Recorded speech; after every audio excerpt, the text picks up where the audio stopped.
And wait, did I just die?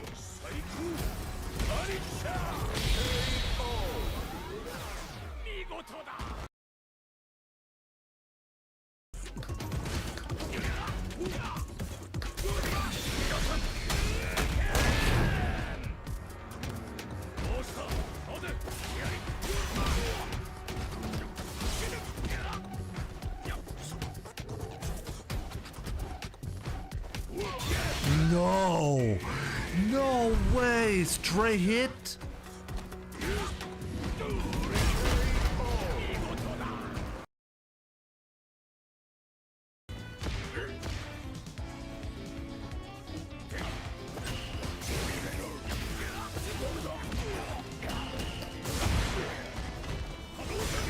What? What is happening?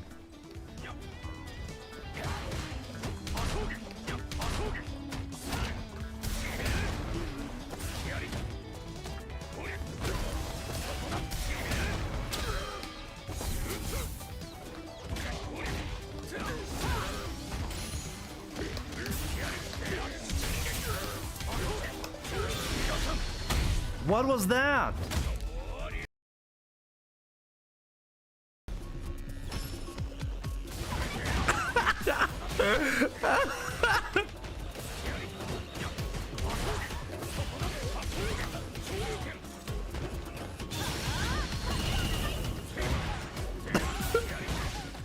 No!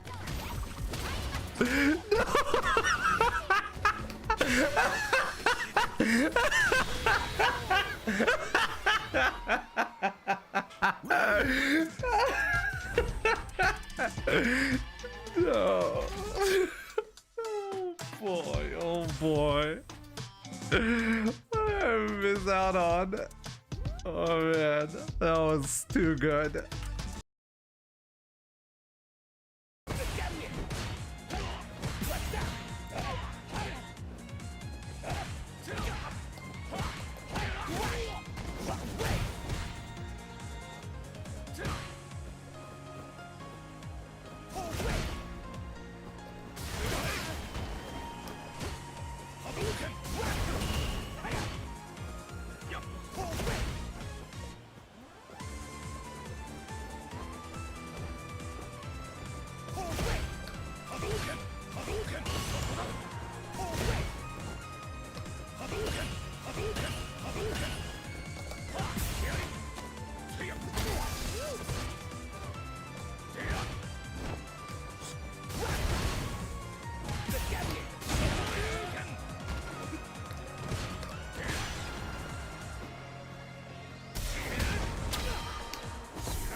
Oh man.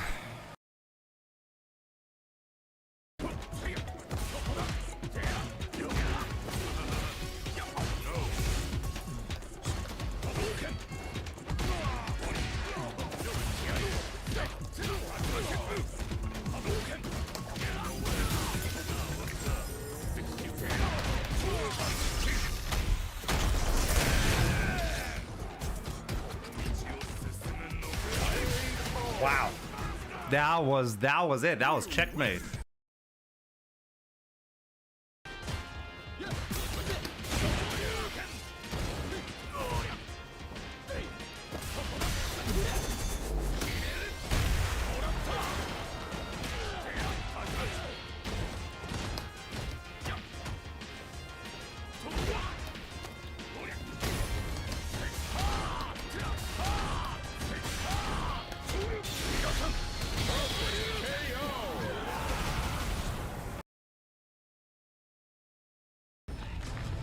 Do I enjoy mirror matches? They're pretty funny, yeah.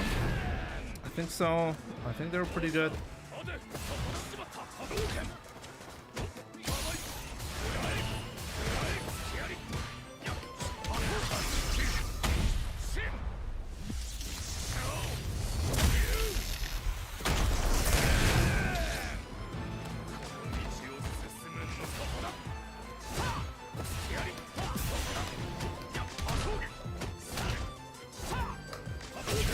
Oh boy.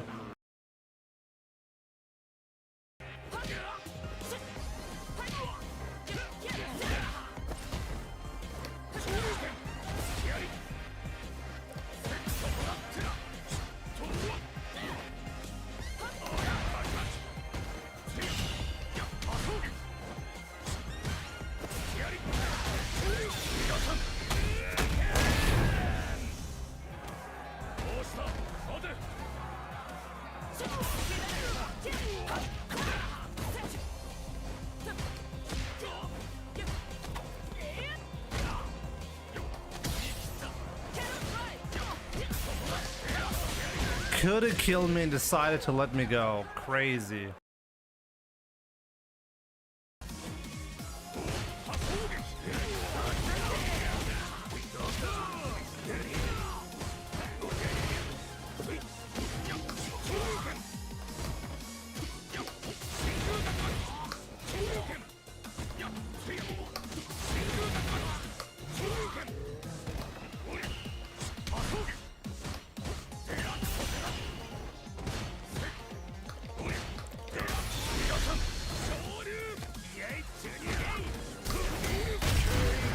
God! Audio's fine. Audio's fine on Twitch and YouTube, but not on TikTok. On TikTok it was broken. It will never tech. What?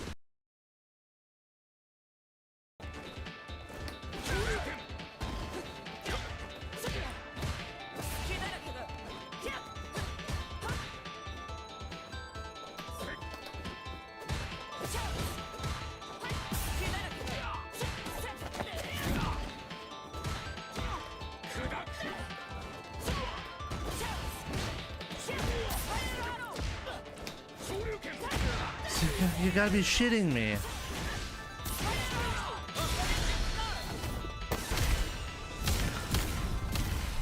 Even when you anti-air, you die.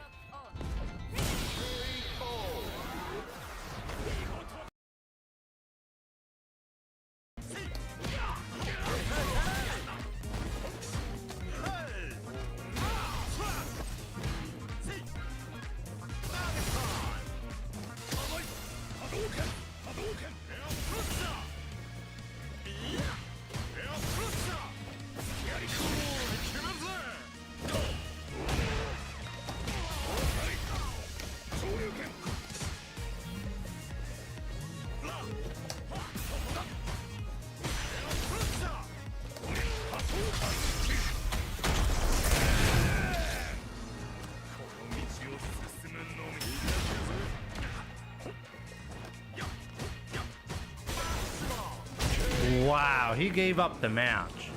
Can't believe that.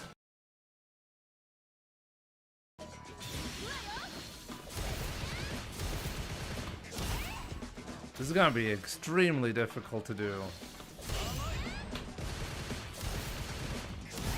You can go for the full thing, by the way.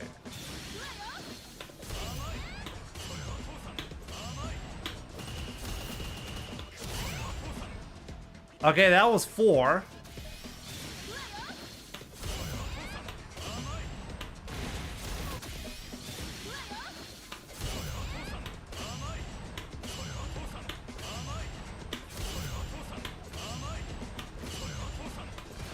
No!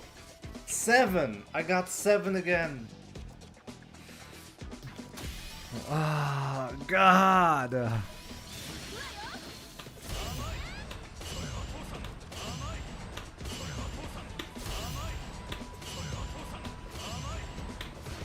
No!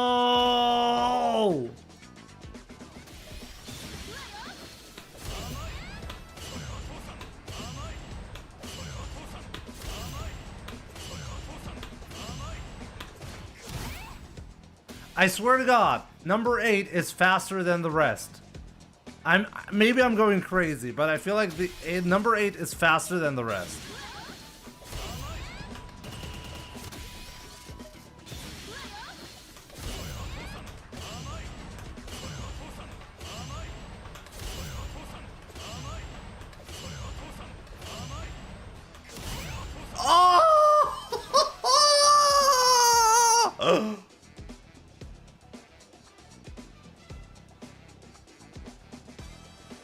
Oh my God, I got the full thing. And I told you guys, hit number 8 trolls you because it's actually way faster than the rest. Holy shit. This is difficult. Jesus. How long did that take me?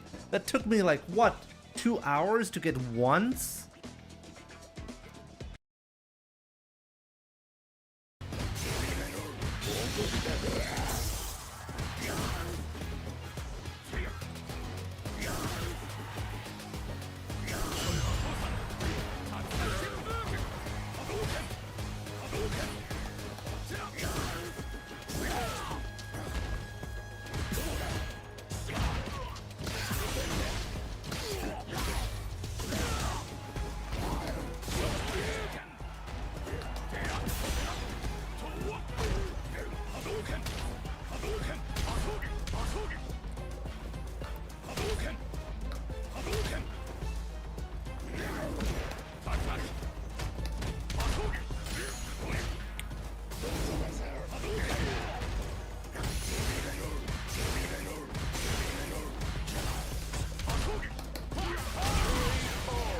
Oh boy.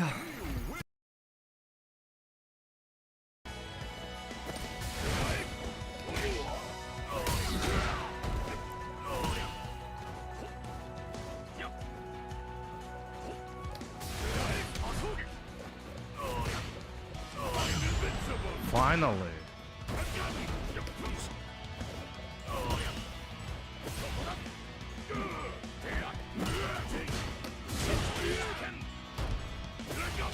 No. No!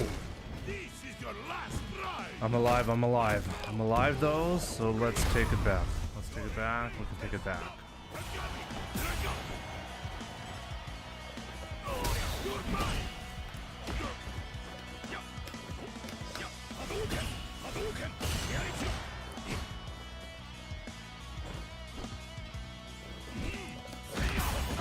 Why? Why did you just kill yourself? Why did he do that?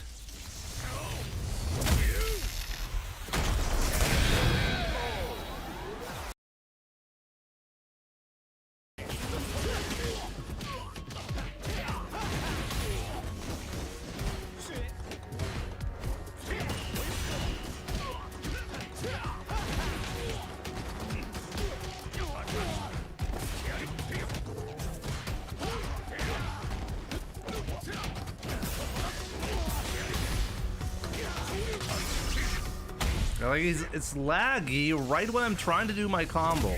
Why is that?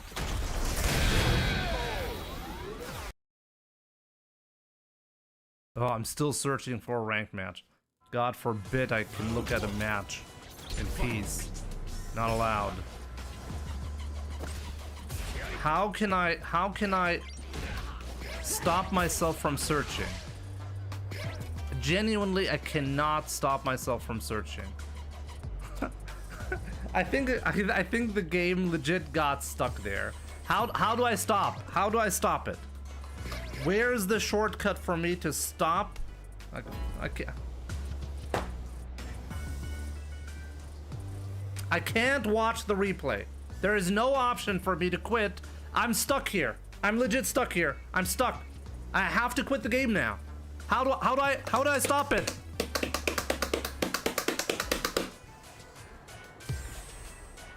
How do I stop this? I can't press start. I'm trying to press start. Nothing here. Oh my god, it finally worked. Going crazy. I was mashing start. Nothing happened. What you get to get. I was mashing start. I just realized I didn't. You guys can't see anything. Give me a second. Send us off. Let's get this day started. You can hear it, but you can't see it. Strap in for our phase 2 to start. Noah the Prodigy, Kawano, it kicks off right now. Today is gonna be the bloodiest day of the Street Fighter tournament. There we go, Prez Vegeta, good to see you. Enraged FR, Young Madman, Goichi, Argonon, Hops Over Frogs, what's up? Jimmy crashing out, being stuck is hilarious. It's It'll always be entertaining, right? Fantastic as always. I think that's like my favorite word, kicking off all the streams when it comes to commentary. But I'm excited. Paul the Truth, how's it going? Yeah, it's time for EWC. Phase going into Group A. First match, of course. Shout out to our lovely host for setting us off. It will be none other than Noah the Prodigy versus Kawano. This is going to be interesting. Let me see. I'm going to look up a little bit of the schedule and like the matches right now, so we see what is going to happen. So Noah the Prodigy versus Kawano, then Matsu 56 versus Pong. And like exclusively great matches coming up. So there are groups. How many groups are there, by the way? How many people are in one group? In every single one of these pools, but Noah the Prodigy, Kawano, and Big Bird. Kawano obviously clearly one of the strongest from Japan, you know, ending the Super Famicom. What's up? Quest team at Street Fighter League, almost single-handedly towards the 3 end. people in a group, really? And how many people you know, really wants like to move prove forward? something for this tournament here, but Noah the The Prodigy Wikipedia is has a the good biggest monkey overview. wrench I'll in look at all of that. the FGC. I feel like anybody can lose to him at any given time. So this. How does the this group Wikipedia here, do we're that, starting by the off with way? a They banger. have like this crazy top-notch. Noah, this might be a dumb question, Like- but will Noah pop off if he wins? I say yes. There we go. Let's go. Let's get it popping. Noah versus Kawano right away. I don't know who's on that stage. All right, let's go. Let's get to Kawano it. not scared Both at these guys all. are coming out swinging, as my man James would say, on all cylinders, excuse me. Not to butcher that, James. And Luke with a really nice jump in there, getting a bunch of damage, but he's in the corner right now. And look at him, a lot of neutral jumps. That is one of Noah the Prodigy's favorite tools, is that neutral Let me jump. see. Yeah, he got a lot of setups in terms of Second phase. It's mostly for spacing to see if they 4 groups of 3 players, single round robin. All matches are first to 3. Group winners advance to the 3rd phase. Okay, so only one person out of the group advances. You gotta check him. You know what? Good on Kawano. I feel like if you lose one match, you're you're probably out of the tournament, right? On the side of anybody that's being offensive, right? So you get to check out there with the DP, but well, let's see. July Fortnite, welcome. I found it. But if you want to link it for others, feel free to do so. Just the raw drive rush, gonna get the hit. Yo, here. Dredge Run, good to see you, my All the way man. to the corner, gets the setup for the throw, and then the Basically, if you lose the first match, you have to hope that the guy who beats you loses the next match. That's your only chance. What's a grand stage? What's a Kawano? Let's go. Oh, wow, you just did it? Holy smokes. I mean, I don't know. What a jump back! Let's Yo, Kazuto Kex, what's up? Good morning, my man. Thank you. Konnichiwa. Ogenki desu ka? Kawano here. But he knows that that is one of Noah the Prodigy's favorite tools, but the backdash leading into the level 3 combo. He's going to get all of his drive gauge back at the end of this. The cool thing about today is we're actually finishing the stream pretty early. So that means there's some time for me to Respect the plus frames, respect the Noah the Prodigy that extended his life. Nice block on the overhead. to play some matches today. I'm looking forward to that. It's been a while. Kawano looking for the shimmy, not back throw. Now it's my turn to oppress. Another wake up low. And that's it. Kawano takes his first game. Inch in just a little bit and then walk back. He's trying to get a whiff punish with a crouch strong or a throw bait. Well, in this case, a shimmy. So, yeah, man. That was excellent knowledge right there from Kawano. He's been keeping an eye on the tapes. Good reads. Yeah, and don't get it twisted, mind. I'm good. You know that they're actually Good to been hear. studying their opponents all day yesterday. In fact, we were at the stage area. We saw some of the players. Yeah, Kawano, I think Kawano knows Noah has a habit of being very aggressive. Oh, but then just got checked. Tried to delay his media a little bit, and Kawano just woke up with the button. Wow, Noah getting every read in this round, though. Back in there. Hey, production, I'm gonna need that DP punish. I just want to see the damage again. Thank you. That was a great start. I don't play Luke. You're gonna play on stream? All right, here we go. The throw. Yeah, on my Early stream, gets some Skyfall. information. The back dash. That was a meaty throw. That was good. Yep. Enough time to recover. Okay, and oh, and it got it in time. The punish counter, of course. Luke having those super far-reaching, downward-reaching jump attacks. Wet ass punches. Love the bass hit on that sound right there. Let's go. Chucking some plasma. Oh, the Oh, what a punish. My back walk speed. That is Hakuma. Excuse me. And they He could have killed. And for sure, Noah was trying to, bait out the drive rush check. But because Kawano didn't press a button, it missed there. But here comes Noah. Don't do the charge, Noah. He's going to react with a level 3. Do not get thirsty. I know you smell blood in the water. Nice reaction. Wow, great reaction. Kill just yet. Oh, man, he walked forward like a madman. Kawano checks it, and so Kawano still with a chance to go up 2-0. Man, I wonder if he's really trying to walk up and just get like a delayed stand jab. It was probably an option, but I agree with you there. It might have been a throw there. Unfortunate, but credit to Kawano. He's always ready. Yeah, it was definitely him trying to steal some of that space. Yeah, absolutely. Absolutely. Too far away from that crouching Oh, medium. man. Kawano not scared. Well, we're both the logo today. Shout out to Ryu. I'll say it proper today. Okay. Ryu, what? I've never heard Oh, trying to get that perfect Yipe say it correctly. No, I got one ball to play with here. That was the first time he said Ryu. So he's low on the HP side of things. Yeah, and like I said, Noah, you see how many times there's the neutral jump, the backwards jumps. He's trying to bait stuff out of Kawano, or just at least anticipate. Gets the throw. Was that off of the crouching heavy punch? Really? How was he able to throw that? From Kawano. Oh, that's scratching fizz. I always thought that was bad fizz. I'm tripping. Okay, but damn, the fact that there wasn't enough blocks done there. Yeah. Yeah, you can just stun. That was a major mistake from Noah to back jump into the firewall. Gave Kawano the guaranteed chip here. Noah the prodigy. Noah the prodigy. Getting smoked by Kawano. Kawano got cojones. Those wake up DPs are definitely been paying dividends here for Kawano. Oh, but not for Noah. For Noah. Here we go. Look at that damage, the damage. Woo, what The a side damage. trains off of the meaty stand fizz. Disgusting, Kawano. The back throw. Alleviate some of that pressure. Ooh, trying to get the perfect parry. No dice this time. Nice cross cut, Noah. Oh, but again, every time he's managed to get a DP on Kawano Made has a just mistake. come right back. He knows how aggressive Noah is. I mean, Noah's good at baiting out the DPs, but I think he's just reading Wow, Kawano. his nervousness. Absolutely Every time destroying Noah him right he now. feels like this is my time. I need to get in. And Kawano's been snuffing that every single time. Yeah, with the DP, absolutely, James. On the assault is Kawano. Throw Loop City, the backdash. We recover this time and time to get a proper punish.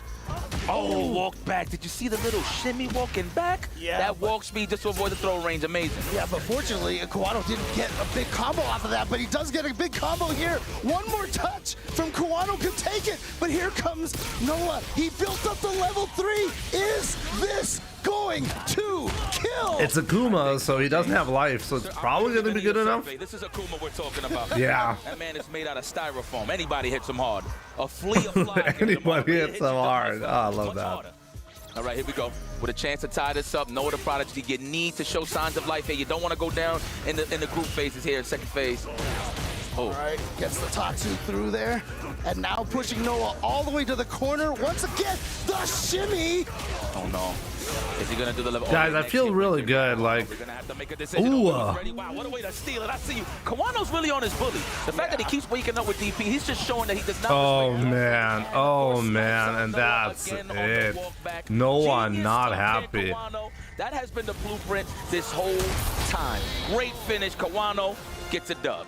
Yeah, I mean, just really good studying right here. Like I said, these guys have had a whole day to prep for their opponents, and the two things clearly that he read is as soon as Noah gets the momentum change, he goes in. Yeah. Instead, like I said, Noah will bait out DPs, but that's usually after the pressure is getting bigger on the opponent. But Kawano went for the counter DP like the instant that Noah switched the momentum. And then the other read is, yeah, if he's trying to bait out a DP or shimmy, Go back to that in woman those press. moments, then he had the crouching medium kick ready for him. So I he love that they have the face he cams like actually, great I feel quality. did most of his a lot of his damage to Noah on his own wake up. Yeah. They have so many different cam views and angles recorded and ready to go at any given point. I love A that. little bit of the pressure when he's walking forward after a throw, or he's trying to look for the shimmy. So yes, I do agree with you on that one, So, James. I also distracted you. I think we might have missed the damage, that one combo you were looking for, but It's all right, my brother. 69 But submonths. as long as the people ain't Interesting distracted, that's all that number, matters. genius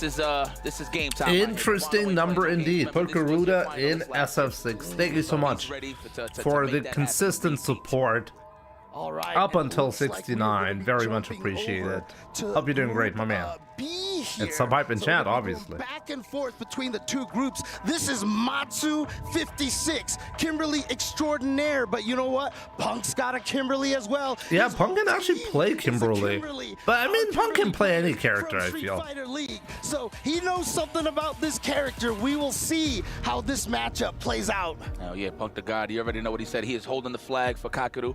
Fortunately, could have finished it out, you know what I'm saying? But it is what it is. I'm pretty Yeah, sure you like, watching right now. I hope you're feeling good well, guy Kakeru. We Punk. love you. He's gonna Feeling take good. the He ain't taking nothing away 250K from you, my boy. instead of Here we go. Kakeru. Punk the God What a gentleman. versus Matsu. Let's see what he really does. I mean, look, Matsu, he definitely does have a different approach. You've seen it in the pools. He was definitely Punk is like, I'm gonna steal this money from you, and I'm gonna think about you. Please praise me. Spots for perfect berries to make it count when it matters most. So we'll see if he brings out this God. Punk. This is not the guy you want to whip buttons on. I mean, you're Really seeing it nice with on ratio, Punk, it's like right? 99. I don't even care what the number is on the screen. It's 99 punishes. That's the thing about, and a credit to Justin Wong, who elevated the game in terms of Whoever the director is deserves a raise. Game and the way you have to move, Punk the God has They're running some serious talent here, like when it comes to the production quality. That alone. And I have a suspicion whoever is responsible for the production, Did during the Street Fighter 5 era. honestly, I think the main reason why, like, I can't help but think this is probably not related to like people who usually run Street Fighter tournaments, because this production quality is completely on another level. I feel like somebody outside of the Street Fighter scene is the main person responsible, you know? During the entirety of Successful anti-airs, 100%. Evo champion now 2 years ago, 2 Evos ago, I should say. And yeah, definitely just been so consistent since the start of Yo, Rav Shlame, what's up? Drawing about, how's it going? Good to see you. We like to call them really from Philly. They went back to her. I don't even know who her I is. see him on the Florida side of things, but I promise you, he's from the land of the thick Sunnis, the greasy grocery bag. Ahmad, what's up, my man? He is part of the culture, okay? And not only that, he is definitely moving forward. Why here Punk with some look like Street Snoop Fighter 6 Dogg? helping the culture as well. Here we go, Matsu versus Punk the God. Opening gambit time. And I mean, as much as I blonde praise streak? Juicy Okay, Joe all I'll the pay time for attention. having stuck with I'll JP try the to entire spot her. time. If I'm not mistaken, Matsu has been playing Kimberly pretty much since the game dropped. Kind of playing her through. So this is arcade stick versus pad. Well now. She is definitely a very scary character at this point. Ooh, the shimmy, see? He's doing what he needs to do. Mount the offense first. You don't want to play neutral too much with Punk. You want to suffocate him when you got a chance. Oh man, what a bait. I think that was on purpose. Man, you are getting scooped in this corner. Nothing but earthquakes. We're looking for the whip punish, standing medium kick. There it is. And almost goes to home. Oh man, Matsu, what a round. What is the okay, hood perfect. Oh We'll take yeah, I think it lost like 3 pixels or something. it. We'll take it. Works for me. What do you say? That's the Hood perfect. The hood. Hood. All right, there we go. Low forward into the crowd. The hood perfect, yeah. Oh, that got baited. All right, this is gonna hurt right here. Another throw right here. Whenever you get to link into that back heavy kick, you get to do all sorts of damage with Cammy.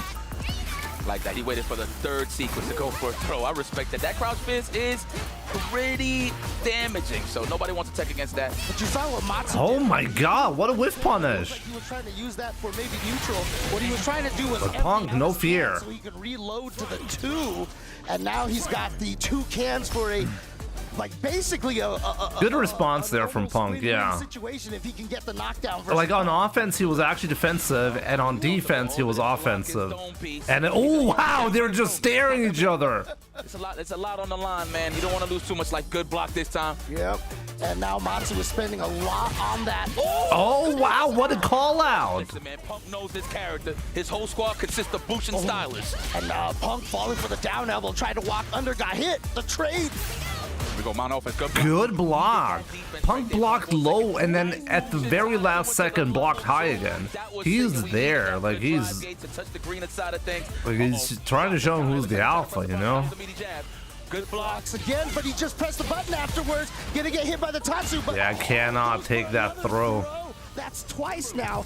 I noticed Punk does seem to be itchy on the throw when it's a death throw, basically. Yeah, no, absolutely. Yellow health, you know what I'm saying? At any given time, it definitely could kill. So, well, with that low at least. Nice. That is a great lead. Punish, counter, throw, big damage, and big meter gain. Ooh, that's a crouch fist. Yup. Stop holding up, my friend. You can kind of tell Matsu's a little. Wow, what a perfect. Yo, Oni Akuma, what's up, my man? Hope you're doing great. Read the throw or a back dash. He's definitely fidgety on the Windy, he should have known. For both of these characters, you know, they just want to basically suffocate you in the corner. So you can see so far it's been for both of them. No, today's not final. Final day is tomorrow. And just completely dominate from Today, actually, pretty short stream. I think 3 hours of action, and then I'll be playing some ranked again. As long as he could get the play, he will do just fine in terms of mounting offense. Amazing whip punish, by the way, by Matsu. Oh, the Punk gets the hit over here. Oh, punish counter throw, which means again we read in. Will we see Tori Meshi? Who knows? Probably. I mean, I can tell you. And here, Matsu's gonna get the hit. Is this gonna kill? Absolutely not. Oh, it is actually. Oh wow, it didn't. I was right the first time. Damn it! I should have stuck to my gun. All right. Oh my God, level 3. We're gonna do it. One more, and he can kill with level 3. He can chip right now. And there's not much Kimberly can do here because. Yeah, chip. There it is. Wow, what a comeback. Calculation from Punk, knowing that would kill there. Yes, look at his greatness, crowd. Jimmy, did you play any Ken in A City of the Wolves? I played Ken before anybody else played Ken, so yes, I played him. At the end of the day, this is a professional. Wow, what a drop. Execution error right there. I got early access from SNK to try him out before he was released. You know, Kimber, the stage carry he gets. Yeah. Ooh, so let me see the combo. Nothing Kimberly. And I made a video about that. You should check it out. Again, wake up, crouching medium kick. I feel like all the Japanese players started talking to each other and said, do a lot of wake up, crouching medium kicks today. I mean, that is definitely part of the Yomi, considering that the throws is a very efficient way to collect some information on your opponent. So I like that. Instead of just sitting there and just committing to just. Tori Meshi is not playing today. Didn't want to get burned out, so he was trying to press a button in the middle of there, and so he just got hit. Not gonna. Oh, I like how he changed the timing of when he dive kicked. Probably the hard read on the stand fist, low forward, yeah. So we'll see. I mean, Punk was moving forward. Yeah. But why is it already clear that some players are, like, made it out and others didn't? I don't understand this. There we Oh, go. these are the players who made it out of their group in loser side, right? They have to play another round, an extra round. You could have avoided the extra round if you had won your group, right? I think that's how it works. Okay. And I should be close to them. No, not quite, because didn't quite build the meter for the level. Wow. With the Odi Tatsu from Matsu. Oh. Well, what is that? What do we call that program now? What is it? Windows something? Paint? Was that Windows Paint? Was that Windows? I don't know, but I like that. We on standby for edits and all that. That was not Windows Paint, my man. I like the old school way, by the way. When was the last time you used a I PC? don't use it no more. I'm just saying. It's showing my age. I love the controllers icons next to the player names. Punk, I like that Yeah, I love that, right? That's a first. Well, look at how much blocking he did. So the guys who won do not play today, and Tori Meshi made it out of his group in winner side, so he does not play today. Has no forward movement, so it can catch people right above your head. Yeah. I think that's actually pretty fair, you know? If you want to make it into the final round, you have to, like, you get punished if you didn't have a perfect trajectory into this. Nice little lead in the round robin stage. They don't have paint anymore. They do have paint. I know they have paint. So, oh, what the heck? I wonder if Punk thought that drill was just with punish. Oh man, Pong not looking good right now. If you lose one match in this group, as I said, the probability of you being out is high. Oh my God. Oh wow. You're -3 when you get that parried like that. Punk knew that, so he went for the Oh wow. punish counter throw. That's 20. Oh wow, what? The perfect parry, and he's gonna go for the side switch off the Bushinche. Oh my God. What's gonna happen? He does have the ball for the finish. Looks like he's gonna have to move forward here. Yeah, that's it. And I meant that for Punk. He had to get up. Matsu's very happy with this win. Can we call this an upset? I mean, No, it's not an upset. Have you seen Mats play last time? He is so terrifying with this character. The only reason why I would really call it an upset is because, you know, Punk has a lot of Kimberly teammates and such. But again, the way Matsu plays this character, I feel like is just so kinetic. Mats, like seriously, I mean, on my you can see Mats somewhat frequently now on my Pro Player Sets channel. You should check it out if you want to see more Mats. He knows that he can't whiff. Sub to the channel. So he puts him in scenarios where if he does hold the lead, he forces stuff like that, kicks or jumping. That's why he was so good with the Bushin Tatsu, right? I like that. All in all, excellent control and pace of the match from Matsu. I am very impressed, and this is only going uphill for him. Not only is Kimberly one of those characters that you're scared of, but when it's combined with somebody that can really make reads like that and can hold his position and not being a little too antsy or overzealous on the offense. Wow, like I just realized, like Liquipedia really has a great showing here. Definitely popping off here, excited about that victory. Again, this is So next one I think is Tokido versus, let me see, Noah and Kawano as well. If the person who won these matches, Tokido versus Goichi. Wow, Tokido, Goichi, and NL in one group, and only one comes out alive. I think Goichi is gonna make it, but we'll see. Going to rerun the pool. I'm with that. So this might be a fast day or a long day. Exactly. So we'll find out. Wait, what? If they're tied, they have to rerun the pool? Group A coming up here. Like, wait, did I just hear that? Big Bird coming into the house. Nah, Liquipedia has the rule settings. So it looks like Kawano is going to play his first two matches right here. And in fact, if Kawano wins this, that's it. Should a situation arise where no player holds the highest number of set wins, So this is big for Big Bird right here. He definitely all matches played within that specific group will be played again.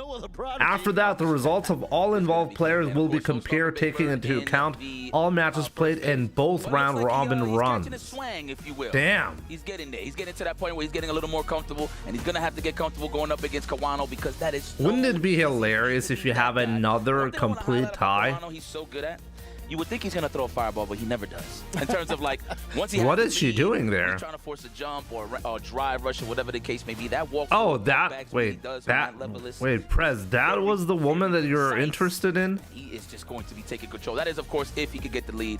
But that's one thing about Big Bird that he's good too. He knows how to get his maul on. So, Kawano's definitely gonna have to be a little bit on the safe side when it comes to actually letting Big Bird mount his offense, especially once he has the level 2. All right. Again, Big Bird. I was turned away. You know, Infinite tie loop. I wonder if it's like, it's probably not going to happen. I mean, even a single tie, I guess a single tie can happen. Can you link Liquipedia? Somebody linked it earlier, but I can link it as well. Give me a second. And, you know, I feel it shook him a little bit. You know, for a couple of months, I felt like he has been having a little bit difficulty, but, you know, he was even saying on social media yesterday he's feeling good. He's feeling confident. Here. So let's see how that plays out here against Kawano. We outside now. Smell that refreshing air. We got so for Noah's sake, it's very important. You're a big fan of watermelons? It's very important for Kawano to lose this. And even for Big Bird, it's very important because I think if Kawano wins this right here, he's guaranteed to be the winner. Right? Like, correct me if I'm wrong. There you go. Okay. Ooh, nice throw tech. All right, that was good. Like, what's the point of the third match if Kawano goes up 2-0? He cannot be caught by any of the other two players, right?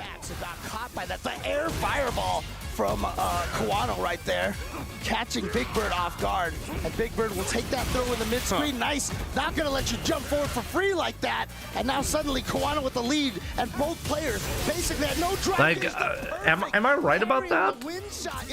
Is there no chance for Big Bird to make it anymore if you lose to Kawano? Big Bird just did it back dash at the level 2. I mean, and Kawano was closer to the burnout side of things, but I don't know if he just showed him respect. It's something that I don't know that maybe Kawano reacts to, but nonetheless, though, Big Bird still has some cash to play with here. Ooh, the stand short into the adamant flame. I like those strings just to push him out. Don't whip. If you're a Rashid player and you're sitting on 3 bars, you want to spend that. So, right, maybe, yep, there it is. Right No dash play. What's up? Because you want to be able to start building more meter, because if you take this round, you've got another round to go, and you want to make sure you get Dark Lord Vale, good to see you. Hey, her. Did you mean her, Prez? Failures, all right? Absolutely not. Ooh, okay, the OS. Yep. Let's go. Don't go anywhere. Oh, what a whiff punish. That man was threading the needle there with that big toe. Yeah. I mean, that's a beautiful stuff. Getting the opponent to try to whiff punish you through reaction and punishing their reaction. You were looking away again. Gotta pay attention, Prez. I know Kawano was looking for something to whiff on the neutral jump, but he was too close for comfort. It's not your birthday anymore. Right through the analytical, critical stuff. Kawano was getting washed. And now you know that no other prodigies in the back, you know, cheering here. I know, my Habibi is doing excellent right now. Big Bird is on a Bravo who lands the first hit here. Yeah, okay, nice. But again, you got on the the throw bait. To celebrate your birthday for 2 weeks. You gotta keep him honest, Habibi. Yeah, you can see right now Kawano with a drive gauge definitely. Oh, amazing. Drive impact should be able to come close to this if he chooses to spend the meter. Yeah, wow. He does. So round 1 to Kawano. And I've often said Big Bird is the kind of player you can tell how he's feeling by the look on his face. And I gotta say, I like that look. He just looked like, okay, good on you, but that's the last you're gonna get. Well, we'll see. Let's see if that's correct, James. Oh, no whiff punish there from Big Bird. I'm kind of surprised. Like that, keeping it real in those John Choi ranges. Anything that's like right at the mid-range, I'll call it John Choi all the time. He was expecting Big Bird to do a perfect parry and then try to counter that. That was interesting. It's gonna work out, and he's fighting his way. Kawano was being almost a little too patient there, and here comes Big Bird's second win here with the second win. He's calling it. Oh, just wailing on the drive gauge on his own accord. Kawano says, I will be dehydrated. Somebody please pass me some water. Oh, no. Oh, no. Even in burnout, still very punishable. Wake up. Super fireball here. Man, what a meta. And I only say that because, you know, you see a top player like Kawano, you think he's not going to do it, but he does. That is reactions that time. Oh, man, Big Bird was thinking there was going to be an escape. Right there. Kawano taking the game. Wow. Look at Akuma hitting him with the good old grrr. We got 2 screens here, lovely. We actually got like the straight feed in the game that's going on the stage, and then we got the whole production on the right. It's pretty smooth. I'm very comfortable. Yeah. The life of 2 players on the line right now. The life of Noah and Big Bird on the line. Yes. And mind you, he delayed it. He wanted some drive gauge back. I like how people has been adding that a lot. Usually, before the changes, it was just crazy plays. Oh wow! Amazing perfect parry. Very nice. Oh, punishment. A punish. Counter punish. You'll find out over the pharmacies. The wake up OD right there from Big Bird. That's a couple of times now in quick succession. Ooh! I'm not sure Big Bird actually just got clipped. Maybe walking forward. Wake up heavy punch. Oh wow! That was not a tech. That was an early forward throw. He didn't want to drive rush cancel because he wasn't in the 3-bar threshold, but he wakes up with a super Rashid the kicker. Yeah, put that in that back pocket. Yes. Yeah, it's safe. Gain. Oh my God, Big Bird.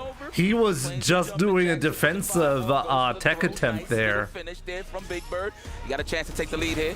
I always like the way that in this game, you know, the projectile interaction that, you know, even if you get hits. Imagine if they allowed the Akuma player to taunt to unlock the Shin Akuma abilities on the matches. I mean, it's possible to do that, right? So if the opponent, if Big Bird wants to let Kawano do that, he can let him do that, right? But we're going straight into the category 5. We're getting close. Drive rush roundhouse, no.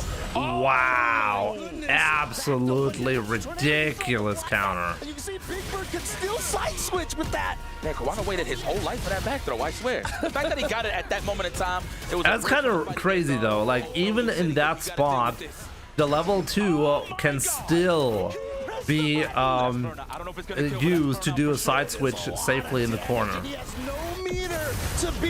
I think this is a guaranteed chip. There's just no way to avoid the chip here. The trade is good enough for Kawano. I like the attempt there from Big Bird. It's like, you know what, I'm kind of washed here in this scenario. Let me just try just in case if I can win. But definitely the trade in Kawano's favor. We'll take it. Ooh, it wasn't even a backdash, a walk back. He still had some space on the side of the corner there. Oh, Wow. Headbutt. Looks like a headbutt, but it's actually a punch. That's how fast. Big Bird really needs to do more like projectiles and then not charge them, because Kawano has been so good at punishing that. He tried to do it here, but it wasn't effective. And that's it. Game number 3. Oh, no. But, yeah. Kawano's gonna block that. He was ready for it. Unfortunately for Big Bird, he wasn't ready for Kawano's wake-up level Jimmy is your 3. queen. Jimmy, you're looking decidedly like AI today. That wake-up super Why do I machine look like kick. AI? Man, it's all about balance. Maybe I am AI. I don't know. Talking about what I'm saying over Maybe here. I got replaced.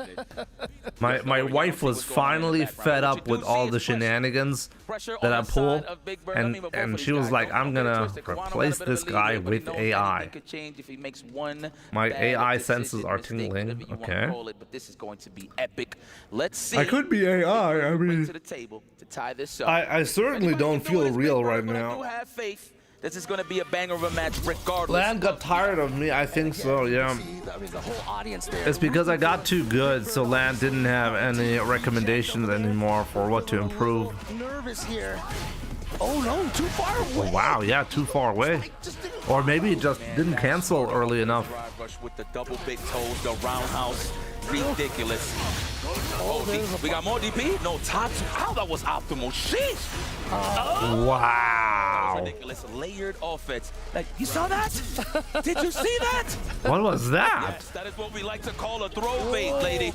Kawano was trying to go for the mental KO right there. If he had gotten in there with that the teleport command grab, I think he was really just trying to send a message to Big Bird with that attempt. Sweep him. Not yet, huh? Sweep the leg. Well, to be honest, all the buttons that Big Bird presses is all with a purpose. He's not just going to throw it out there. Oh, yeah. I mean, you see Kawano trying to invite a whiff punish attempt from Big Bird. That way he could get one on his own. And it's pretty sure it's the name of a stand fist. In the form of a stand fist, excuse me. Oh, wow. Oh, damn, the footsie is here. Just too strong. Oh, still recovering from the backdash on Kawano's side. There it is. We need some time here. Back throw again. That's crazy. Look at that. I'm in. Force him into a mix-up there. Good defense from Kawano. Oh, he did not get the powered up version. There it is. Big Bird still alive. Low on the drive gauge though, but it's all right. He got the corner position. Oh, we out of there. Looks like he tried to cross him over, but the back tech kept Big Bird in position here. Oh no, another throw here from Kawano. And like I said, if he could take this, he is guaranteed to get himself out of this pool. Oh, no. Not yet. That was a clutch throw bait. That's a counter hit next time. Trying to walk him down. Big Bird just wants to mount any type of offense they could get here. Yeah, Kawano's been so good at the crouch light punch timing. But here we go. He gets the hit. One more hit right here. And He did a defensive tech, and Kawano knew that Big Bird is going to be tense, so neutral jump it was. And I gotta tell you, Kawano's wake-up game in the 2 games that we've seen him play has been just perfection. Wow, yeah, that was amazing. He's going to be the winner of this group. No chance for Big Bird to make it out anymore. Here in Group A, which means he will be advancing to the top 6. This is the girl that her press. Bird, I'm afraid, are out, and their last match will be for Pride. Yep, for Pride and for placement, pretty much. Yes. I don't think that was her. Extra cash. I would have been shocked if that was her. At the end of the day, man, it's all eyes on Kawano. Again, this guy's your finalist from last year, and he is looking to make a statement to bring it back all the way. So the to player top that 8 side of things. loses is And really possibly out the now? finals. But one thing No, I like about Kawano, the way man, it works he just is had you the have blueprint, to be very honest. Defensively, he knew exactly what Big it's Bird a round was going for, robin was going for in of terms of a trying to escape all of the 3-player pressure, right? group. The meaty stuff, the stand fist, So man, because man, and walking back, Kawano just beat waiting for those stand both strong to the low blows for the big punishes. Big You Bird gotta see Big and Bird kinda thinking twice, right? Like, man, Noah how the can I Prodigy do that? within the That's why you saw pool, those random spurts of just drive rushes in a it does loop, not just matter to what bounce off it if happens he in can, the but he final just game couldn't of that make it group today. because So, shout out to Kawano my cannot Habibi, be but chased down anymore. He's out. He's got 2 wins, so that means he's the winner of the group. So if Kawano had lost the match against Big Bird, then the winner of the group would have been decided between Noah and Big Bird. Which means this is do or die for Punk right here. Yes. He has to win this, but then in order to stay alive, he also needs. Jimmy, do you do any exercise in your free time? Yes. I went to the gym before I started the stream today. It's been a while though.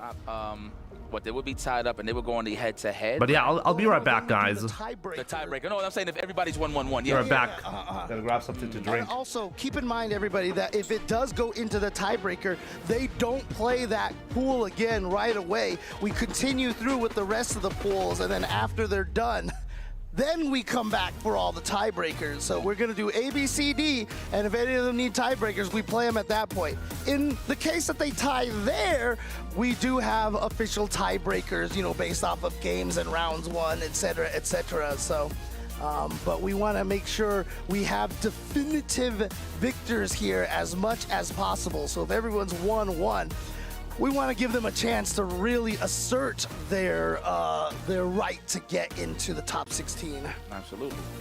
Well said, James. Let's see what Moke brings to the table. Fresh off of a loss, that's why he's here. You know, I'm not saying that disrespectfully, of course, but that is the name of the game when it comes to fighting games. You got to win or lose, right? Well, I mean, that's life. Fortunately, not everybody could be a winner. I'm not saying that in a bad right, but when you lose it, that's what starts the struggle and the progress in order for you to become that winner that you want to be.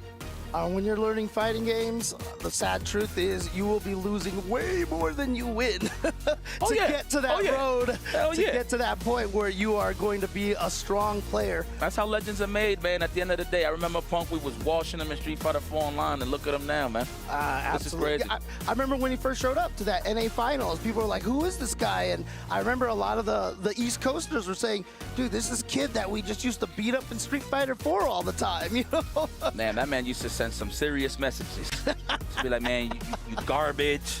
This is in the third, but that's how it goes to show you. Like, he wasn't trolling like that, but that just goes to show you the path that he was headed, man. He was just hungry. He just always wanted to win, and that consistency showed throughout the years.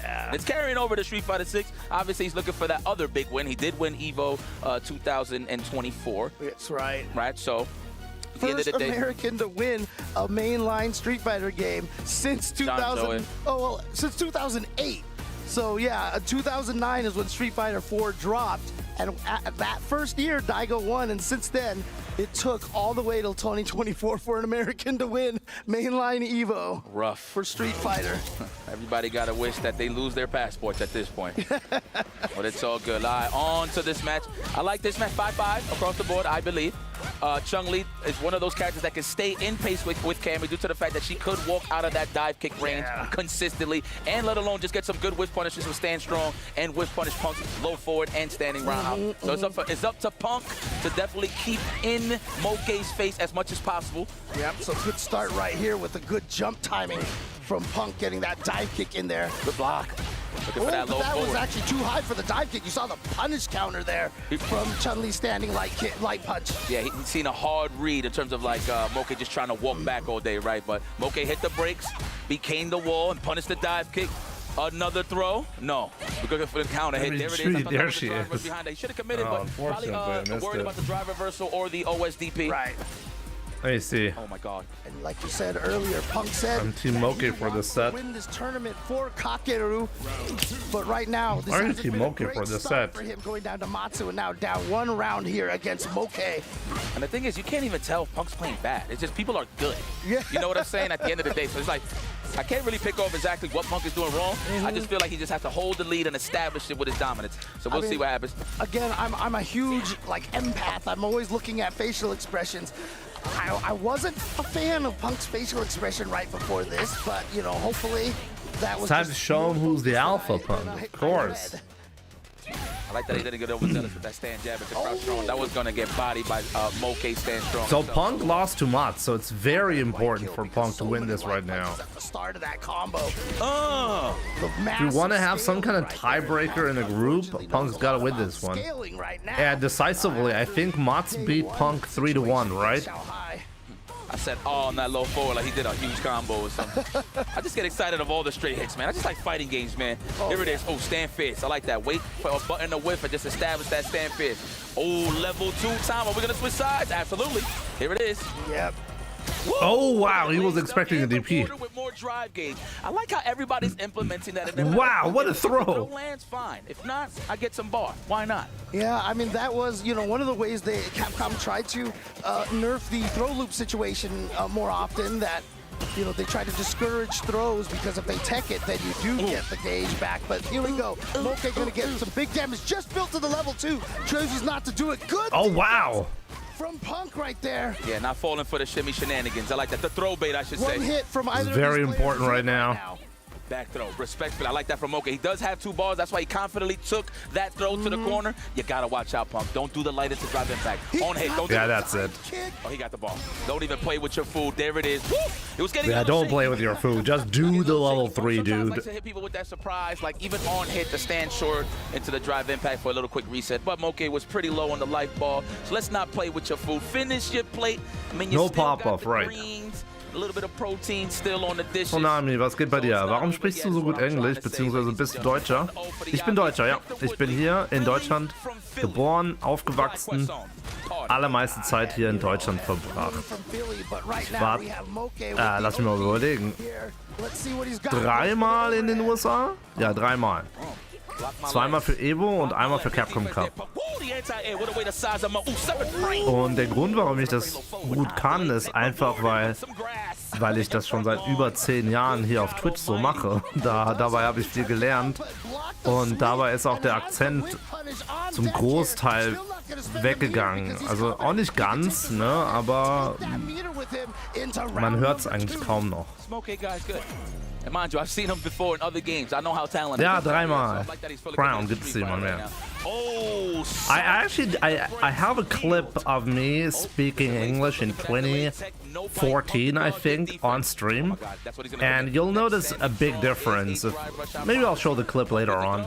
No, crouch fierce. Condition him first. Now it's scary to do the drive rush. If Punk can keep him under that 3-bar threshold like he's trying to do right now, he can discourage Moke from those drive rush cancels.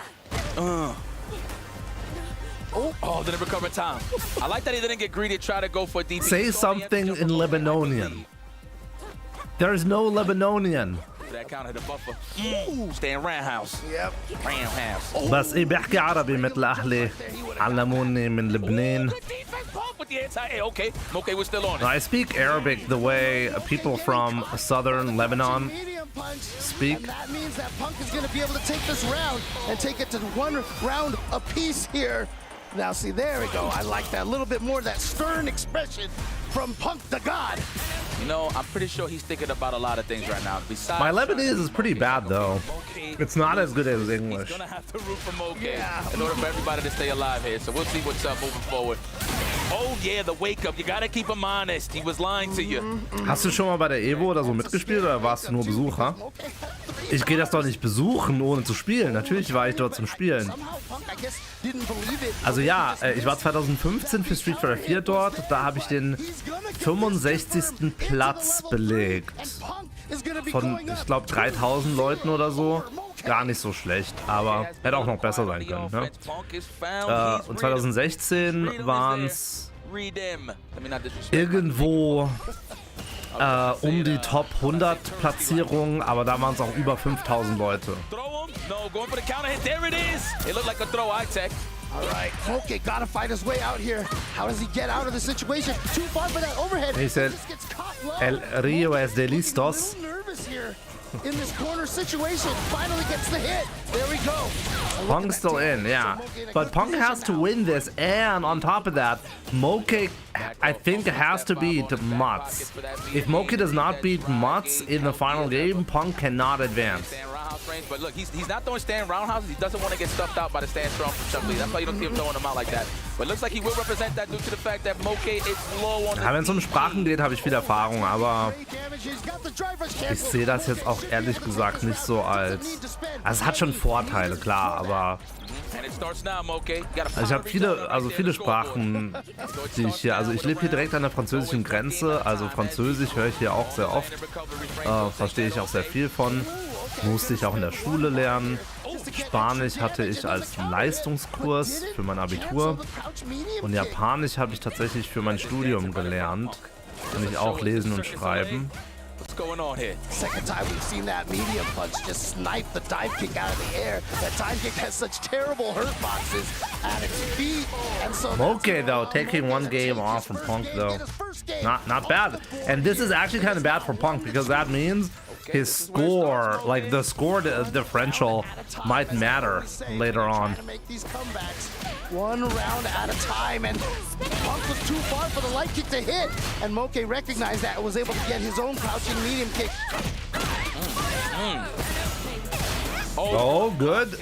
Well, I mean, I think that was the first one represented, to be very honest with you. The fact that Punk was ready on the first go, he smelled the desperation. That's definitely gonna be... Oh, man. So, he got that punish counter, burned him out, went for the drive impact, even if Moke could level 1. There's no reason for Moke to level 1. Winning here might not matter. It all depends on whether Matsu will win versus Moke. If Matsu wins, it's completely... Like, this match right here does not matter. I wouldn't even say that in a bad way. Just, you know, something's coming after the crouch jab or the stand strong, whatever the case may be. Here it is. Been that level 1. Now, what's the answer here? Another Who's Matsu? defensive dive kick from Punk. Matsu 56, the Kimberly player. It's written with the U at the end. There we go. So now Moke, again, one round here. If he can get this one round, he'll tie it up 2-2, and the pressure will return back to Punk. Man, and she gave him a medallion? That's crazy. Our crown. If you watched my Pro Player Sets channel, you would have seen his Kimberly in action on my secondary YouTube channel. So you should maybe sub to the channel so you don't look like an absolute fool on my channel, you know? He had so much health he could afford to not spend it. How much meter is he gonna spend here? Oh, not spending everything. Risky though. He's like, you know what? This level 3 ain't gonna kill. Let me chill, right? But he should have committed to it anyway. But here he goes. This is a dangerous situation. Oh man. Right here, this is a big chance for Moke. Big damage here. How much meter is Moke gonna spend? None. He goes for the empty low. Punk does manage to block it. You can see a drive in back. Oh, very important for Punk. Very important. Gonna go into the level 2. We got Street Fighter anime in the house. And Punk again, not yeah, butt clencher for sure. Punk can still make it, but Moke can also still make it. Like if Moke beats Tall order. If Matsu loses 3-1 to Moke, then I think we're gonna have an even score, right? Because everyone would have won one match 3-1 and lost one match 3-1. So this is actually possible. It's possible for this group to have to be run twice. This is also one of the rules. If there's no clear a tiebreaker rule that can apply, then the group actually has to be replayed in its entirety. And Chun-Li's towards medium punches like Cammy stand medium kick, and both of them have almost exact ranges on their Jordan, yeah. I think that's the most memorable moment from this tournament. On counter hit, so it really and it happened to be a really great match as well. Two characters, and who's gonna be able to dominate that? But this time he was waiting till the end. Always been a neutral master, but we are going back to Group A. And yeah, but this does not matter for this group here. Unfortunately for Noah and for Big Bird here, this is just a formality match here, as Kawano has already won 2-0 against his opponents, but as you said, there is still some money on the line for these I think players. what they should have done is decide the second match based on who the loser is of the first match, because you can technically just let the first match play out, and then the second match should be played by the loser against the third player who has not played yet. And mind you, because that way you can make sure that there's always like nothing is decided yet. These guys are just poison ready to just take it to the next. So I think they actually fucked up the order here. I think they can completely avoid a situation where a match does not matter. Do I choose here? I'm gonna have to say nobody because I love both of them guys, and I don't want to hear nothing. Unless I'm wrong, I feel like this is something they should have thought about because they put so much effort into the formats and everything, the presentation. This seems like a really weird choice for me. They could theoretically decide to do it in a different order to keep the tension maximized.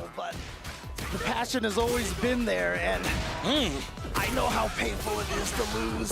I have enough rage clips online that people know. Oh, James, it's all right, man. It's not the round robin format. It's the order of the matches they fucked up. You can order the round robin in a way so that this never happens. So round robin has nothing to do with it. They just messed up how to present it. Up. You see Luke shake his arm like he's so they can prevent this problem entirely. Just as much as it hurt you. Yeah, those arms are just too massive. So I understand that he got to shake his arms off a little bit. It happens. Oh, stand fierce to the drive rush. Great starter there with the fierce. I like how he backs off. He's like, you know what? I want to be a little healthy before I take some risks rushing down. So I want my drive gauge to be a little healthy. What they wanted to prevent was I think they wanted to make it easier to make sure for organization, like if you want to organize this whole thing, it's easier to know beforehand which matches are played in what order, right? So now you're messing with this because now the TOs and the people who are organizing this, they have to do extra work because the matches are decided based on the winners. So this is like some extra work that has to be done. So I'm confused. What is the round robin tournament style? So here's the catch. How does this work? The reason why we're seeing this phase right here with the round robin is simply because all of these players who are playing today in groups of 3 players, those are the secondary seeds. Those are the people who qualified into the second phase from loser's side. Okay. So if you made it through from winner's side in phase 1, you're not playing today. Today you're already in phase 3. The only reason for phase 2 with the round robin to exist is to filter out 66.6% of players who are like 2/3 of the players who are qualifying or trying to qualify from loser side. That's the reason why this phase exists. Never put me on the spot to draw something, okay, EWC, please.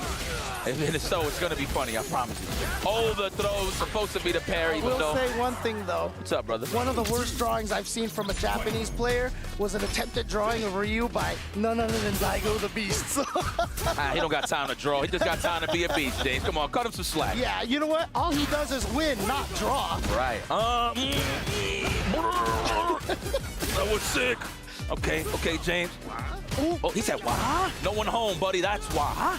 Let's go. Oh, stand fist. You gotta love it. Let me see what we're gonna get here. Is this gonna be a throw? I feel it. It's the 4-way mix-up. He actually goes for the safe jump attack right there. Backs off for the Asar, especially why Noah is still in burnout. Oh, he gets him. Try to grab him. It was a wise choice there from Noah, but there's just no escaping there. I mean, even if he back thrown, he was gonna get chipped out. I feel like by the Asar regardless, just a little bit. I don't know how much he had left to go back to the neutral state of the drive gauge, but nonetheless, though, Big Bird. Yeah, that was a tough situation to be in for Noah. Obviously, they're focused, but they know that they're not going anywhere after this tournament. Not to stress it, guys, but it is what it is. But let's go out with a bang. Shido damage. No, I don't know what you did, man, but you pissed them off. Just you existing right now, you're pissing them off. Oh, okay. Right back at you, Lompok's finest. Oh, there we go. Yep, that's just for the frame kill right there. Any Ryu so far? I mean, Ending Walker and Blaz are already in phase 3. In the corner.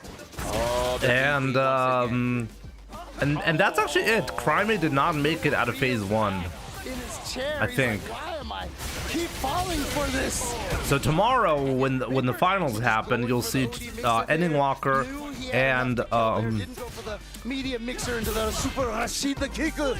Ending Walker and Blaz. No DJs. Crown, you didn't participate, so no DJs. It was your fault. Last time for the closeout too, so he's definitely aware of Noah the Prodigy's neutral jump tendencies. Yeah, for sure. The charge up right there, the wind enhancement, and now offensive drive reversal to get the Asar going. What a jump back! Like I said, Noah's like the expert. He out of Zen there. would cook. Wait a minute, maybe Zen did cook. Let me see. Back throw in the midst of the hits. That way he could just reset neutral. He's all right though. Oh yeah, Zen is in phase 3. My bad. So we have a DJ. Far away, but still has his anti-air ready to go. Oh my God. I think he baited that. He did. And now to the corner you go. No more super meter. That should be it. The Prodigy, he's gonna get hit here. This should be a kill because Rashid can combo forever into the super Rashid kicker. But Big Bird is still not happy, you know? And I think this should be avoided. You shouldn't win a match and then be disappointed because you know it doesn't matter. I mean, it does matter. I think you get more money, right? But the big money is somewhere else, you know? The big money is in a different castle. Keep your head held up high and move on to the next event. And you know, there was that guy. Yeah. But I mean, I'll tell you this right now. We know that Noah the Prodigy looks up to Big Bird and Angry Bird a lot. But surprise, I think 250,000 is for first place. Noah has a little too much respect for his opponent. It's harder for him. But I would have to look up the exact. I'm gonna look up the split. Blaz is still in this. He's in phase 3 already, so he's not gonna be playing today. He already is qualified for the final phase. Tomorrow, you'll see that. We'll see that together, okay? Yep. Well, man, congratulations to you guys. Y'all made it this far in EWC from your qualifications, but you gotta go you gotta get the hell up out of here. But moving back over towards a Group B, I believe. Yes. Group B is going to be Matsu versus Moke. And yeah, so while that last match that we saw didn't really have any implications. Prize pool. Let me see the prize pool. So first place takes $250,000 US and qualifies for Capcom Cup 12. Okay. Out of this pool, but if Moke wins this, second place 130,000, third place 75,000, fourth place 45,000, fifth to eighth place 32,500. Later today. Look, let me give you a highlight right here with Matsu. We was talking this earlier with his match with Juicy. 9th to 16th, 22,500. The split is actually absolutely crazy. Oh, and on you can already see who won, how much was won. This is important too because you know Kimberly does not have good defense. In the worst case, you get at least minimum 2,500. It's very important for her to get out of a lot of situations. And now, if you're Moke, I mean, obviously, I don't know if they got to see those stats, but like, if you see those kind of stats, maybe as Moke, you're like, maybe I gotta throw more. So 2,500. If you make it to 25th to 36th place, you get 5,000. 21st to 24th. Make 10,000. No other Prodigy is confirmed to make 10,000. Oh, yeah, and you see that? You see that? That was a $5,000 money match, by the way. Noah was put in the $10,000 pool, and because Big Bird got second place out of the match, he got 15,000. So it's a $5,000 money match. So there is a lot on the line for that, you know. I wish I could speak in Japanese, but I got to go sign my pulling over here and enjoying some EWC. I promise you'll have more than just. But yeah, basically, if you get first place, you're guaranteed to make $7,500 more. So much better. That made me feel so much better because I could say It's really interesting, the split. Wow, James. The split is very good, by the way. I really like that the split isn't as completely insane as Capcom Cup, where the first place effectively gets everything, and even second place only gets you 100K. Like 90 to 10 split for grand finals, I think is insane. Whoa, this guy looks cool. Jimmy, can you enter EWC? You have to qualify for EWC. I mean, shouts to, like, we'll see. Maybe I'll go there with Oni Akuma next year, and I'll try to qualify through the Last Chance qualifier. Maybe I'll qualify before that through other means. Who knows? But yeah, if I go there and I play the Last Chance qualifier, and I actually perform within the top 10 characters, I think, or players, I qualify for the main event. And that's where the big money is. Obviously, he wants to make it far in this tournament. Right. As I said, they had a Last Chance qualifier. If in the case that They had like 10 players who are playing in the main event were from the Last Chance qualifier in this event. So Moke, it is up to you. Ball is in your court. Can you steamroll Punk cheering in the crowd? Yeah, like Punk needs to be cheering hard for Moke right now. He's like the biggest Moke fanboy right now, because if Moke has a good performance, Punk can make it. And vice versa, to be very honest with you. And also, Kimberly does have a little bit of a weakness towards projectiles, right? So if you throw the light fireball, But wait a minute, if after it, it is a tougher wait, situation. let me look up the tiebreaker rules real quick, okay? So good at those perfect parries. Yeah. The projectiles might not be as big of an issue for him. Okay. Well, it is what it is. Rejects, what's up? I see y'all rejects. Let me see the tiebreaker rules. Hello. The good people is like, man, that Punk guy, pretty good. That's what they talk. Like, Punk got walked She's like, twice. we're on camera, pose. Deuces, I see you. Beautiful people. Man, I gotta know how to say "make some noise" in Japanese. I gotta really step my That's game a up. good one. Shout out to the Zeta boy. Zeta, I see you, Zeta. Hey. Just trying to get everybody up. You know, it's early. Well, actually, no. Let me see. It's 6:02 p.m. right now. What am I talking about? Well, for everybody around the world, I know Yes. people are watching at all sorts of different times.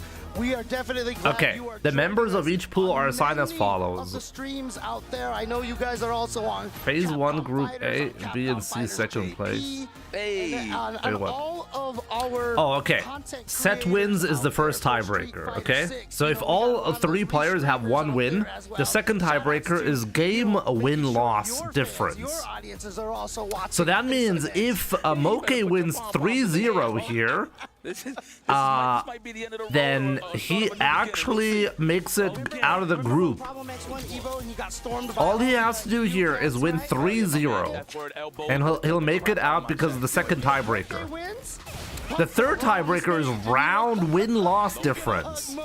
Tell you something, Logan stepped on my big toe. So we know for sure how this is gonna work. If Matsu wins in any way, Matsu makes it out of the group. But Moke winning makes it complicated. With an opportunity, he has been going for drive rush. Punk can still pass. Punk passes if the best case scenario for Punk is if Moke beats Matsu 3-2, Punk makes it out of the group. But you cannot. Nice technical. Okay. Yeah, Love it. fake the stances. If right there. Moke Just throw. gets a 3-1 victory, With a little bit of then they're variation all there. tied and the round difference has to be calculated. And I do not know who's going to be winning at that point. Get in there. But we can tell by the score, in almost all cases immediately, who's going to be winning. If it's 3-0, Moke qualifies. If it's 3-1, it's a complicated tiebreaker situation. If it's 3-2, Punk qualifies for Capcom Cup. Punk qualifies into the third phase. Oh yeah. Let's go, Matsu. That's kind of crazy. Like, how much can happen here based on, like, just minor differences in the score All right. will make a huge difference. Try to challenge with the low forward, trying to get a counter hit. I saw Sony sold Evo, yeah. But you might as well just went for the command throw. Ooh, there's that perfect parry. Like I said, we've been seeing that all day. Chooses not to go for a super. I thought maybe he would try to burn out Moke. Yo, I'm like still salivating and waiting for like a. It's kind of sad, like, if you're Punk right now and you're hoping to qualify for the third phase, with this result right here, then, But who knows though? Oh. like, you need Moke to win, but you don't need, you need him to not win so obviously. Isn't that odd? Like, basically, Punk has to be cheering for Matsu to win some matches. Oh man. Oh, man. He wants to make Sure. Hell yeah. Woo, yeah, that was close, Punk. I know. I feel you, boy. I mean, overall, Moke has to win. If Moke doesn't win, Punk has no chance to qualify, right? So that means overall, he's cheering for Moke, obviously. But it can be a 3-0. If it's a 3-0, that's bad. He's so dead. Well, actually, wait. Yeah. He's dead. Dead man walking. He's so dead. Oh my God, he got it. But all right. That's enough. Yeah, he doesn't even need the level 3. Because remember, Chun-Li can always do level 2 to level 1. Yep. And so she can always build that meter. Let's go. He's like, okay. He's like, yes, excellent. You know what? I love how Yipes has the perfect perfect Punk impression as well. Those sports movies where like Moke looks into the crowd and He's like Yipes has got like turning off half his brain to do the Punk impression. Love it. Let's go. We got cans. Let them rip. Yeah, if it's tiebreaker, the rounds matter. By the way, if they all have the same rounds, then the next tiebreaker is head to head. But what does that mean? Oh, if there's a not canon.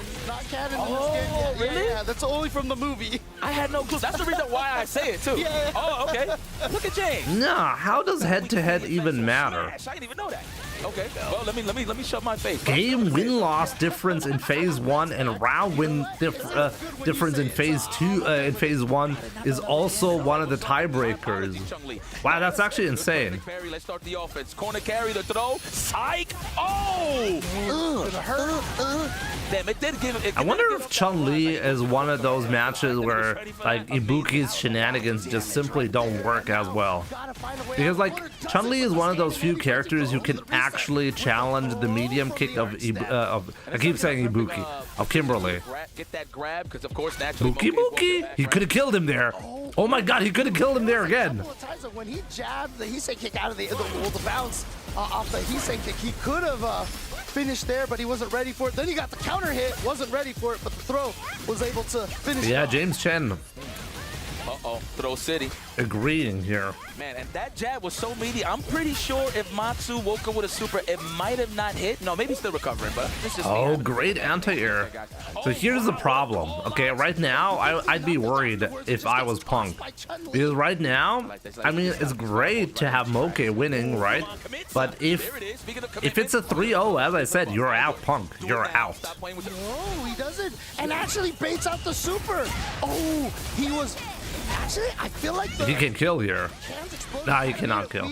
It's not gonna kill. Here we go. He's still gonna get a ton of damage off of this. Had the right route. So this is actually important for Punk. It has to be a close set. The wake up from Moke. Man, puts him in burnout. Watch your legs. Watch your dome. And he didn't finish. Oh my God. Actually, can you get a combo straight raw like that? Usually it's over. You see a drive rush, right? Oh. Yes. Okay.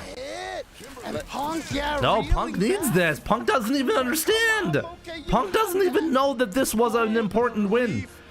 This opens the door for Moke to win in a fashion that Punk can qualify. In fact, if you want to guarantee Punk getting out of this group, Matsu needs to win another match. That way he can snipe that out and punish it properly. So credit to Matsu, he's still alive. Punk is there for the memes. One hell of a power bomb. Shit. I mean, at the moment, his life is on the line, and based on the results of other players, you know. Yep, always throwing out that light punch right there to make sure Kimberly doesn't try to sneak in one of the hots. It doesn't really matter for Punk right now who wins the next match. I think he's happier if Moke wins. Where you going? Get back in there. But if Matsu wins 2 matches and then loses overall the set, then that's okay too. From Matsu into the level 1. Nice. Okay. Don't worry, Puck. Keep them pom-poms in the air now, Victor. I need you in here, man. I need to see more action, man. Oh, low forward. She said, I am coming for you. She's not lying. Ooh, and remember I talked about that standing light punch with the counter hits, man. Every time you get it, Chun-Li almost always in range for, you know, the towards medium punch or the crouching medium kick. Nice snipe out. Oh, wow. What was that? Okay, you got a chance to break. Matsu, come on, don't take the risk. Ooh, looking for the shimmy. My sloth brain doesn't understand the format.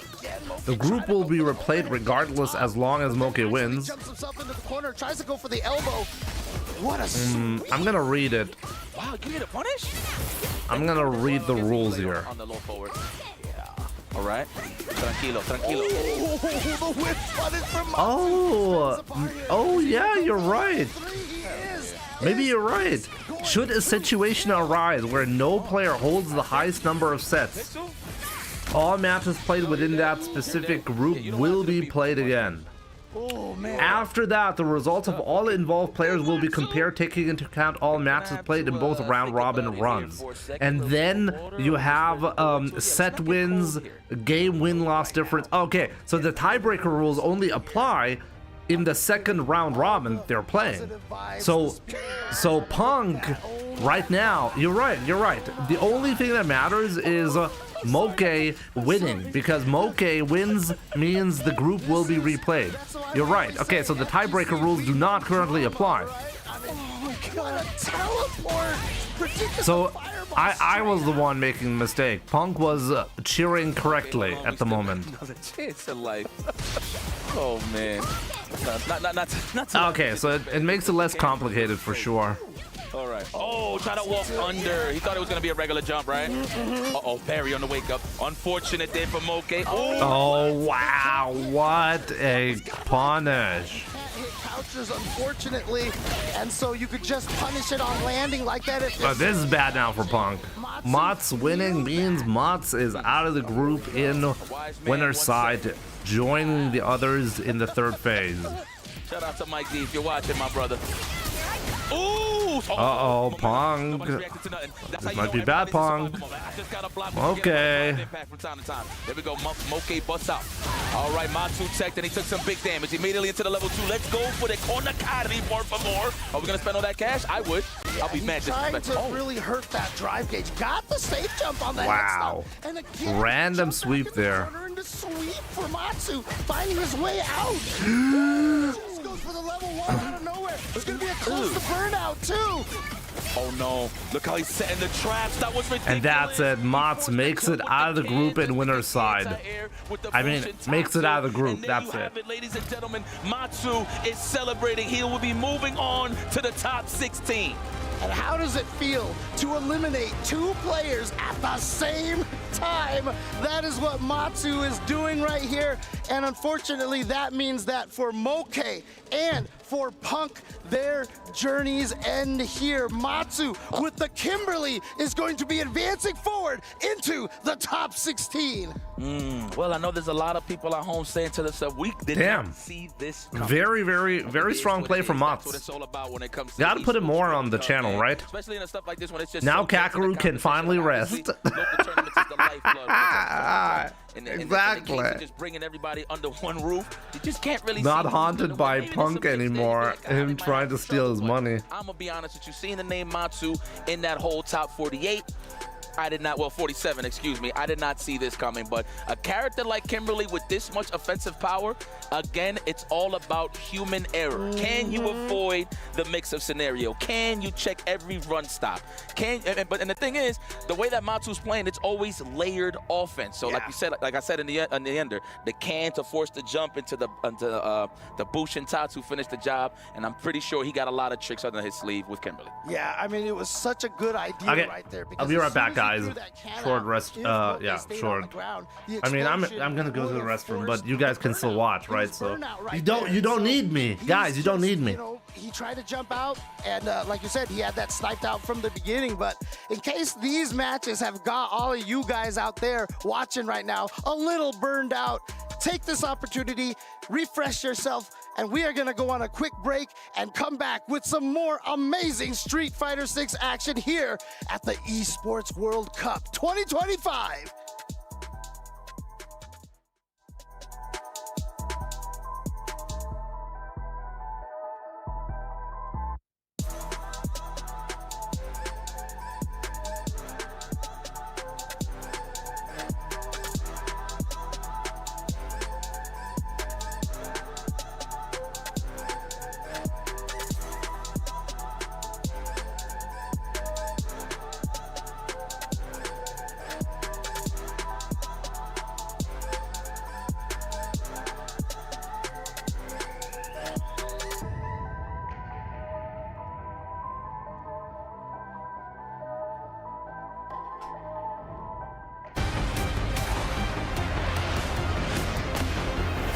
Can someone summarize for me what characters are those guys? What characters are those guys playing?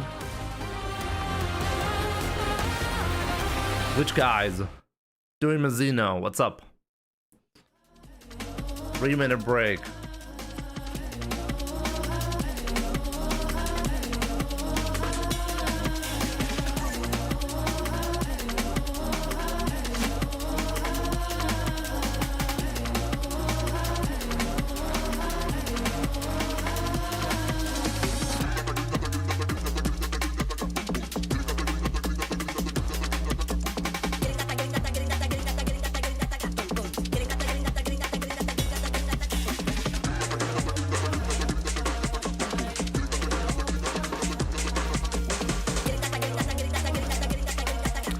We're in top 8, right? No, we're not in top 8. We're not even in top 16.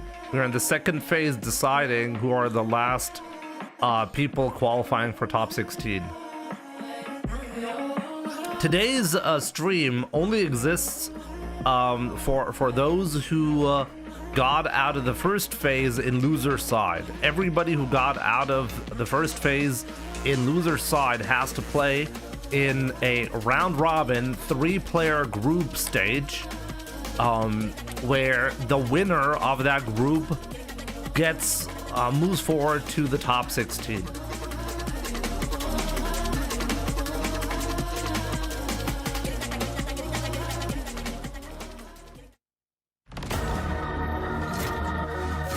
So at the moment we know out of the 4 groups, Kawano and Matsu are out of those groups and will be joining the rest of the top 16 players.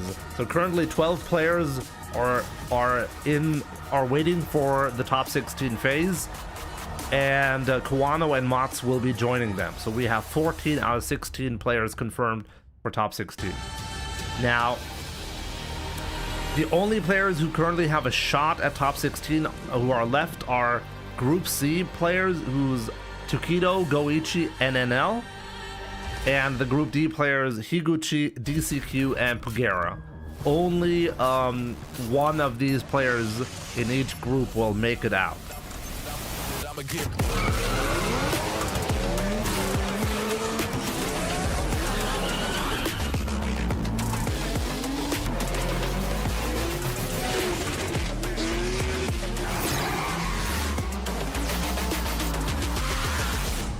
How many Jamies in this so far? I mean, we'll see. Blaz can play Jamie.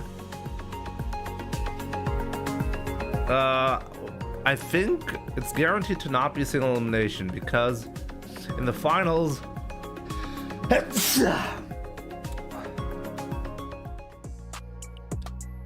Welcome back to the World Cup 2025. No, you're right. You're right. It's day 3.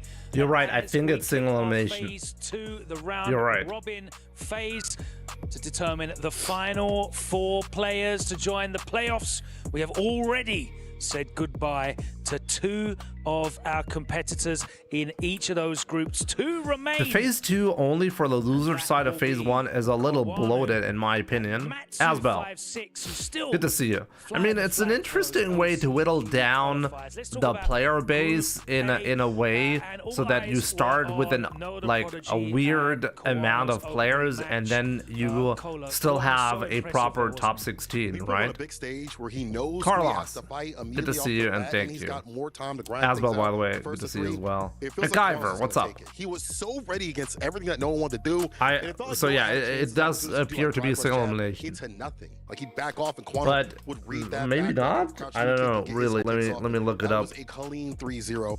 Then after that, Kawano also took down Big Bird pretty convincingly, just like close range fireballs, not eliciting him to do any drive rush up with any buttons or any buttons at all. And then when level 2 came out, it really didn't matter. We saw a couple of times, but it really didn't change the pace or the course of the match at all. Oh yeah, it is elimination. And there you can see the highlights. The bracket is already there as well, so it's gonna be Group B simultaneously, but this was the decider, wasn't it? And that delayed throw getting punished, countered by the neutral. I can show you the third phase. FaZe. the playoffs with that victory. This is what it's going to look like later on. 6-1 on games with a +5 differential. Shows how dominant he was. Big Bird unable to turn his fortunes round from day one, wasn't he, guys?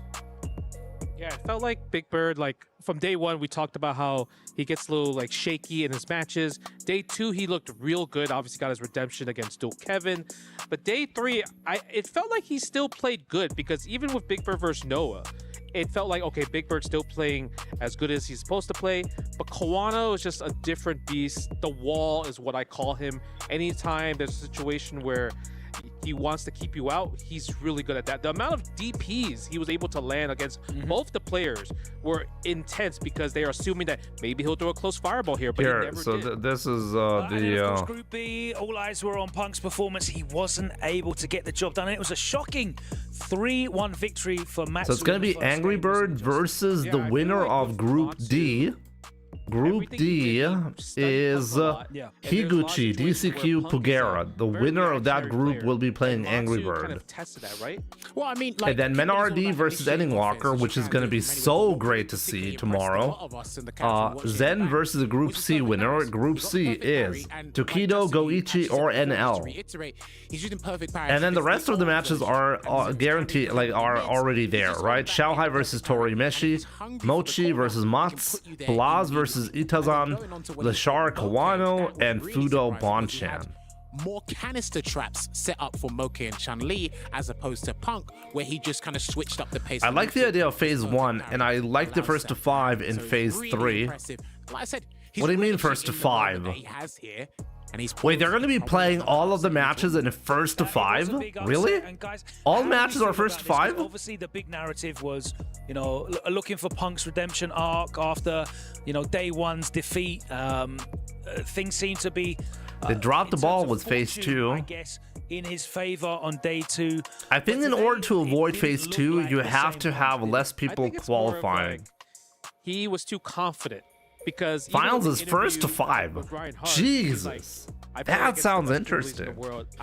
Would you rather have single elimination first to 5 or double elimination first to 3? What do you guys think? OD sprint, stop, wait for Punk to do 2. I wonder, like, if you have like, look, one reason why double elimination is good is because if you have like this one guy you're having trouble with, it's not going to ruin your entire tournament performance if you happen to meet that guy, right? Did what he could. He kind of fluffed an opportunity. It was unexpected because Matsu beat him, and obviously you could see him in the crowd there. Single elimination first 1. Like a singular compilation of all his facial expressions. I think top 16 is too much. Top 8 first to 5 is golden for me. It's a lot. You're right. Let me see, what is the plan for tomorrow? Because tomorrow they're starting. Basically, they have 25 minutes for every set. In that playoffs on finals day tomorrow, and we've got 2 big groups coming up, I believe. And then because of that, the whole thing is gonna last for 6 hours. But that's still reasonable, even with top 16. 今日は勝負ですね。サガートで行きますか。いやいやいや、今真後ろにね、いるから。そっか。Opponents are around, so he can't reveal exactly who he's going to be picking in his group today, but it's possible that we might see some Sagat. いなくなったので、どうでしょうか。まあ、楽しみにしててください。It's something to look forward to. It's a bit of a surprise, his character pick for the group, but 準備はバッチリでしょうか。まあまあ。I asked him if he's ready and prepared, and he said, so. We're going to see what happens as this group unfolds later today. Pugera, of course, part of Group D alongside Higuchi and DCQ, who you can see grabbing his key from the Wall of Heroes. Watashi wa Carlos this. And fly high for right with a U at the end. To add to their club championship with another game championship. Reinhardt, a man of definitely culture. Has room for improvement. Kumite is single elimination first to 5 in my favorite format. Is Pugera, and guys, I think everybody here in the building and most of the people at home are hoping that he surprises us. That's interesting. By sticking to his guns with this character pick, right, Kola? I would change the CPT format, double elimination until top 8, and then first to 5 single elimination, best of 2 worlds. Maybe it's a bluff, maybe not, but I think if you're saying that, it might be the Bison. Honestly, I'm not so sure about Bison against Guile, so he's got the toolkit. I'm not so sure about what the better format is. I think it's kind of tricky. I think both have pros and cons. At the end of the day, I think if you do first to 3 double elimination or first to 5 single elimination, you cannot complain about volatility, right? Because at the end of the day, you will definitely lose because you were outplayed that day, right? You cannot argue, hey, I got, like, my opponent YOLO'd because it was a short set, I wasn't able to adapt and stuff like that. Like, no excuses, right? We saw the video package about Tokido and his journey. Wait, Reinhardt speaks Japanese? He does, yeah. He did, like, at Capcom Cup in Japan, he was moderating in Japanese, so he definitely speaks the language very well. Qualify, and even here, when like it was Nephew's life on the line, he did not hesitate at all. Each game is max 5 minutes, because you know what's the and each set is max 9 games, so about 45 minutes per set for top 16. Yeah, but only in the worst case. So the average, they're giving every match on average 25 minutes to be played. I'm not sure if it works out, but I don't know. We'll see. Goichi, that's going to be our first match, actually, of that Group C. Guys, we've not got long until we get into also these one matches. match being 5 minutes. I can tell you, on average, from my pro player sets uploads, if I do a best of 3 set, most of the time the best of 3 set, even if it's 2-1 score, is below 8 minutes. So on average, the one match is much less than 5 minutes. I'm gonna go with NL. Obviously, I always was voting for NL from the beginning. Yeah, the Group D picks an interesting I'd say like 7 minutes or so is the average for 3 matches. Maybe 6 minutes. So on average per match, you're gonna have 2 minutes. So that means even if the maximum amount is played, 2 minutes times 9, we're looking at around 20 minutes. So I think they have plenty of leeway there. As we move towards crowning Answer my question, let me see. What was the question? Goichi still in the running to become a 2-game champion. We're going to find out exactly how that goes as we have what was the question? What was, or let me see. Jimmy, your opinion on Akuma's only weakness, that is his 9k HP. I mean, we've talked about this plenty of times, and we've had top players making comments about did he break the thing? We've had comments about wow, he seems so concerned. We've had comments from like Tokido and other top players who argue that if they were in control of removing even more health to give Akuma even more tools and advantages, they would take that. Like Tokido would take I mean, Tokido does not play Akuma anymore, but I think it really shows the intention. If you're an Akuma player, what you're betting on is that your life does not matter, because you'll have the advantage in every scenario because you have less life than the opponent. And if you have the advantage over your opponent in every scenario, as long as both of you are equally skilled, you'll come out on top. That's the thought process. And it's hard to argue against that if you think about it. If you look at the tournament results, Akuma, even with the super low life, still performs like super well, like amazingly well. So I don't really think it's an issue. The low health does not appear to be a competitive problem. Why do they crush their medals? You have a key. Basically, only one player is going to go out of that tournament with a functioning key, and that key will, I think, unlock the prize pool or something like that? I don't know. It's pretty cool, actually. I like that. So if you defeat a player, you get to crush their hopes and dreams of the prize pool, so you destroy their key. Land is calling.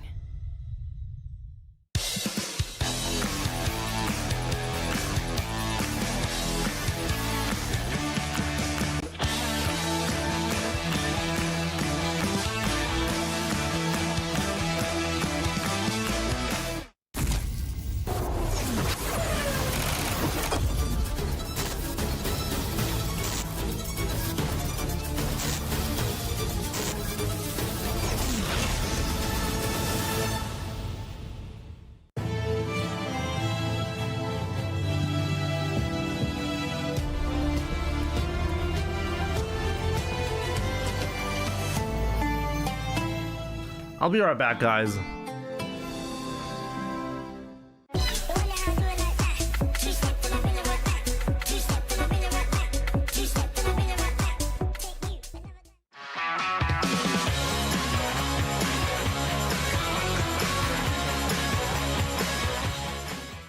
Level up your gaming experience with over 8 billion playlists, only on Spotify, the official audio streaming partner for the 2025 Esports World Cup.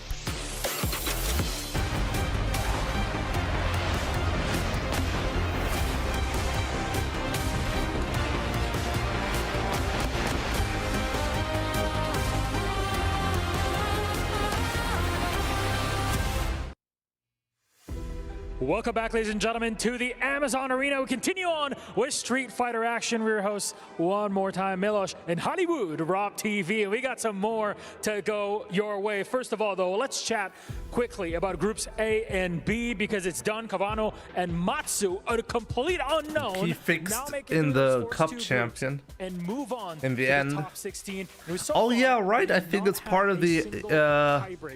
There you go. You even see it here. You can put your key inside of the trophy, right? Kawano and Matsu were just too strong, man. I mean, in Group A, we actually lost Noah and Big Bird officially dropped out of the tournament. Not dropped out, but pushed out. It's a really nice concept. I gotta say, it's really well done. Story is our guy Punk, the guy. Everybody was rooting for Punk after the whole pop-off thing, and then he qualifies, said he wants to win for Kakadu, but this time Punk was not able to get it done. All love to him and the rest of the players. But I will say these next groups are insane. And actually, before we get to that, so you know, Kawano is actually going to be playing against Lashar in the top 16. Again, top 16 single elimination, first 2-5 throughout the whole top 16, not just top 8. And then Matsu is going up against Mochi, the OG Dawson extraordinaire. So those matches are going to be amazing.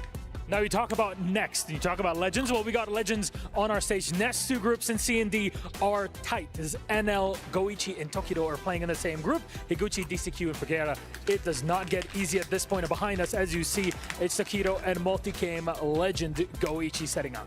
Bro, Tokido, of course, this is somebody that is in the GOAT conversation. As everybody knows, this is the ultimate scene ambassador. He doesn't stop talking about it. Put him and Ryan in the same room, they're done for the next 3 hours. You know I'm going to debate GOAT all day, every day. And then Goichi, he has the chance to make history in this tournament because, of course, he already won another title earlier. And then wait, the winner can choose 3 broken keys? Really?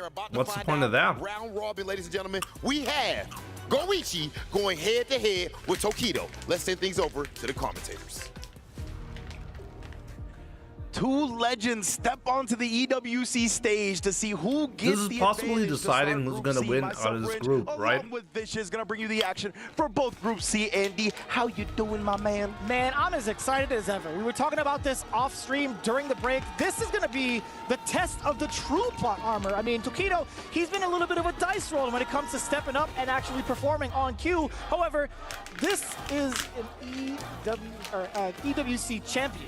Yes, right? indeed. Like he's been, for some reason, Goichi has like grown. This is the first mistake that I've ever seen In these last couple of months, stepping up to the performance that we didn't expect. When we talk about Goichi, how often do we see him in the big lights, the big stages? Not too often. This year, definitely something different in the water for Goichi. Yeah, absolutely. I feel like, Goichi for a long time, he was splitting his time between being a professional competitive player and working a 9-to-5, right? But I think with the increased money in the scene, with stuff like EWC, I'm pretty sure he is full-time competitor. And I think this is the first time we're really seeing Goichi's true power unleashed. The format is kind of fucked. Fury champion. Now he's looking I think the format is really interesting. And not only that, if he manages to add the Street Fighter 6 title, he would also win the Jafonzo Award, which is if you win the LCQ and then go on to win the main event, you get an extra $50,000. Jeez. Yes, indeed. Matsu and DCQ are also up for that award. Of course, Matsu has already qualified into the main event, so he's the closest. But right now, we're going to get into this. Oh, really? Versus Goichi. If you win through the LCQ, you get an extra 50,000. He's going JP. No way. What? Multiple characters for this event. He's busting it out against Goichi-chan. Pink Pajamas, good to see you. I'm super surprised. Butt Plug Slug, good to see you as well. Great name, by the way. A little bit earlier ago, a couple of months ago, with the JP. Yeah, you can already tell that Tokido doesn't even know basic combos. And I've always like to talk about, right, how Chun-Li historically has a good matchup against the Shotos of the game, so maybe that's why Tokido putting him on the bench, going with the JP. Oh no, the Hazanshu. I'm not afraid of ghosts, brother. No matter if it's JP, no matter if it's a Shoto, she will react to the fireballs, but more so the escape options and also keeping Tokido in check. Damn. With the overhead. I know he's been playing JP for some time, but still. Going to Goichi. My goodness, bro, Goichi. This is one of the guys, right? We talked about these are two legends here. What a way to fake them out and then actually punish the check attempt on the drive rush. But yeah, like Goichi is not gonna be fearing Tokido, right? He's not gonna to work against Goichi. He's a legend in his own right, and right now he's treating him like any Johnny Donuts as he baits the throw. Ooh. I gotta say though, like, I can't help but think. Oh my God! Did you just see that? The perfect parry on that. In game one. Oh my goodness. I don't think you're going to be winning against Goichi with the secondary, even if it's a better matchup. So much so that he went right back to the Tokido has Mago. Bring out the comfort pick of Ken. What does that mean? Play it against the Chun-Li, but hey man, that JP looks a little. Even production is coming up to Tokido, telling him that, dude, the things that Goichi was doing, this ain't it, you know? Yeah. That was just pure player. Cut the bullshit. Go to Akuma. Maybe you should just stick with the character because yeah, it didn't feel like a matchup thing. It just felt like Goichi took residence in Tokido's head. Oh, what? With that in mind, will this Akuma? Nah, Ken. Will you even have enough time? Did I say Akuma? Because that was a complete wash in game one. Now you're in technically, what, 2 out of 3 territory for the side of Goichi. He does not have an Akuma. I think he possibly has an Akuma, but his main is Ken. When it comes to gathering information, when you get washed like that in a game, you basically don't gather anything. So it's tough now. So, oh my, he went with the Outfit 3 Ken is ugly, that's for sure. Remember, he talked about that. He's been training to get a counter on DI. I love that. Oh, he messed it up though. Never mind. I mean, he's dropping combos with JP and with Ken, so I guess it's fine. Oh wow, just he had the empty jump into the jab, blowing up Goichi's wake up button attempt. Thought he was gonna try to blow up a safe jump. He does land a little bit early off of that, right? Off the enhanced Tatsu, right? A little bit of a change up. But this might just be enough if he forces that. He has to do level 2, yep. You already know what it is. Tokido absolutely spending it. Although it was a perfect. I mean, do you feel good as Tokido wasting one game like that? I don't know, man. Respect how much he's respecting Goichi. He's like, I'm not going to spend the one bar, put him in the corner, and try to work it out while I'm in burnout. Rather than just kill him off and get to the next round. Yeah, I mean, you talk about respect. The other side was shown, too, from Goichi. He was starting off mad aggressive. Those DIs were really, really big call-outs. But now that we haven't forced the corner, yes, sir, Tokido not going to take it lying down. Oh, the uppercut real quick. Makes Goichi kind of second-guess the approach. Indeed. Chill out. Ooh, the step kick. Nice range on that, of course. Good spacing from Tokido. Tried to make something out. He actually got clipped, but no counter here or anything like that, so no conversion. I think if he hadn't pressed the button, Tokido would have been fine. Looking rather dry from the side of Tokido, hence why he's pumping the brakes, looking for a reaction. Oh, damn. that catches He Tokido. can burn out, but he probably won't. Crouching, standing, etc. But this corner carry, while Tokido's rather dry, you could force that burnout. Hits why he got hit with the fireball in the first place. Counter hit and a sneaky overhead. Yeah. You thought it was your time to get out. Had he had done maybe an empty jump, he could have survived the threat, perhaps. Yeah, you can see the opposing theories, right? Goichi could have tagged on level 1 at the end to kill off Tokido, but he's saving it for the meter. And Damn, Tokido. Tokido does strike first here after the perfect parry check. Yeah, JP is very hard to play on the highest level. I agree. Stuck in this corner for just a little bit, and I love But if you know how to play him, Tokido, though, not bad. he's a very powerful character. But I mean, when was the last time you've seen Tokido use JP competitively? It's been a long time for me. I remember like one other set that I've seen him use JP with. So clearly it's not a common choice for him, and clearly that was going to be a bad choice as a result. But I mean, I'm not Tokido. I mean, he must have been thinking something, right? But he's working on a double perfect right now. So I just can't help but feel, hey, if you're doing that well against Goichi, why were you scared picking your main? For him, the Ken switch, work it out. A little bit of a buffer for Goichi, despite losing game number 2. Almost only Kakeru can play JP on this level of play. Kakeru and I think it's fair to say Juicy Joe as well. Juicy Joe is up there. A handful of the American contingent so far. So we'll see. You know, like this is what makes me so sad. I would have loved to see managed to make some big comebacks already at EWC. You heard him in the interview talking about how important this tournament is. Like Juicy Joe would have had to play. I mean, he's traditionally a one character at a time player, and this is what has been his most comfort food in Street Fighter 6. Let's see if he gets the food going forward. Kakeru would have had to play Matsu, right? Or would he have to play Matsu? No, he would not have. No, I think he would have had to play Matsu if he wasn't sick. I would have loved to see that match.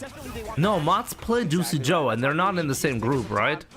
No, never mind. Oh my goodness, actually walk forward and stuff the step kick this time. Nice adjustment. Didn't want to commit. A little surprised because he was pretty healthy on the drive bar. Yeah. From both ends. Now Goichi, he's chilling on 6 bars. He's just waiting for a whiff punish, a little bit of a misposition, or maybe even the fireball from that distance, giving Tokido a false sense of security. But as Goichi backs up, you can see Tokido slowly getting his stride, just on the ground, walking forward. Tokido got away with the Dragon Lash. You're not going to get away with many up against Goichi and his reactions. Oh, stage. That was very good from Tokido. Still not a bad position. Goichi, despite being in the corner, just about equal in life if I'm looking at the other side of the screen, but still very healthy on the drive gauge. Both of them are respecting each other so much. It's unbelievable. So good at the CQC.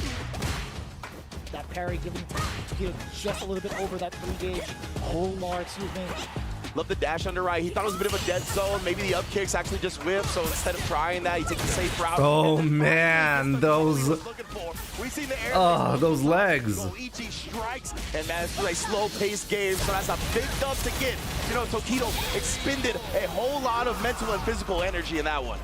I think Goichi was thinking maybe of saving the bar because when it comes to the time investment, one of my thoughts on the Yas Ryu player, one of the best in the world for sure. It's just that competitively, he hasn't had as much success as Blaz. Like Blaz and Ending Walker, those two, Crimey as well. Another down back perfect parry. Tokido's been sniping some of those for some reason a lot more successful, but I can see Yas taking a big tournament. Busting the chin open.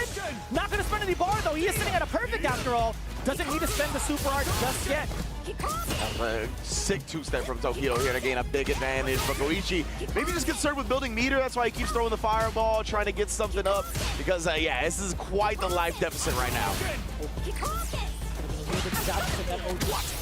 Wow, he was brave enough to tech there. I think that's why he went for throw as well, right? For the big meter gain. But right now, maybe he's starting to find some belief in this round. As he inches closer to CA, it gets more and more realistic that he makes this comeback. Trying to make a read on the fireball. Very long distance. Wow. Oh, he was too far away. The way Goichi stuffed it, relying on Tokido to perfect parry the protection. Oh no, that's it. He's gonna put it all on the line, and Goichi, as long as he finishes this one, he's up 2-1. Oh my goodness. Who would have thought? I mean, this is one of those classic scenarios where you should really just spend the bar if you can kill, right? He had so much life to spare. This guy came out of nowhere. St. Cola is like totally in the crowd there. All right, but right now, Goichi's the one with the lead. Of course, like we talked about, both of these guys, legends. To me, Yas is like Street Fighter 6 version of Just Fog is Street Fighter 5. Yeah, kind of similar, yeah. On his side, but Goichi, Good afternoon to you too, AI. He's been a part of in the past few years, the runs he's had in various games, he's definitely grown a tremendous fandom for himself. So let's get it, man. Can Goichi qualify into the main event? We're not quite there yet, but it's a good start. Did you see the hand was dead? That was mad far. That was a punish counter. I couldn't even tell what normal would come out from the side of Tokido. Yeah, Chun-Li is the most dastardly GM in the league. You do not want to shake her hand, to make no deals, make no trades. Oh, the Zanshu, brother. It's mad unfortunate that it was just kind of shy from the OD. Yeah, Ja recognizing that, he's going to throw out of it. Yeah, strike throw mix up driving forward with that crouching medium punch. Jimmy's talking to AI. Confirm Jimmy is AI. It is a rare occasion, by the way, making a read like that. That must be it. He is showing it, Tokido. You're going to have to show me that you're ready for these counter DIs. But yeah, Goichi right now taking control. To a loss. It's almost like we're coming in full circle, right? He's making a lot more reads just like he did in game number 1. Starting to flex different types of strategies to keep Tokido on his toes, but I don't know for how long, because he's looking at match point, the big opener. Yeah. Dash up, what do you do? Jump back, now forced into the corner. That's a punish counter, hella damage. Oh, Tokido went for a throw this time. Goichi has been so right. Finally, though, Tokido going to wake up with a level 3 here, and that's big. Not only does it counter the DI, but it is also going to burn Goichi out. How do you make the adjustments? How do you actually force a side switch against Goichi? At least a forward throw. That's Poor Tokido can't react to DI and Hizanchu. I mean, there's so much stuff that you have to pay attention to. No. Okay. Okay, wow. Betting it all on that. Before this final round. That is mad plot armor. Forcing Goichi in such an uncomfortable position to go for something that desperate. You know this is getting to Goichi little by little. It sounded like you said uncomfortable. Legit though, that's what he's doing to him. We'll never see Tyler 1 at this level of play. I mean, you know the commitment for any player doing competitive level of any other game. Unless you have good reason to switch. In Tyler 1, I just don't think he's going to have the motivation to do that, right? But if he did, he probably could pull it off. We'll try to just establish the throw again here. Goichi maybe just looking to build that bar up. Wants level 2 so he can put Tokido's fireballs in danger. Right now, Tokido has walked him down in some score. He's been using a lot of roundhouse, and that got him in trouble last time, where Goichi called it out with a DI. Call out against the driver. Oh, it's so frustrating playing this matchup. Right here, he tried to stick in the overhead. Oh my God! Just leaping towards his face. Yeah, again, he tried to shimmy and he got him the second time. Tokido's choosing to bring the CA out as well. It's very important. Recovery of Goichi in the process. Drive punch forward is going to be a little bit dangerous. I don't know if Goichi was going to let Oh, Goichi wasn't ready. Wow, I'm actually shocked he wasn't ready. In rebuttal towards that DI, Tokido stays alive. 2-2. Yeah, Goichi kind of looked disappointed in himself, right? Rarely do you see him get unchecked like that. Usually he's got the super on deck. He's got the super, he's got the back throw. And in this game, that is one of the premier ways to show off your reactions defensively. Little interesting that he didn't quite get it out that time. What is he doing? To shake it out. Because I think he surprised himself that he didn't answer that one. I like it. You could tell the nerves are getting to him, the pressure of the stage. But he's already been here, right? He's already been one EWC champion, but man, to do something that shake that ass, right? Maybe that's tickling the back of his mind a little bit. Possibly. There's just so much pressure, right? I feel like he's been asked a lot in regards to his performances, right? Especially with how often now he's been on the big stage, getting top 3s, getting champion status in a multitude of different games. It's been a lot of emotion coming out of Goichi these last couple of months, and honestly, I'm here for it, yes. Right? Like, do whatever you need to do to shake off that pressure, man. I love him, man. He's one of the most expressive players we got. I always love seeing the way he handles the game in and out. That's genuine passion right here. Gonna need to pull through with that. See if you can siphon that energy towards closing out the game. You have the man who's the main character, or so we think. And Tokido gets called out with a Jinrai cancel. What a start for Goichi here. Again, maybe going back to those DIs and then fading the DP. Oh, he wants the mid-air punish as well. Okay, a little saucy. Still mad damage. Yeah. Oh, that was so early. What a call out. Goichi tried to go air to air to disrupt Tokido on the way out. That was so smart from Tokido to use the light kick nice and early, as you called it. Oh, yeah, tried to take his turn back a little bit. Dude is having a heart attack on stage. So the suspect from Tokido wakes up with it again. He's willing to risk it. Tokido's got to make a comeback here, and I agree. You got to make sure he's in burnout here. This is a good way to do it. Also, just gets Ken off of you, and now the corner, or sorry, now the mid space, mid screen. This was a disaster. He really needed to avoid that. -5, right? So in burnout, which he already burnt him out before the last hit would have happened, so it only would have been -1, and it's already tough to punish because of the pushback. That is absolutely Yeah, there was not a lot to do here for Tokido. Tokido had no choice but to just back down as much as possible. Fireballs were not going to be on the table. Neither were the normals. You don't want to get chipped away either when you lose your turn up close. Yes, indeed. Back to the neutral, Goichi one. Oh, great throw. Taking an advantage in this round robin stage and risks the up kicks to success. I like that. I can't let you do close. You gotta make sure, man. Busted out a little bit early. Damn, that was a wild roundhouse. Okay, I thought the anti-air wasn't gonna come. So delayed on the 10 show. Yeah, I honestly was scared that it was gonna whiff at that Yeah, point. it was very close to whiffing. Too far, but Goichi's so strong.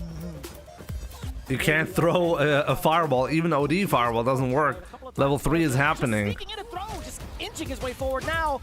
Oh, great whiff punish. Spacing that crouch medium kick. Oh, he missed it though. Good at stuffing these reversal crouch medium kicks from Tokido, and then the medium. Wow, I think he could have killed, and I think he should have killed. Don't let Goichi live. And again, you're gonna die because of it. Again, because you didn't want to finish him off, you died. Goichi taking it off, and that is a great start for him in this Group C. I feel like this is just such a crucial mistake from Tokido, being so unbelievably greedy for no reason. You have the opening, just take it. Take it, my man. You gotta be feeling invincible right now. And that boy Goichi was watching the pregame interviews, huh? Where Tokido, literally one of the main highlights. I wonder in this system if it is an advantage or disadvantage to have a 2-day break for winners of the upper bracket while... Appreciation moment from production. I can get behind that for I mean, sure. it's a 1-day break, right? Yeah, I will. I saw on YouTube recently, actually, Tokido got a... Oh, actually, it's a 2-day break because on the first day, people who are making it into the final, it's a 2-day break. You're right. Going over stick layouts. I mean, it's not like those players are just stopping to play. They're still playing, right? Part of his game, but still quite not there, unfortunately. And Goichi, I mean, he's been watching the tapes clearly. He abused that. Yeah, I mean, Asbel, I'm pretty sure whoever is at EWC right now on winner's side, they're playing a ton. What else can we really say in regards to the high stakes and being able to clutch it out in those moments, being able to not drop any combos at the last second? I know really shallow analysis, but I mean, this is just everything, especially... How does the format work? Like, this is the format map for the loser side. If you qualified out of the first phase from loser side, you have to go through this additional phase, and it's separated into three players in one group, and it's a round robin format. So everybody has to play each other, and whoever comes out on top qualifies for the finals. There are 4 groups of times 3 players, so there are 12 players. Pretty decent time against the Guile matchup. Yeah. Like, if I were to keep it as shallow as possible for everybody to come So 12 players are going to come in, and only 4 players are getting to the finals. Annoying people just off of Jimmy, I just checked rank 1 JP, and it's a new account blatantly cheating. Could be, yeah. Oh, we've seen a rank 1 JP cheating. We've seen that quite a lot. Kind of leverage it towards JP's advantage. So just based off of that, it could be kind of dicey. Like, We talk about Guile being able to safely throw booms at like the 4 range, which is almost near full screen. Guess what? The spikes can beat him to it. Yeah, that's why I love that you're highlighting the spikes in all this, right? Because in this game, there's a projectile priority, and if you got the same priority of projectile, they just nullify each other. So if he just throws the ghosts and the booms, they're just going to cancel each other out. But the spike comes from the floor, right? It doesn't but DCQ can also play JP. The rafters. That's another way where but it's probably Bison, right? Tokido and Daigo are both bad at counter the eye, but Daigo has better anti-air. On Guile in this game. Yeah, as you mentioned, we saw that from DCQ yesterday. A whole lot of Bison, but he pulled out the JP when necessary. And honestly, it looked as sharp as ever yesterday. Yeah, I don't think he's going to be slacking when it comes to sharpening up that JP. This stage of the game gets freaky in bed. Pocket JP just seems like it's always going to be a correct decision. Yeah. Right? This is the Capcom Cup character. Whoever wins the most, it's a round robin, so everybody has to play each other. There are 3 players in your group, okay? You're one of them, so you have to play 2 matches. If you win both matches, then you made it out of the group, because you're the winner of that group. It's not that difficult, okay? It's so wild to see these types of statistics coming in from a Higuchi. If there's a tie, the entire group match has to be replayed, by the way. The lower bracket from phase 1. Can you imagine that? Like, both these guys, extremely talented, all class acts. Snus Crash Out. This rank 1 JP guy who's been cheating has been around for a long time. Not gonna make another video about him. Both these players like a good amount, right? I feel like DCQ hasn't really had that big highlight just yet, whereas Higuchi, it's kind of in the similar boat. Like it's possible to have a draw. From Street Fighter League Japan. It's possible for that to happen. Yeah, absolutely, right? We've seen DCQ and Higuchi have these big splashing moments in like Street Fighter 5, but the Smiley Bones, thank you so much for the 12 months. It's been a year. Crazy, right? Thank you so much for the continuous support. I appreciate it a lot. But yeah, I'm gonna grab something, some more drinks. Let's go. But of course, to get to that main event, you got to take down the people in your way, which is gonna start with Higuchi, and then of course the other person in this group is Pugera. So it's gonna be fun matches all the way through. I love that too. The potential Sagat pick in this pool, in this round robin, is going to be pretty significant, right? I mean, I want to see how that works out. Specifically, I've got my eyes glued to Pugera versus DCQ because I personally haven't been able to see like JP Sagat as often, but I'm with Justin too when we talk about like Pugera, like Sagat versus Guile. I just want to see this heavy DP hit a blade. Oh, I just want to see it once. Yeah, hopefully we can do that when we get to that. Right now, though, we're going to see who gets off to a great start in Group D. Higuchi on the Guile, DCQ busting out the JP, and look at that, already outspacing the Soul Bot. Now you have to pay. We talk about some of the normals that Guile does possess. A lot of momentum going forward with a lot of them. A lot of potential from counter hits to link into other normals for big damage. But on the other side, JP also has some pretty sizable ranges, has some really weird disjointed hitboxes. It could be kind of problematic for Higuchi. Yeah, I like that idea from DCQ where he tried to bait out the throw tech after the parry, but didn't work. Now Higuchi to work. He looked like a contractor, a little bit of a temporary work, right? Immediately also comes to It is actually JP. Interesting. Talk about that example, the spike versus the boom, the launch, and now forcing Higuchi back, drive rush immediately checked. This is Wait a minute, is this a bad match for Guile or JP? Standpoint for Guile. Yeah, that's another thing, right? This is going to be a big drive meter war as well. So who has OD projectiles going to out-prioritize the other? Jump media punch trade. He's going to immediately activate Rhythm Vibes, what's up? Yeah, parries on the projectile. And yeah, it's still coming, man. You got to harass with it. That's pretty significant. Perfect! Perfect! Oh, you can chip here. Puncher regardless for the guaranteed chip.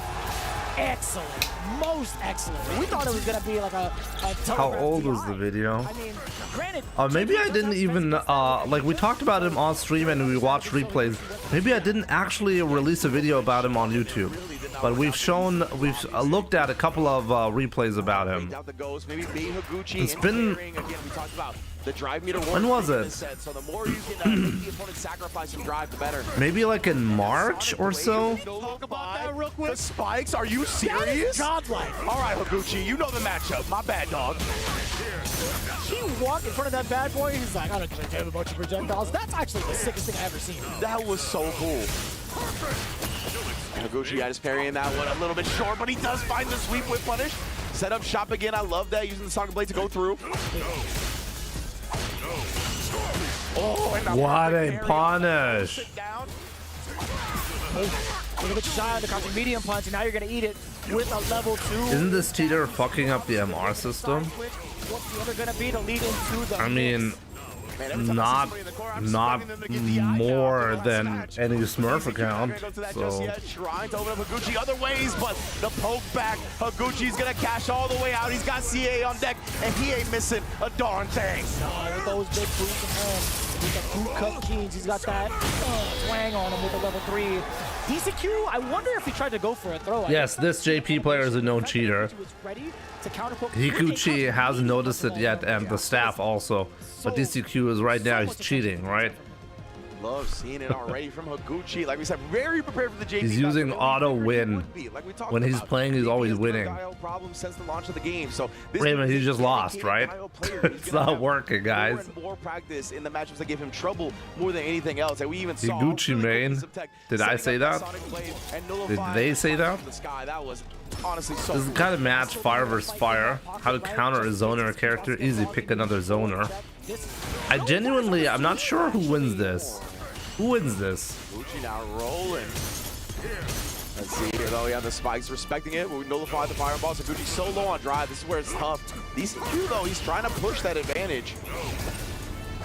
Fading out with the ghost. Higuchi trying to be weary of it with that parry. Still remaining intact with the anti-air yet again. DCQ actually gets stuffed out. That was a counter hit. Higuchi not only dedicating himself to the parry for the ghost, he actually drive rushed forward as the option select to force the opposite situation against DCQ. Wow. Jump in and heavy damage.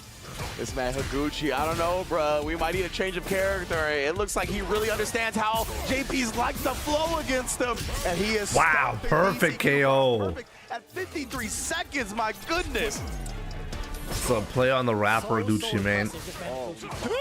I'm sorry, I'm not that much into rap. Understanding of when DCQ is gonna press again, bro. Black hair JP is uncanny. Got the double departure, down trip. You get the punish counter for the sweep, blades to back it up. Yeah, his timing, being able to stuff out the spikes too, very, very important. He's really dismantling the hell out of this matchup, Range. Legit, man. I mean, probably this is the best performance I think I've seen a guy have against JP. I'm sure Knuckle Dude's had amazing performances as well, but right now, this is incredible.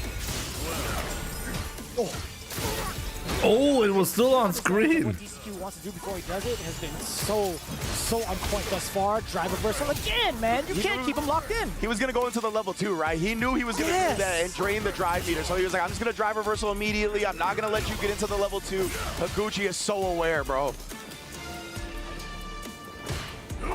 Oh, the trade. That's fine for Higuchi again, right?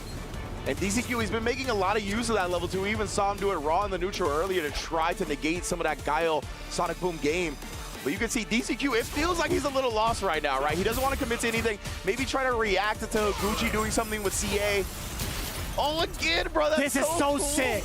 I was at a loss. Wow, he can really counter that. Commit to something wild, right? He's been waiting for a long time to see if Higuchi's gonna press buttons or overextend, and he hasn't done it once up until this point, and that's gonna be. Wow, that's such a fantastic counterplay to the portals. DCQ, you were talking about him looking a little bit lost.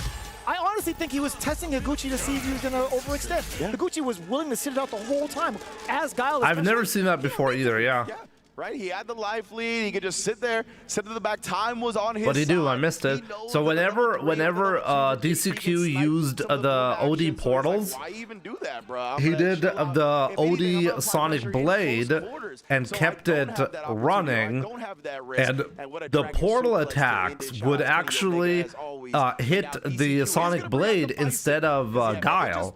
So he used it as a shield. I did not know that worked. From one matchup to another, though, a more commonly played character, M. Bison. He roams the streets. So you can really negate, with Guile, you can negate the power of the OD portal with that. Also, right? A lot of professionals Because there's no mix-up there. Guile cannot get stuck in, already off to a great start. The perfect parry. in block stun. Counter against DCQ's defensive options being blown up sky high. I mean, if he teleports behind you, then that's a choice that you can do, right? But the Sonic Blade is still there. You got to be careful as JP. looking. But if you let the portals actually do the attack, it will not hit Guile at all. So there's no mix-up between letting the portal pop doesn't do anything. I think we've seen the west side of the screen just yet. So all Higuchi has to pay attention to is the teleport. Actually London, but you know what I'm saying. I don't know anything about European geography, I'll be very honest with you. So if you say it, I got your back. Yeah, you're right. I have no idea if London's on the east side of England or not, but no, you're right. We'll take that. Yeah, Higuchi is too strong right now, right? It's okay. DCQ now applying some pressure. Oh, he even tried to backdash right there, trying to call out a throw attempt. Okay, now we get the west side. Non-geographically challenged is DCQ. Can he keep him in Wow. Okay, DCQ. papers? Starting to find some life here. He's going to go into level 2 to put Higuchi very low. But we still got CA on deck, and I mean, DCQ, he's pretty healthy right now, but okay. Got him trying to press back, committed to the drive rush cancel off the last light. Big belief. No visa problems if you're hailing from Shadow. Apparently. Gets around to survive. All jokes aside, though, Higuchi, after that slight dismantling from DCQ, momentum base can... DCQ is finding his footing here in the set, it seems. DCQ while having the bomb planted, but now the timing of his own, actually, just delaying the crouching jab. So much reward out of it. Yeah, DCQ might be honing in on the rhythm of Higuchi now. And again, we got the throw. We're gonna do here, just immediately bullying him again. Oh wow, DCQ now in control. That's it. Catching the button on wake up. What an answer after going down 2-0. Higuchi looked like he was gonna run away with it, but DCQ on that comfort. The fireball shield lessens the mental stack, and you just gotta wait for the portal. The teleport, right? Yeah. You're starting to see Higuchi being a little bit stubborn on defense, right? He wasn't going to let go of his meter. He wasn't going to do any like delayed flash kick, right? If you're going to delay your button and DCQ's called you out at least twice, like why not go for the invisible First to 3 strikes again. We'll see. We'll see. DCQ has still a long road ahead of him, you know? Trying to just get normals out. But great whiff punish there. Invincible reversal options represented.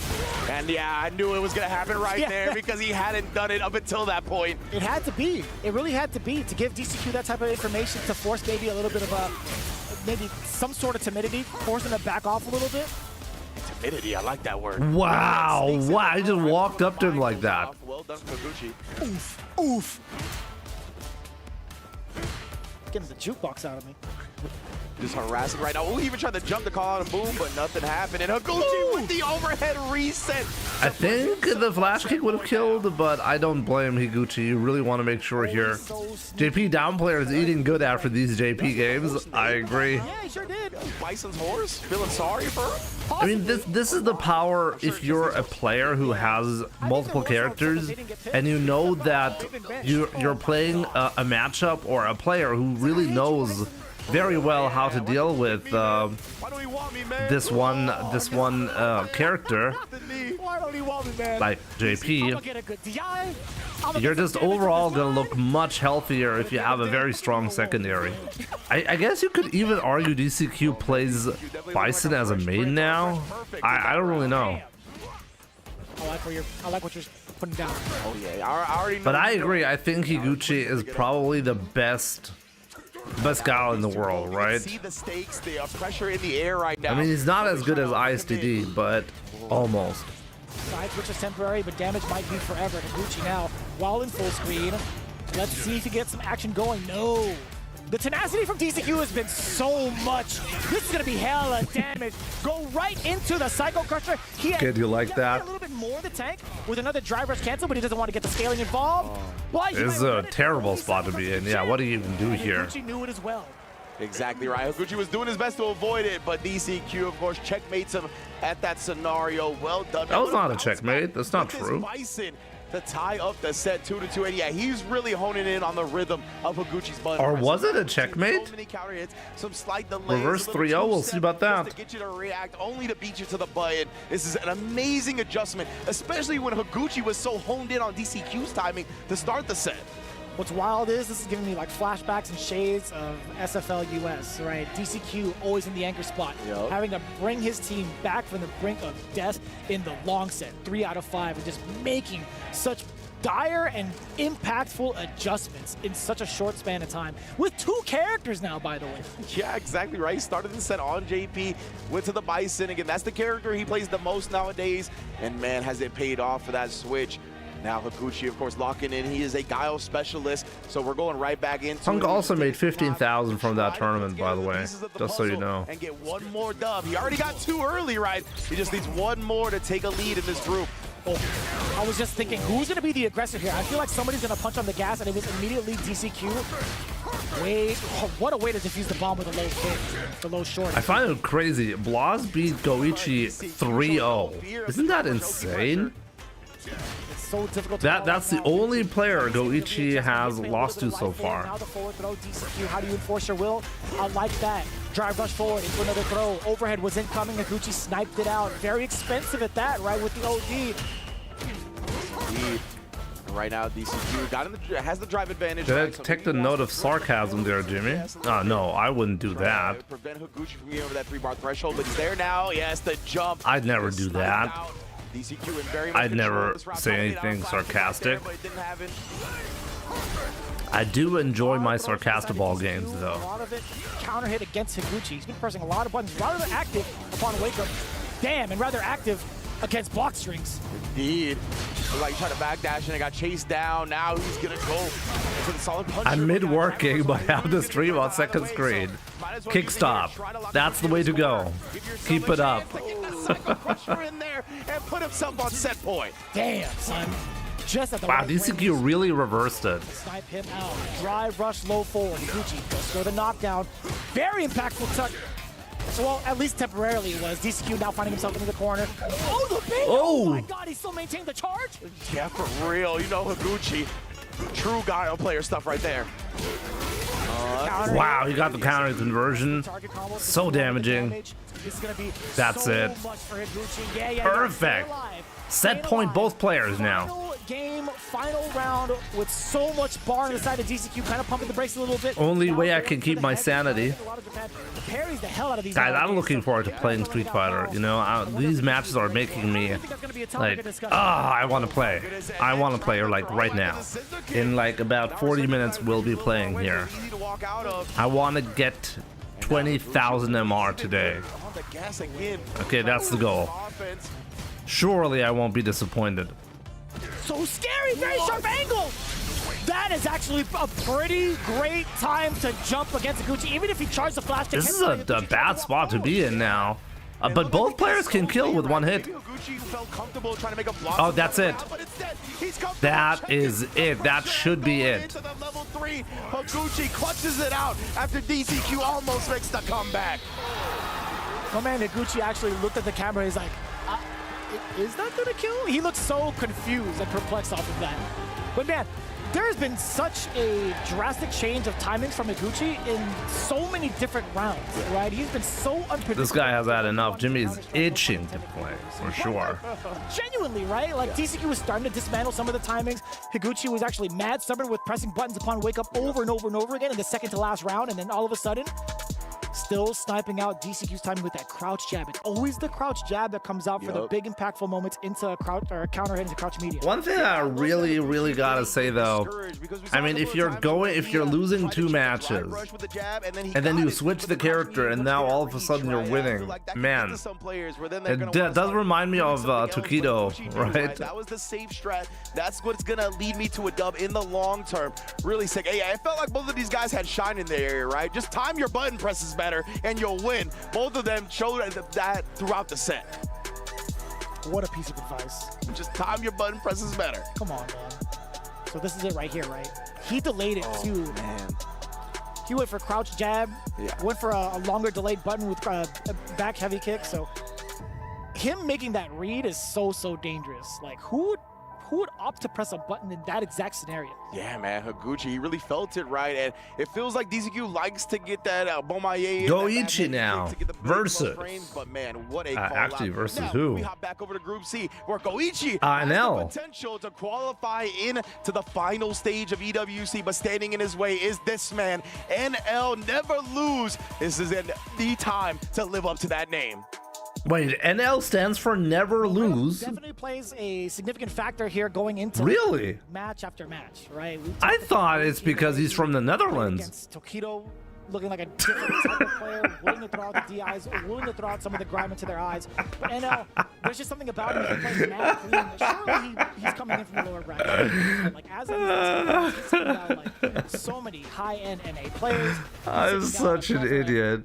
Sorry guys, I gotta pull those jokes sometimes, you know? Test towards NL if you could keep that consistency. I'm the one laughing because I know I'm funny, you know? Abdullah Khalid, I'm not like you, okay? You don't laugh at your own jokes because you're simply not funny. You gotta face reality, my man. He was more playing not to lose rather than to win, right? And he really identified that in his play style. He's leaving. Robin stage rather than qualify directly into the main event. No, Sting, come on. You know it's a joke. How many times am I getting roasted on my own channel? Come on, guys. He's always thinking that he's got the right decision, and he is a student of the game, right? It's not just about the natural reaction talent or his affinity for fighting games, his dexterous fingers. He is a student. He studies that. That's what separates these. I know that feeling. I just found players that don't put in the hard work. Yo, what channel is that from? That emote? On top Yeah, I gotta look that up. Being able to understand the psychology of other players. Oh, Yas? It's from Yas's channel? I gotta step up my game. Damn. That is something that's almost unteachable sometimes, right? Gotta be able to take the roast. Yep. I know that feeling. I just found out a few days ago that GOAT means greatest of all time. You didn't know that, Renee? Wait, for real, Renee? Didn't you know that? Man, oh man, and yeah, that's what Goichi and Ena are gonna do right now. Face off against each other here. I'm expecting the Akuma versus the Chun-Li, right? That's usually what we get from these two, so definitely expecting that one. But yeah, man, it is going to be a barn burner. Again, remember, Goichi is going to be eligible to qualify into the main event if he gets this W here. But of course, we are playing out all the matches, even if there is a 2-0, because damn, Renee. $5,000 prize difference between second and third in the group stage. So of course, so what did you think people were referring to when they would put actual, like, the goat, the animal goat, into the chat and talking about goats? You thought just people thought, like, what were you even thinking? Were you just confused? Yeah, man, I've always been a big believer in Chun-Li in this game, right? So I think I'll be right back. I'm drinking so much. I gotta go take a pee a lot. And against Akuma, it's a little scary for me when it comes to Akuma, right? Especially like if NL wants to do any demon flip shenanigans. A lot of the time you could do stuff to do a shallow demon flip, bait out an anti-air. But Chun-Li has stuff like that forward heavy kick, right? That reaches quite a horizontal range, and it gives her some of the most damaging anti-air combos in the game. Combine that with Akuma's lower health, it could be over real quick, man. So we'll see if NL chooses to try to play just a solid game, and that's extremely difficult to do so against Chun-Li's walk speed, button range, and Goichi's reactions. Let's find out if it happens. Game number 1, NL versus Goichi, already with a big mistake for the sweep, at least in our eyes. I assume he just wanted to snipe the walk back, thinking Goichi would try to get that space immediately, but it's tough to get a read on Goichi's movement. That's another thing that makes him so great. He doesn't really just autopilot. Ooh, which way? He does get a chop there. I like those two air approaches. Keep that in mind as we progress towards the match. We do have something to say about that, but Goichi keeping it rather distant against NL for a very good reason, right? He wants the fireballs to talk rather than be in close proximity because of that exact factor right there. Standing Light Kick has been so dominant in controlling the pace for a lot of the characters in the cast, and now, while being in the corner, you have to spend resources to get out, and you know what? NL greets him with a back throw. That's totally fine. You get out. Oh my god. Both of these players are counting on the other player to perfect parry their projectile, right? We've seen Goichi use counters where he leaves no gap between that perfect parry fireball and his button. The backdash got clipped. That was unfortunate. Oh, he gets out. No answer. And this is such a damaging starter. NL was in such control, and it slipped through his fingers. Big conversion. At half the cost. Not bad. Yeah. 1 bar only. So, keeping in mind, while we're in this space right here, NL, he goes for really early air fireballs to anticipate Goichi trying to go for an anti-air. Then once it's cleared, he goes for the demon. But in this case, Goichi trying to read with how he's on you was kind of more of wishful thinking rather than trying to anticipate. Let's see. That right there, right? What does that mean? If Goichi wins here, it's guaranteed to go for Goichi. Goichi beat Tokido, right? I'm not crazy, right? Strats that are strongest to character. Oh, the overhead trying to sneak it in there, but great defense. Gets the air hit, so no big damage. Damn. Forcing the burnout upon his opponent, but at what cost? Throwing the fireball against Chun-Li is scurry. True. Yeah, fully loaded is Goichi. Right now, it feels like he's waiting for him to do it one more time. Oh, he actually gets the landing punish from that far away. Yeah, them nails are manicured, dog. Oh my God! Oh! I can't believe it. Goichi didn't feel the need to press the issue with NL and burnout. I thought he was going to try to take full advantage, just smother him out. But this is what I was talking about. It's so tough to get a read on Goichi's decisions, man. Yeah, and I'm so glad that you mentioned that, right? We talked about Goichi kind of being forced to a halt because of the early air fireball, which gives NL the green light for the Demon Raid. What just happened earlier, right? NL went for the Demon Raid thinking he was cleared because there's nothing kind of like... Yo, Mono's best. Good to see my man. He just used the walk speed instead to walk under it. Yeah, I like that a lot right there, Goichi. He's shown that, right, where he is good at recognizing the dead zone of the up kicks whiffing on people's jumps, and he'll just dash. He's like, I'm not going to make myself get punished when I know. And he calls out the big pokes, right? I think he knew that NL was going to want to go with that target combo to burn him out, and instead he counters the wake-up DP again. Goichi, such right reads. Letting the fireballs do the talking, or at least utilizing the most of that space too. Goichi willing to kind of just back away because of the fact he has a 2.5, now at 3 bars for the drive gauge. I'm having lunch at work, watching the stream. Good. Hope you'll be enjoying lunch and work. Goichi, he's got 2 bars off it as well. Oh, but the jab, he tried to take his turn a little bit too early, and that jab. Oh, greedy. It's not over yet, though. I love the drive reversal. Would have been safe if blocked. Oh, man. Oh, that was so greedy, but it worked out. Dashed up forward and was still within range for an overhead? You can't do that. You're not Giannis. You're not going to half court to the basket in 3 steps. That's crazy. That's like Braun action if I've ever seen it. Yeah, legit. No call, the top player privilege. Goichi right now, though, he burned himself out, but he's okay with it, right? Because he's got the aggression. Oh, no, but a little too aggressive that time. And I like that. Take the back throw. Put the pressure on him in the corner. Oh, you're going to get caught reaching. I'm going to do some teaching. Not going to go for the level 3 to pause the drive gauge against Goichi. He's looking to kill range. He doesn't give a damn about your drive gauge. And guess what? That's going to get blown up sky high. NL with the NL taking it back. Decision-making to keep in mind of that level 3.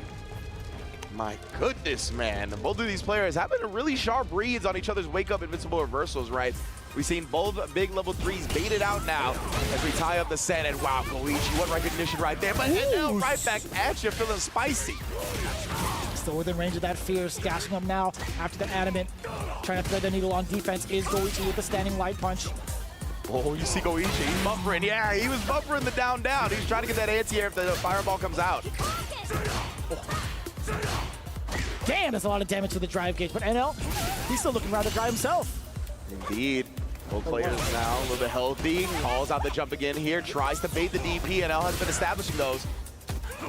Trying to clear that space off of the air fireball. Drive rush forward. Great block in the overhead. Goichi now in trouble because of the threat. No big punish. No big conversion. 2 times over. Now here come the legs. Here come maybe the positioning for the... Oh, what a great conversion.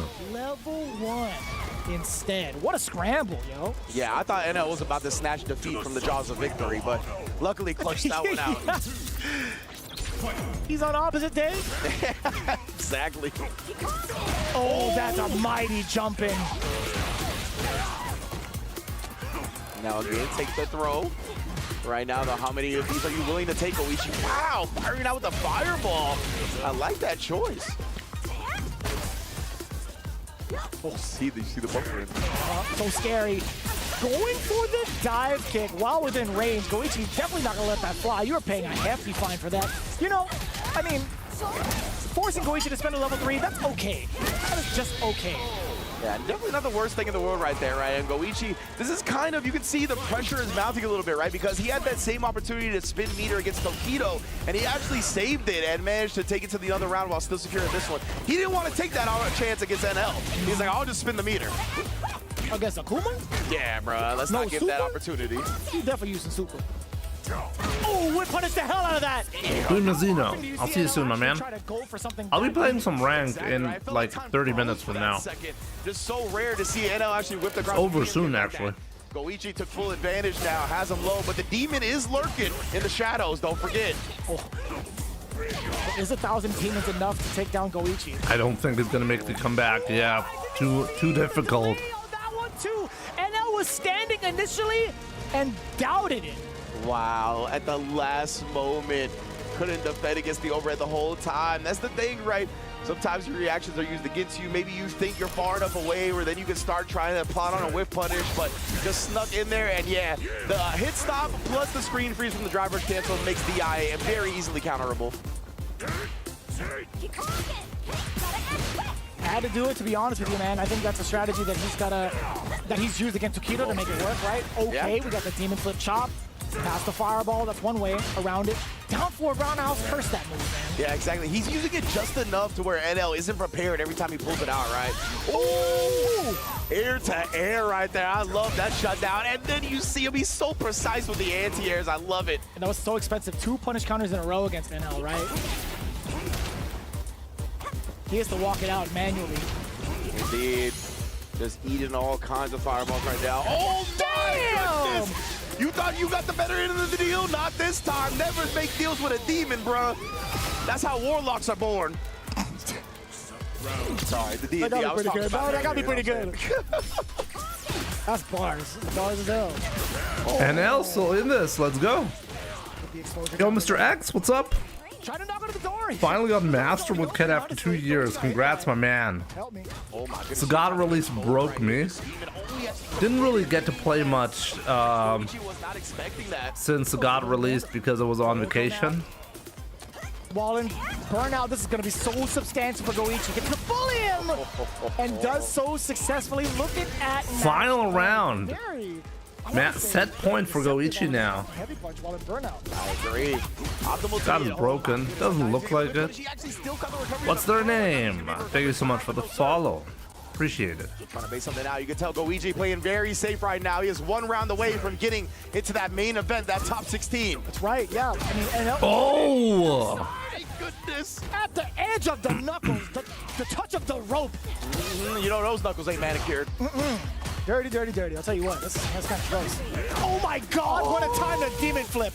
That was great, yeah. Now he's got his apron on, but Goichi putting a stop to it. This is actually quite dangerous. Like, Akuma does not have a lot of health left. Level 3 for Chun-Li could possibly kill at this point? OD's fine. Shit, man. Oh. Again, they're playing so slow right now, right? Everybody knows the stakes.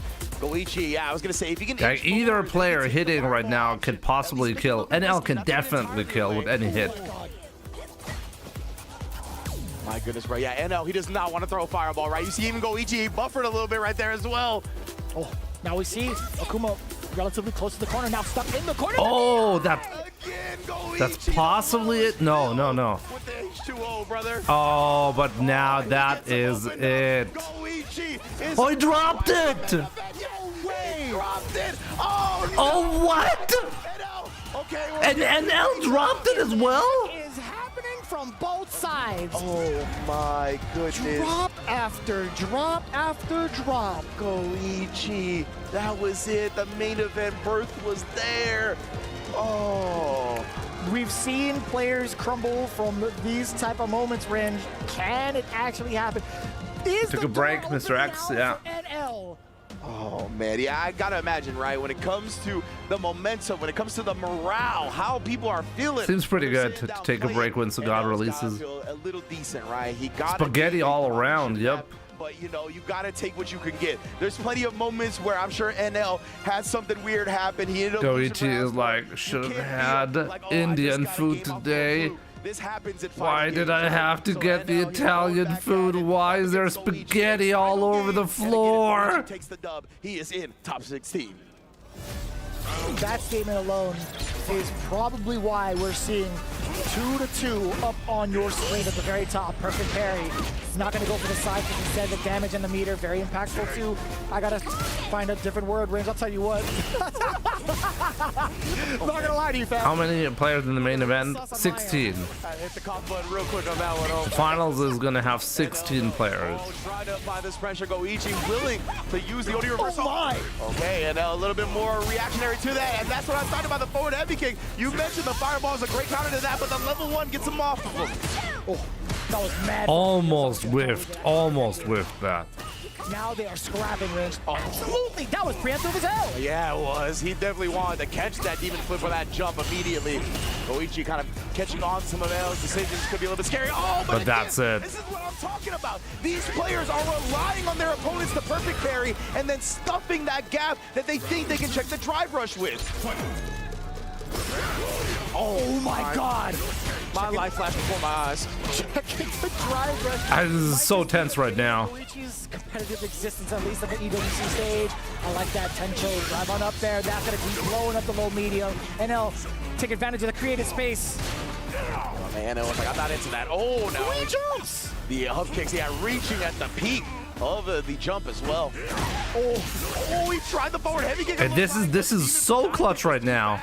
I would actually kind of want to see NL winning so that the third match is not completely in vain. Confirmed could lead to a level 3, but it's crouching heavy punch from the side of Goichi. What a time to throw out such a hefty normal. We're going down to the final round. He prays to that button, bro. The crouch heavy punch, he's got full faith in it.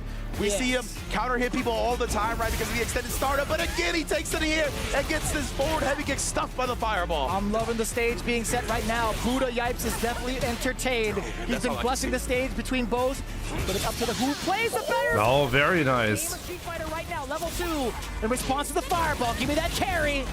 We finally see it come out right. Goichi's been holstering that option this whole time. And now another throw established. Oh, he didn't confirm it though. He was a little teetering on those 3 bars, right? Didn't want to confirm. Oh, what a mistake. He tried to do fireball and he made a mistake, and Goichi is going to move forward. Go into top 16. Man, there was a lot of flubbing in that set, man. There was a lot of stuff that we are kind of trying to wrap our heads around when it comes to these players making mistakes that they're not known for. Very uncharacteristic moments. But man, Goichi somehow... But yeah, Goichi still ends up being in the finals. He still has the chance to actually be a double EWC, oh my god, EWC champion in 2 different games, and one of them being Street Fighter 6 with such a massive competitive scene, so much competition here. If he can make that work, like seriously, Goichi seriously is going to be a contender for like GOAT status, you know, like who's going to be able, who is pulling off something like that, you know? Time and time again, the stuff, the forward heavy kick. But to Goichi's credit, he didn't do that on that one, right? He actually caught the landing frame punishment, so maybe he was trying to scheme a different option. Yeah, right there, right? He didn't immediately go for the forward heavy kick when he saw Kuma go into the air. So maybe he was looking for that regardless, try to sneak under the fireball. That is fair. With the Chun-Li. Was that a boot? Right? Looked like it, right? Unfortunate that NL went out on an error like that. But I do think Goichi was scheming to not get hit by the air fireball once again. Goichi. Goichi. What a performance. Goichi. Again, we talked about Goichi. Oh my god, I like that. One of the most calm, cool, collected guys is coming up right now. DCQ versus, oh my goodness, Pugera coming up right now, baby. Yeah, one of the more anticipated matchups. Okay, because Higuchi won, we actually do not know what is going to happen in this group. Even in this, like, no matter who wins. Sagat potentially on deck with Pugera facing off against... No matter who wins, we don't really know. If it's Bison, I think we could definitely handle that matchup. I want to see what happens if it's JP. Yeah. If DCQ wins, Pugera can beat Higuchi, and then they will have to replay, right? but DCQ. Honestly, man, after that three-game comeback, or almost three-game comeback up against Higuchi with the Bison. Show me some low-tier DJ content. Oh, Lashady, like, you gotta remember, DJ is so broken, you're not seeing any DJ today, you know? You're seeing him in the finals because he's so good, he's obviously not gonna play with the plebs here, you know? Plebs being DCQ and Pugera and Goichi. Pretty damn Tokido. Pretty damn intimidating, especially with what he gets afterwards. He's able to clear the space so well with not even just like... This guy looking like an anime character, he absolutely does, right? This is where he can kind of delay his normals, go up into your face to go with standing medium punch to have him hella plus, or even go down below with low medium kick. Despite it not being cancelable, it's still just as much of a threat. Yeah, absolutely, right? Like, especially after you just want to poke him on it with the drive rush. I gotta double check the frames, but yeah, man, crouch medium kick here, right? Yeah, -2 on block, so even on the drive rush, if the crouch medium kick's blocked, you're still +2. You're usually in throw range as well. So yeah, Sagat, I mean, he's definitely got plenty of ways to bully, right? I think that's what's catching some people off guard too. Pugera is not a stubborn old Sagat player, like tried to play the character how he's traditionally played, right? He's really embraced the Street Fighter 6 iteration of him, trying to get in, trying to work that drive gauge down, get the big target combo confirmed, and then once he's got a nice hefty lead, then you know you gotta try to jump the fireball, so have the DP ready. We've already seen him be very good on the anti-air choice as well, right? He's got good judgment on when to use which DP, light, medium, and heavy. They all vary very differently. And I want to see if he's gonna bust out some air-to-airs too. I know Sagats have been talking about how good his air-to-air options are, and with the anti-air being suspect in some ranges. Spielst du eigentlich nur Ryu oder noch andere Charaktere? Ich spiele auch andere Charaktere, aber nur wenn ich dafür bezahlt werde. Also ich habe einige Charaktere also auf Master Rank, aber tatsächlich ist das so ein Ding. Also du kannst mich quasi zwingen, Charaktere von Rookie auf Master Rank zu grinden. Für 500 €, live on Stream, aber ansonsten eigentlich nicht. Also aktuell nur Ryu. Ich habe in Street Fighter 5 und Street Fighter 4 auch andere Charaktere ernsthaft gespielt, aber für Street Fighter 6 bin ich erstmal nur bei Ryu. I say it every time I see media kicking it. I'm not gonna lie to you. If you're playing Sagat and you're not uppercutting, as you should. Oh my goodness, the double swing. That's something that Pugera loves to do, right? Crouch medium punch back to back. He'll do it on whiff. He'll do it when you block the first crouch medium punch. Like, he's taking advantage of people not being comfortable against Sagat. Ooh. And that's always so deceptive. That step kick, forward light kick, catching low, standing low is so difficult to kind of keep track of. Hello. Yeah, huge perfect parry from DCQ as well. Like, to relieve that pressure. Oh, yeah, it's too far away. Good punish. Give me that. So much space created off of that OD Tiger uppercut. This jump out is huge. Indeed, right? Caught DCQ committing to that fierce. Whoa, yeah. It was plus, but he put himself in burnout. He's just so confident. Wow, yeah, that was good. +2, and it's a 6-frame normal. It's gonna trade with 4-framers every time and give Sagat a big I love me. Oniguma. About that exact normal as well. Like, you see Sagat. I should. You're gonna be just fine. Just don't press a button. However, what happens? I should save that. I like that. Disrupt the offensive pressure. Ooh, trying to snipe the walk back. To me, I love big what? Willing to challenge after that drive rush cancel, though. I like that from DCQ. We love Oniguma. Here, already setting the tone early against Pugera's drive. Oniguma, did you used to play Oni in Street Fighter 4? Can't find nothing this time. Oh, shuts him down. Oh, the knee, yeah, tried. Oh man, the knee getting punished hard. But perfectly outspaced, and he's making Pugera pay for that decision. Pretty much close to death. The throw, very much so, even closer. And that's gonna be it. Counter hit. Pugera. You play both Oni and Akuma. Interesting. Jimmy, who else could you main except Ryu? I mean, I said earlier I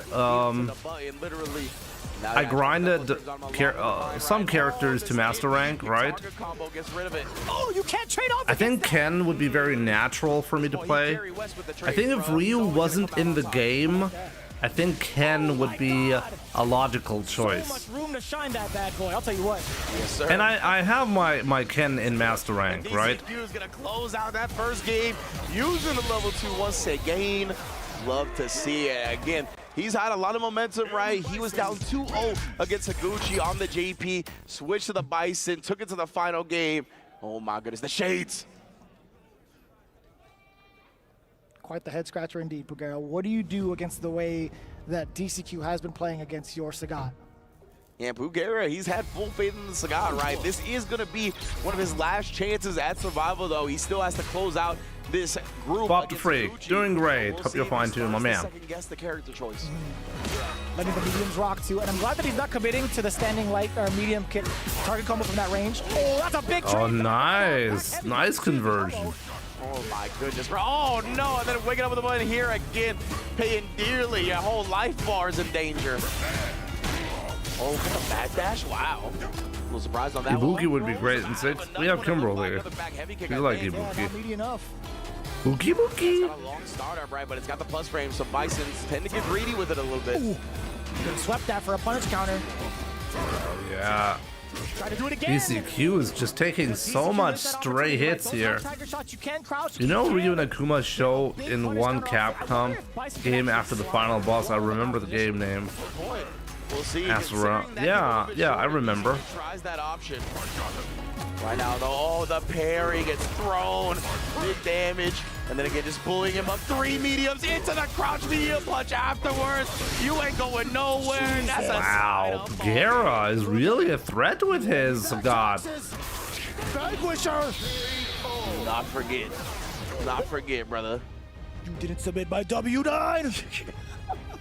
And you know, yeah, after the stay medium punch right there, crouching medium punch from Sagat is 7-frame startup, right? So it's still a 5-frame frame trap. So if you try to press like a medium from that range, which a lot of people like to do, you're gonna get counter hit like we just saw. Of course, like the fastest medium buttons are usually like 6 frames. There's some special cases, can be back medium punch, first hit of jury stand medium kick, but for the most part, it's gonna be 6 at the fastest. A little side note, what I like the most about it is Pugera took a micro step forward to instill that if he does medium punch a couple more times, he's still within range in case the trade does happen. Great point. Actually, I don't have a lot of good memories of that game. Maybe we should play it soon on this channel. Next to the round, we go. Damn, son. That's a gamble Pugera is willing to take. I mean, decent amount of damage. It forces Bison so far out there with the Tiger Uppercut, and I really like that choice, but you can't be doing it too liberally, I'll tell you what. Yeah. Definitely, you can feel the consequences. And there you see now Pugera switching it up a little bit. 1 stand medium punch into the throw. That makes trying to parry the second stand medium punch. We need some Ryu gameplay. You'll see Ryu gameplay in 14 minutes. Oh! He sniped out that crouching medium punch so far away. Again! Bring on the violence, DCQ. Oh my goodness, he's gonna commit all the way because why wouldn't you? That's gonna kill, right? Hey, shout outs IFC Yipes. It's gonna be 2-1 DCQ. Damn, he grabbed his head like a bowling ball right down the alley, quite literally. Damn. That's a pure strike, right? He scored 300. I'll be right back. Oh my goodness, bro. DCQ roaring back yet again here. Range after that. A slight contact. We get the target combo off of the heavy.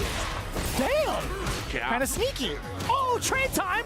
That's what Pugera's been looking for, right? I'm down to trade all day, every day. It looked like DCQ tried to delay a button right there to block the second one, but ends up getting thrown out of it. Big parry to reverse the situation. That's huge. That range is so deceptive. Get a little step kick and get the big uppercut, big fella. Oh my goodness, you know Pugera loves that. Every time we get to use the big DP, that's just a satisfaction. That's what I like to see. Using some of the lighter normals. Oh, that was sick. And then again, yeah. busted out another Tiger uppercut. It's not your turn. This character is sick. Get harassing with that step kick now.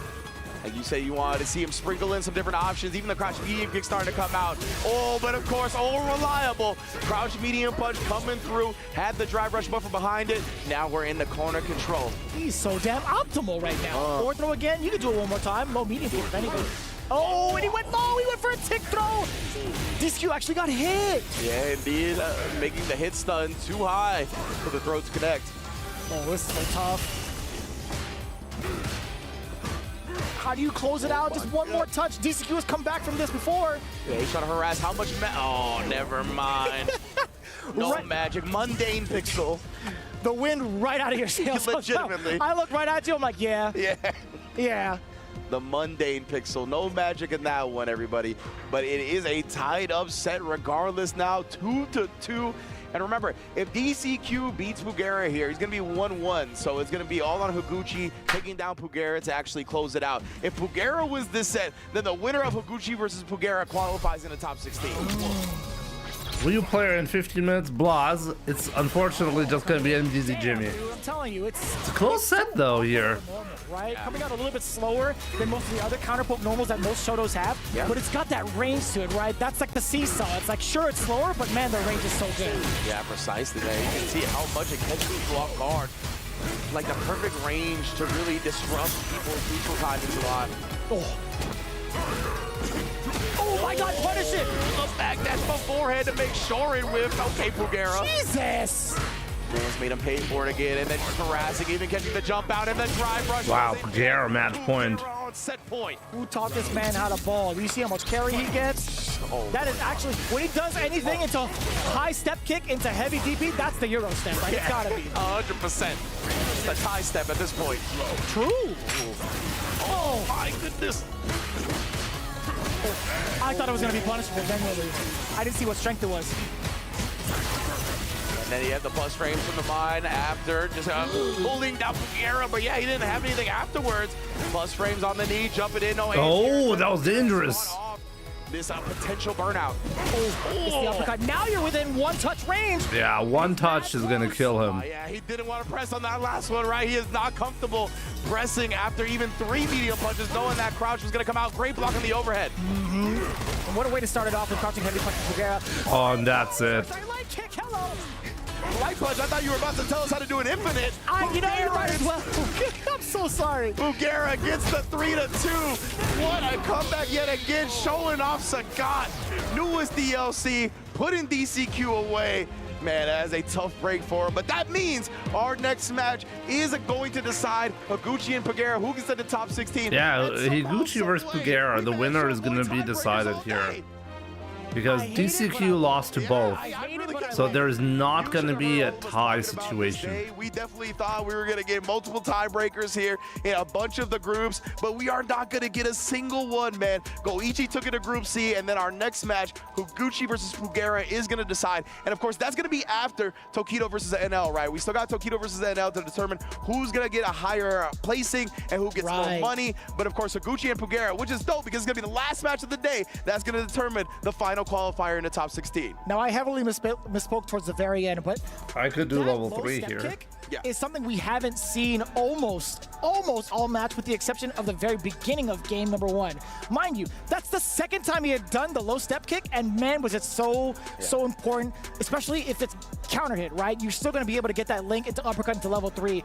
I'm genuinely surprised that he used it so sparingly, right? Like, that's such a great tool to check people's walk back over and over and over again, at least from like mid-range rank, right? A lot of Sagat players just trying to take that space because of the lack of walk speed, but Pugera making it count so much. That was like one of the most menacing things about Sagat on launch day in week 1, right? Was everybody was getting clipped by that drive rush step kick because it's so far, it hits low. You're always trying to walk back when you see drive rush. And again here, we still haven't taken that into account too much, especially because, as you mentioned, Pugera used it so sparingly, just sprinkling it in at the moments he needed it the most. Incredible management of options from Pugera. But we're going to bounce back over to Group C, where Goichi has already qualified into top 16, but we're going to see who gets that $5,000 money match under their belt between. Oh yeah, right. There's still the $5,000 money match. Players, 10K and 15K is going to be what's on the line,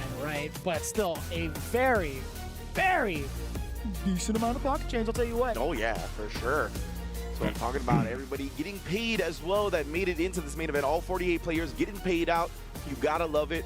And right now here, we're gonna see who gets a bit of a lion's share of their side of the prize pot between these two.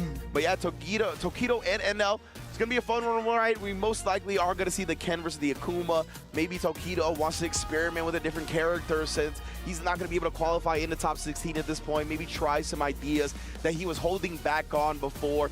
Could be the same for NL as well. I genuinely actually haven't seen a lot from like NLCFN outside of Akuma. He could be playing on a different account, but yeah, I think Tokido is at liberty to kind of flex some of the other characters for the matchups. I mean, I feel like Ken going into Akuma seems... Adon is 100% Muay Thai character in Street Fighter. Kind of thrive as like their secondary. We'll never see Adon again. One of the prime or maybe. First 3-0s with that Ken. We'll see whether or not Tokido is going to stick to that character when it comes to someone like NL. Love the watch parties and ranked stream. Snuff scratch out. Appreciate it. Yeah, so two more matches left, and then we'll be playing some ranked. I've not played in a while. Not getting that fireball that he wanted at the end. It was a little bit unfortunate, but of course Tokido also looking forward to that. Eigentlich schon krass, was die Saudis für einen Einfluss in der Welt haben. Fußball gekauft, jetzt kaufen sie sich in den E-Sport ein. Die können basically machen, was sie wollen. Ja, ich meine, wir profitieren ja auch davon, ne? Also ich meine, also ich finde es mega gut, dass da mal Geld investiert wird, ne? Die Leute, die quasi also jeder, der sich dafür qualifiziert, ne, profitiert so stark davon. Und wir als Zuschauer bekommen richtig coole Matches. Also echt cool. I play with leverless. I used to play on stick. I used to play on pad. Most of my competitive history, I've played on stick. He's had such really like sporadic results, in my opinion. Whether it's like high-end top 8, just barely out of top 8. I want to see when he's going to have his real breakout moment, because it feels like he's always been on the cusp, right? Yeah. 100%, man. Tokido here. Okay, it looks like we got some technical difficulties on stage, just trying to get that handled. And my mistake earlier, I kept calling the Chun-Li stand heavy kick the forward heavy kick. My mistake, everybody. Yeah, that's the forward heavy kick is like the funky spin. Yeah. Mostly used to kind of like bait out throws or like whiff punish, or at least blow up a couple of lows. I had to think about that too. I was like, wait. Yeah, apologies. I don't remember. It just gets the forward momentum right, so I think about it. But nonetheless, Goichi definitely looking strong, has already qualified into top 16. And we're going to see right now who gets at that $5,000 prize increase between 15 and 10K. Of course, so many fans in the building as well. So yeah, Japan came out in full force to support so many of their players. The LCQ was packed as well. I believe 55 Japanese players signed up and 30 actually participated in the LCQ at the end of the day. Like 11 qualified into the main event from Japan as well in that LCQ. Damn, son. Yeah, really repping hard right now. And of course, Falcons, maybe NL's got that buff, the club championship. Definitely maybe increases his chances a little bit. I would hope so. Yeah, right. I mean, he's definitely feeling some type of way. But again, as we had mentioned prior, right, we're taking a good look at some of the fans that have been actively supporting pretty much a lot of the players here, right? I think not only are they just supporting the jerseys to represent their orgs and represent their clubs, they've actually been cheering on. I really like to see a video of your experience and general suggestions. Oh, I want to make a video on leverless or in general on all controller types. There are pros and cons for all different controller types, so I think it's important to know about them. Maybe I'll make a video about that. When you're talking about controllers, do you think the leverless could improve my execution? Probably not. Oh, you're playing on a keyboard? Well, then certainly not. That's eventually got to hit like the submit your artwork contest for like the versus ring, right? If she hand drew that just now, imagine she was doing that mid match. I'd be like, yo, that's kind of whoa. My man, he's looking possessed. Or let's say almost certainly not. It's a little bit different, I guess. I'm the star of this tag team. They are sitting very close to each other, right? I'm telling you, he's like, I'm the star of this tag team. We are a tag team at the end of the day. Players switching controllers because they think they'll get better are the same people who switch characters because they think they haven't found their main. has too many issues right now. So the problem isn't the character or the controller. The problem is usually you. Around 2 hitboxes, huh? You know what? That's true. Why is he looking into it like that? What is he looking I thought for? that was mad funny. The first time he had walked out with it, he just got like one, flexing his, like one on each arm, flexing his biceps on the way out. I'm like, man, why? But why? Where's the reject stick caddy, bro? I'm surprised he didn't have somebody ready to just bring his weapons to him when it's time to duel. But, you know, he wants to do it himself. I mean, when it comes to pad players, there's a good mix of people using analog sticks versus D-pad. I happen to be a D-pad player. The development of his life and his fighting game career, but I remember a while ago he started taking his physical health very seriously, right? Maybe he's looking for a drink inside the box. In Poland, we usually hide beer inside of it. These tournaments, right, that last We usually hide beer inside of our hitboxes slash arcade sticks. Who is we? Opportunity to really harness that, or I should say weather that storm, is really good. And if you guys ever never like noticed or even like caught a Tokido stream, he literally streams in a room with a. Like, I want to say. I play on my broken PlayStation 5 controller, so used D-pad. There we go.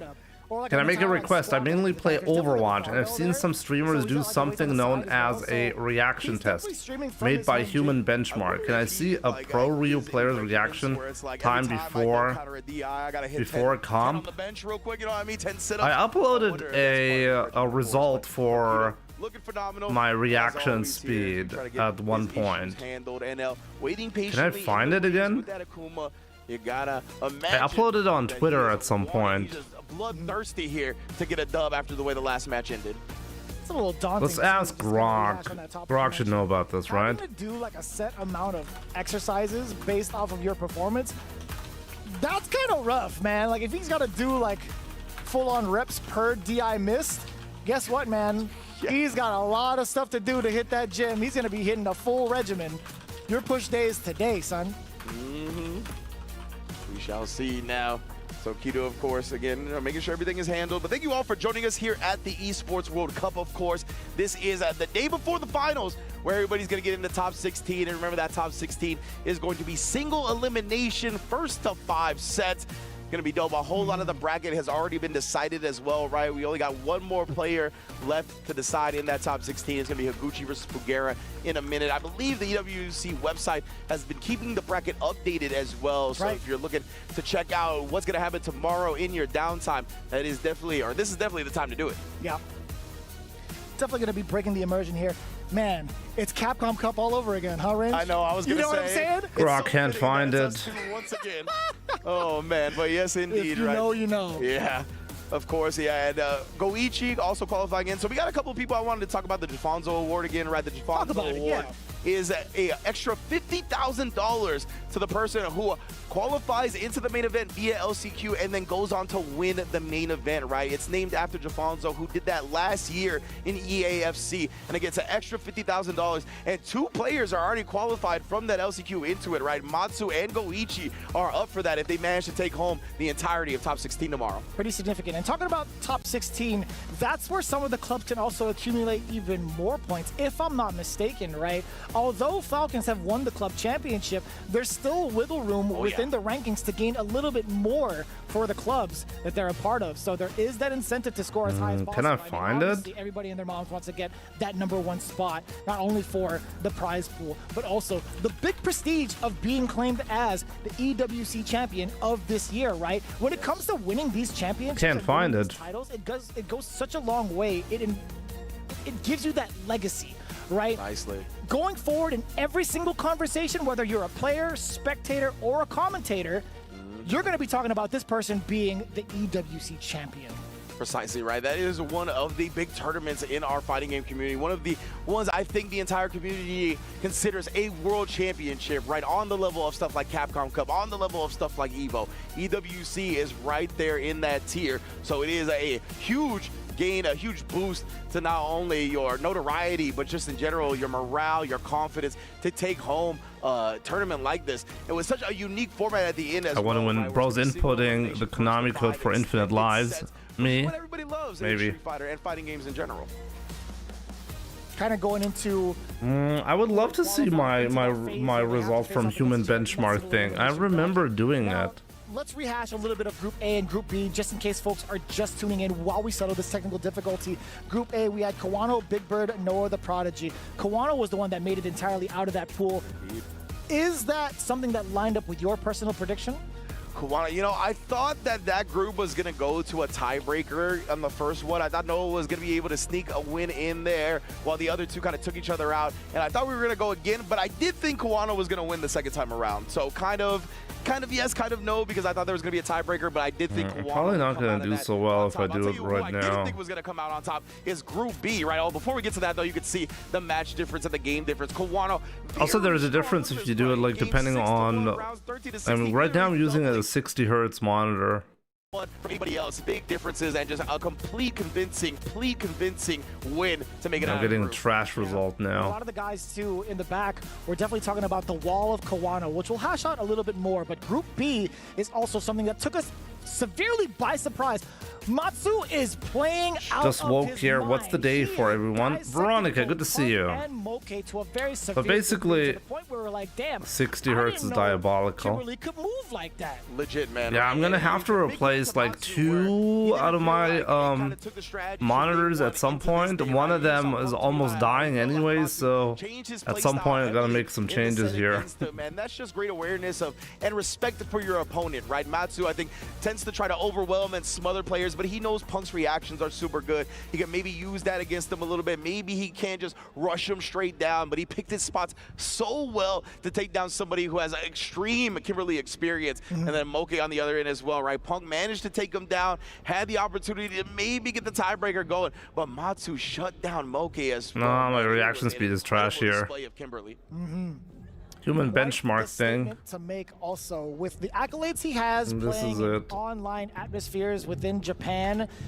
In this exact group, you would technically call him the dark horse. So, especially with the character selection as well. Like Kimberly, sure, she's got pretty much like a risen stock this season, right? My last result was 165 milliseconds on the 60 hertz monitor, but it's just really bad. Paying attention to cats like Psycho. Both I know that I can do much better there. It's actually quite surprising to see this kind of shift in the power balance thus far through a different player that we don't have that much doxed all of us. What did I do? If you're within like the NA region, and sometimes I will say maybe even in the European. We got my credit card info. Absolutely, right? Matsu really put a great display of Kimberly on, and the character is a little bit underrepresented at top level. We have a couple of top players for Kimberly, right? We've seen Matsu. What happened? The stick died, or what happened? As well, right? But it seemed like Matsu just had a different handle on the character than everybody else. Like he really brought a different flavor to the table, and I think that's what caught Punk off guard, right? Punk has so much experience and where we all live, you can't escape it.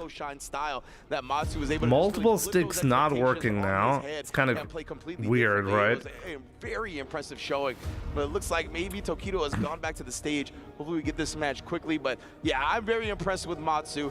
Punk unfortunately falling short, right? That breaks a lot of the NA folks' heart. Noah also falling short, so I don't believe there's going to be an NA representative in that top 16. Now I'm gonna have to do it at a. Just be like that sometimes. I want to do it at the 144 hertz panel at the very least. Jesus, PlayStation 5 is not overheating, no. Oh man. Jimmy, did you, Hibike, and other Japanese players who got addicted to shawarma? It's all they were eating. We obviously Jimmy, don't did you, but at the end of the day, Hibike, and other Japanese players who got addicted to shawarma? What is the question? Do you see Hibike? Oh, did you see Hibike and other Japanese players got addicted? It's all they were eating. I mean, it's pretty good. Yeah, look to get settled here. It looks like we've got a shawarma sounds pretty good right now. Before we actually get it all settled to make doubly sure that we're going to be good to go here. And again, Tokido versus Ed now is going to be the difference between a $15,000 and $10,000 reward. Of course, Falcons already secured the big dub. Maybe Tokido can get some points off a reject, but I think you have to get top 8. So, and because of that, it's not going to be any points gained from reject side as well. I could be wrong about that. Apologies if I am, but I think that's how it's going to work. We could get that confirmation later on. Yeah, absolutely. So with that in mind, again, still despite the pressure not necessarily being like all the way for the, what in the heck is that, Mago? That does look like Mago. Okay. Sleepy Mago. Yeah, I was like, wait a minute. I'm gonna do the test on my proper monitor. My first attempt at my 60 hertz monitor is 198. I think it's got like 5 runs that you do. Pretty trash. I'm gonna do it soon on a with a proper setup. See like Tokido versus NL that often, right?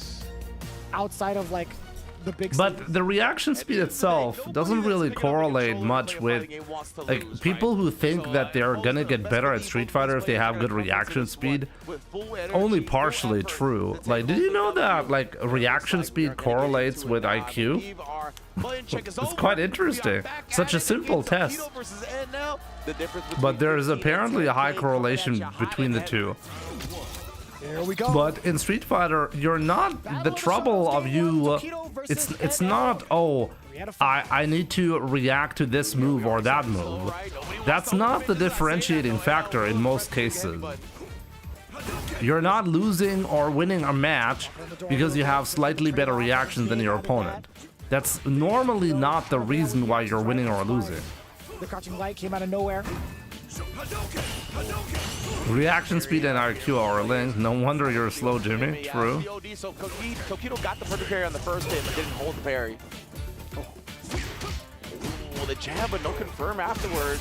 Oh, but that's going to be a pretty big confirm. Does clip the normal against NL. That was a counter hit.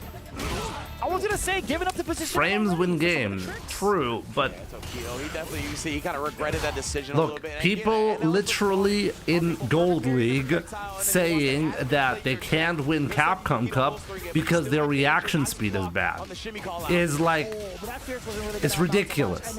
Okay, no, your main problem is not your reaction speed. Okay. Recognition once again from NL here. Harassing, whittling down that drive meter as well, especially with Tokido spending a bit of his own afterwards. I've had discussions with others, by the way, who told me that they've seen like they're genuine discussions where 12-year-olds will, wow, that was so bad. 12-year-olds will complain about 8-year-olds beating them at their game because of reaction speed. If you're 12 and you think that you're already peaked in reaction speed and that's why you can't beat somebody who's 8 years old, then man, do you have a wrong view on reality. Will do so with the level 1. Akuma got no chance to do the low light. Yeah, I want to say honestly, he's possibly the shift of peripherals for the side of Tokido, hence why we didn't get the jab into DP for level 3. I mean, that's pretty obvious, right? For sure. Surprising. I think after this is only one more match, right? That's the bigger surprise. Yeah, for sure. Tokido, though, committing to the Jinrai this time, maybe even confirming it. And now I like that, the crouch jab just linked into the light. Ooh. I think I got the human reaction speed thing to around 120. But fortunately, I'm looking for the result, but I can't find it anymore. Wants to hold on to it for potential kill moments. Giving him a little bit of a false sense of security the way he's been walking too. Tokido not going to bite up until this point, though. NL, more than enough. Dump it. Okay. Yes, okay. I'm with you. Okay, Jose.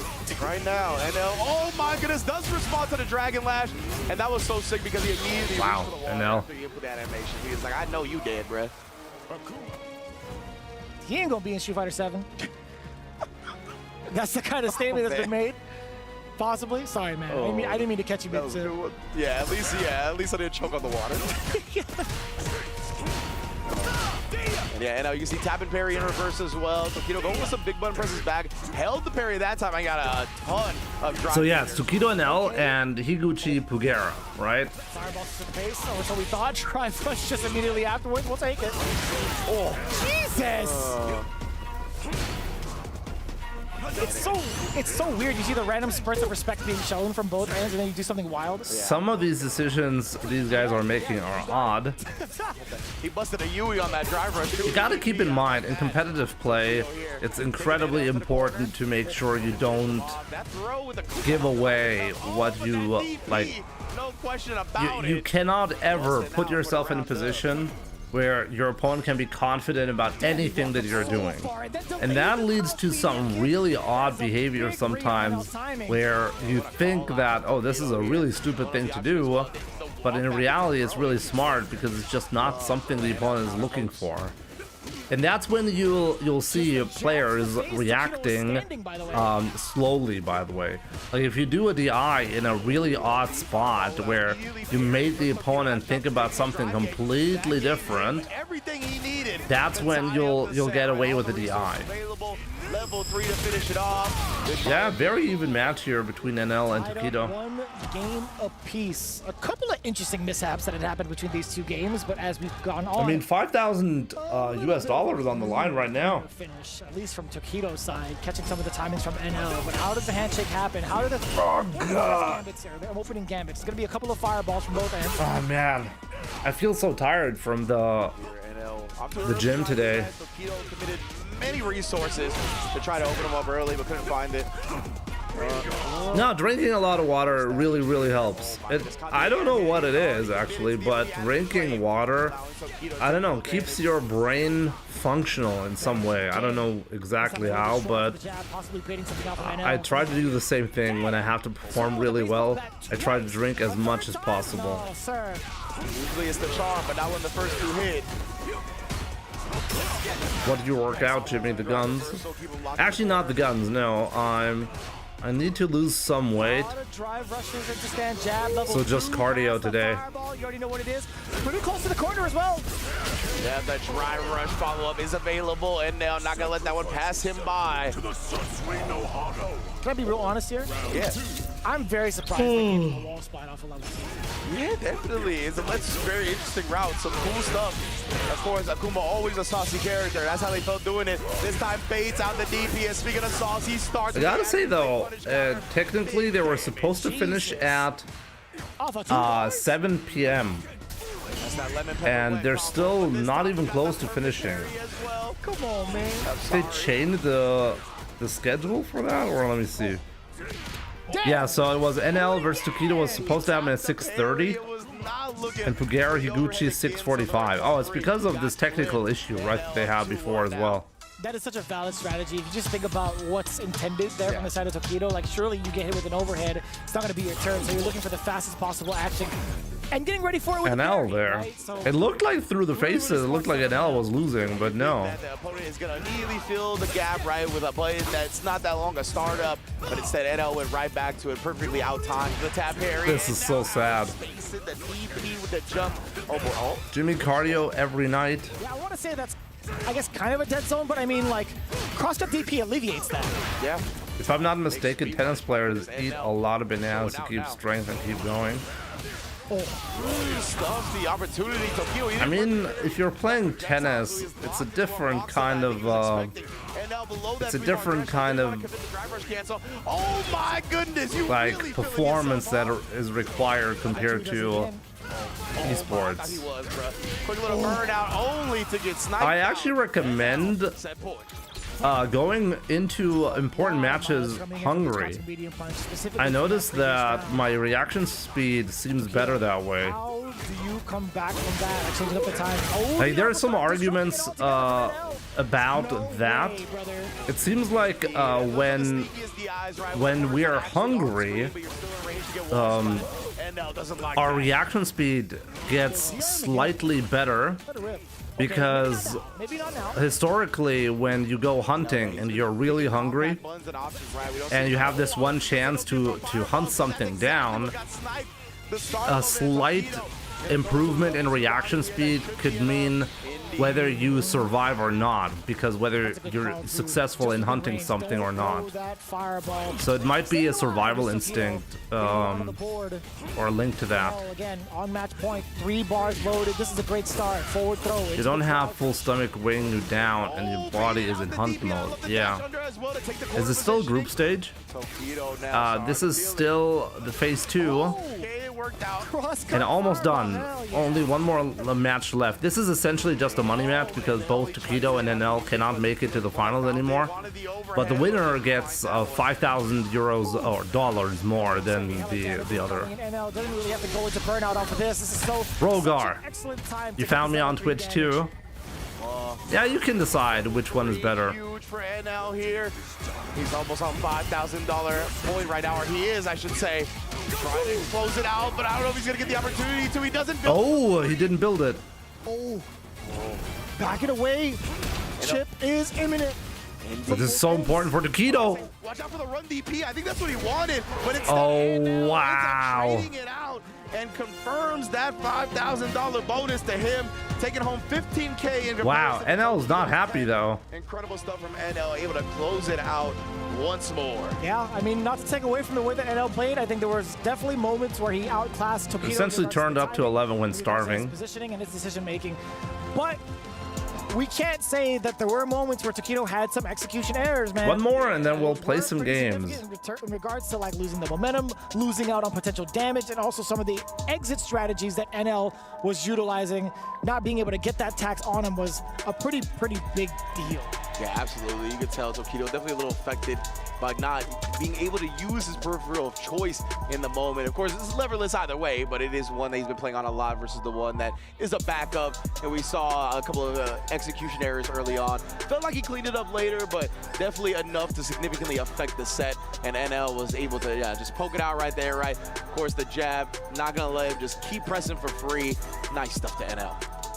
Damn, even he knew it too. He's like, yeah. I don't think that's the way either of them wanted it to go out. Right, that reaction was like, I know you're not at full strength right now. So like the dub doesn't feel that great, I'm sure you could tell.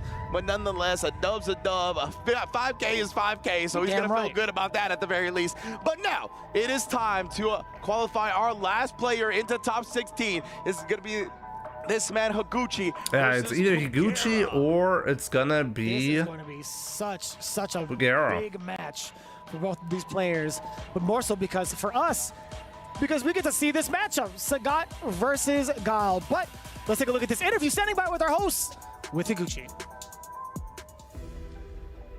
Our top 16 here for Street Fighter 6 is almost entirely set. But this next match decides our last player that is gonna make it in, so we had to get a word. No way the commentators are saying it's because of his controller. Gotta have an excuse whenever possible, you know? Those are like the most important option selects. It's the real life option selects. What made you go with the Sagat and gave you confidence to use him? 次に進む前にぜひ一言いただきたいんですけれども、本大会でスガットというような新しい新キャラクターを使われているのはお一人 They're trying to build the anime protagonist aura. 大きな大会でス They ガッ take it really seriously, トを you 使わ know? れようと思ったのはどういうことだったんでしょうか。 Then Jersey, yeah. Looks pretty sleek, right? 最初の方にサガットが実装されて、で、サウジアラビアに Ken stole, he stole Ken's hair. 前にちょっとだけプレイ Be し right てか back, ら guys. サウジアラビアに出発したんですけど、なんかもう止まらなくてなんかそうですね。気づいたら今日なんですよね。Well, Sagat was launched like a month before. I was supposed to be coming to Saudi, and right before I was departing to Saudi, I just played with it, and then I couldn't stop playing it once I started it, and I now realize that I'm here. It's just like that. My man's got locked in for Sagat. Then on the other side, we got Higuchi. Now, before you start off with your game, last up before when you were playing against DCQ, you were up 2-0. The game almost slipped away from you. You had to come back. How did you conquer your nerves and bring the game back for a win? はい、DCQ 選手に対して2-0で大変優勢だったというふうに思うんですけれども、それからまた対戦相手が巻き返し、そこから危ういのではないかと思われたところでまた逆転劇を素晴らしく見せてくださったわけなんですけれども、どのようにして巻き返されたのでしょうか。どのようにして、そうです、EWC 今回これでもう取り最後ということで、最後のゲームでゼータもね僕しか残ってなくてチームので、ガイルもね、僕しか残ってないんで、そういうちょっと重さもあるのかなというふうに思います。Well, this is the last match in EWC, so I have lots of responsibility borne over my shoulders. I'm the only one for Zeta, and the other one as well. So, the sense of responsibility really, really forced me. It had to become a momentum, and for me. Well, thank you very much, Higuchi. Thank you so much, Mari, for translating with us here on stage. Robert, ready, please. Our wonderful players, Pugera, Higuchi, you can take your spaces. Get ready to play. We are set. Riyadh, are you They're ready? still doing the interview. Ready for it. Our final matchup to determine who goes to top 16 begins now. This is it, ladies and Maybe the gentlemen. barbershop he goes to cut his hair is closed a long time ago. Exclaimed by our host. Didn't mean to leave Pugera out of that interview. I need to earlier, go but to a this barber is what shop it's and I come forgot to down take an appointment. Versus Guy. And I still don't know what to do. I've been thinking maybe I should just one set away from qualifying into top remove 16. the hair. What do you guys think? New character Just of course, legacy from the previous iterations. Go of the with game, but beard very only. different twist and I'm gonna remix keep the beard in this game, and just on top we're just gonna remove everything. In on what makes Sagat decently strong. And I definitely understand that sentiment. Once you pick up Sagat, I didn't forget again. I'm still considering what to do about the fact that I'm not going to be able to go to the barber anytime soon. It just feels like you want to keep playing. However, we'll see if I'm in that kind of Germany, fun yeah. is stomped out by Higuchi I have with this the way barber he's been place that I performing always go to, but my barber, he's usually like, if you don't make an appointment early, you're out of luck effectively. When he was setting up the Sonic Blade to nullify the departure spikes from JP. Jimmy, full shave to reveal? Nah, full shave, we're not going to do that. I'd rather keep the beard, but maybe like my I don't really like the the facial hair, okay, is gonna stay. That can stay. Tiger shots, and also being able to reset the timer inherently just based off like whether or not you're standing or crouching right. If you just duck it, hair on my head you gets too long, gets really annoying, so I gotta do something about that. Proximity, you could get the sweet punish. So I don't really feel like that projectile is going to be a part of the equation per se, unless it's going to be via OD from a block string, right? So my big question is, and also the big threat is, how does Pugera navigate around that? How does he maintain close quarters? He doesn't have the best walk speed. He has pretty decent sizable normals for with punishes, or even advancing normals as in with like a step low kick, step high kick, etc. I wonder if maybe the Tiger Knee will come into play. I know from certain ranges, the medium Tiger Knee can get past the Sonic Boom. Getting that punish counter is pretty significant as well. Being able to drive rush forward or dash it forward, gaining a lot of estate because of the knockback. I really want to know how Pugera has prepared for this matchup and how he approaches it for this one in particular against Higuchi. Yeah, most definitely, man. And one of the only things I can really think of that maybe Pugera has in his bag of tricks in regards to the Fireball War is I believe it's medium-high Tiger Shot, and then you can use OD Tiger Shot, right, to put two on the screen at once. That's true. Good barbers can get quite busy, true. Again, it's expensive, right? It's going to be 2 bars, so maybe he tries to utilize that for like some checkmate moment or when players are low on health to try to just beat the Sonic Boom, out prioritize it. I need Rob to pronounce Pugera's name like this screen on the left. The Pugera.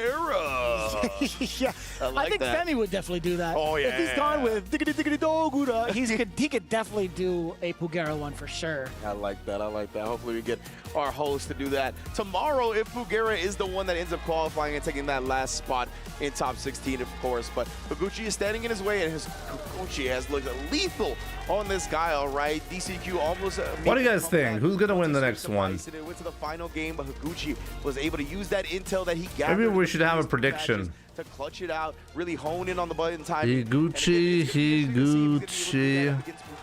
versus Pugera. You have 2 minutes. Let me know on Twitch who's gonna win. On YouTube, I'll do another one as well. Rely on the Sonic Boom game. Maybe try to play it at a space where he's going to be able to easily flash kick any jumps. But yeah, man, it's going to be an interesting one for sure. Yeah, I'm even thinking about it backstage. Like, who else does he have to kind of practice up against? Bonchan? I mean, granted, he is the king of the king, in my opinion, but as it stands statistically, Pugera might be taking that title because of how far he's made it into EWC. Higuchi, but I'm biased, been a fan of his since SF5. I gotta say, Higuchi has been around for a while, right? And I feel like he hasn't really had like this break, like this really big W, right? A bully style of game from Pugera, I think it would be nice to see that from him because I do think he has the skill to pull it off. So far is that it feels like he's not trying to be too deep, right? He's not trying to put some shenanigans on the screen and make you worry about it. I don't see like Tiger Nexus almost ever for him. Zapata, welcome. Just him playing the simple strategy, using the strong normals, confirming with the drive rush cancel with a big damage, and just relying on his superior ground game, honestly, as a player, not really as a character. Interesting too. I want to see. Yeah, he needs that breakthrough moment for sure. Outreach Guile going forward.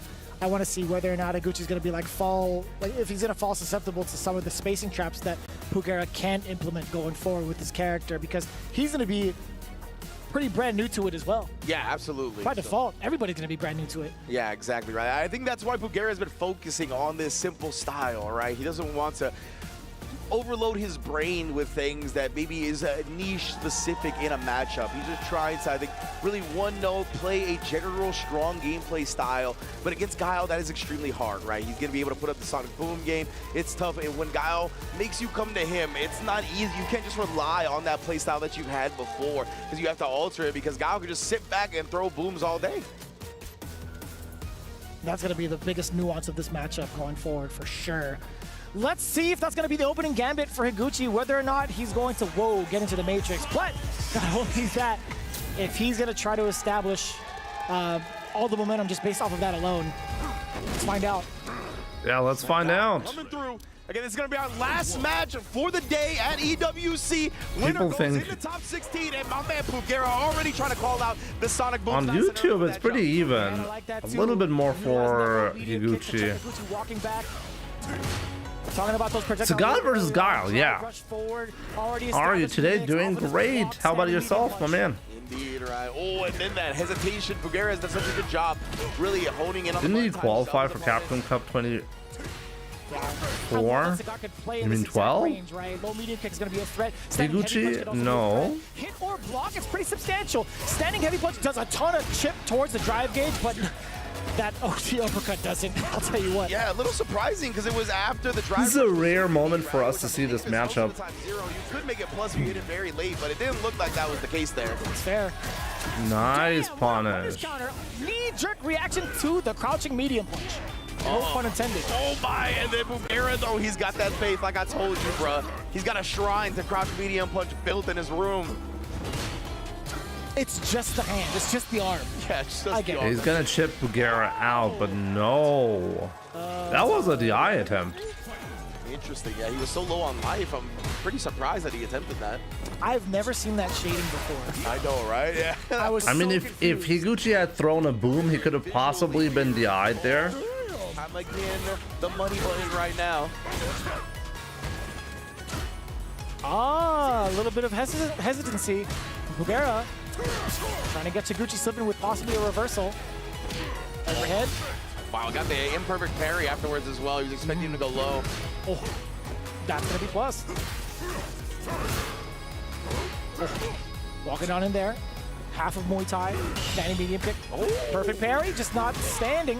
Yeah, he was actually down backing with that one, so he didn't get the screen freeze, but nonetheless, flash through the and the upside down kick stuffed. Oh, big tiger knee. The uppercut can't quite do it, but the jab will.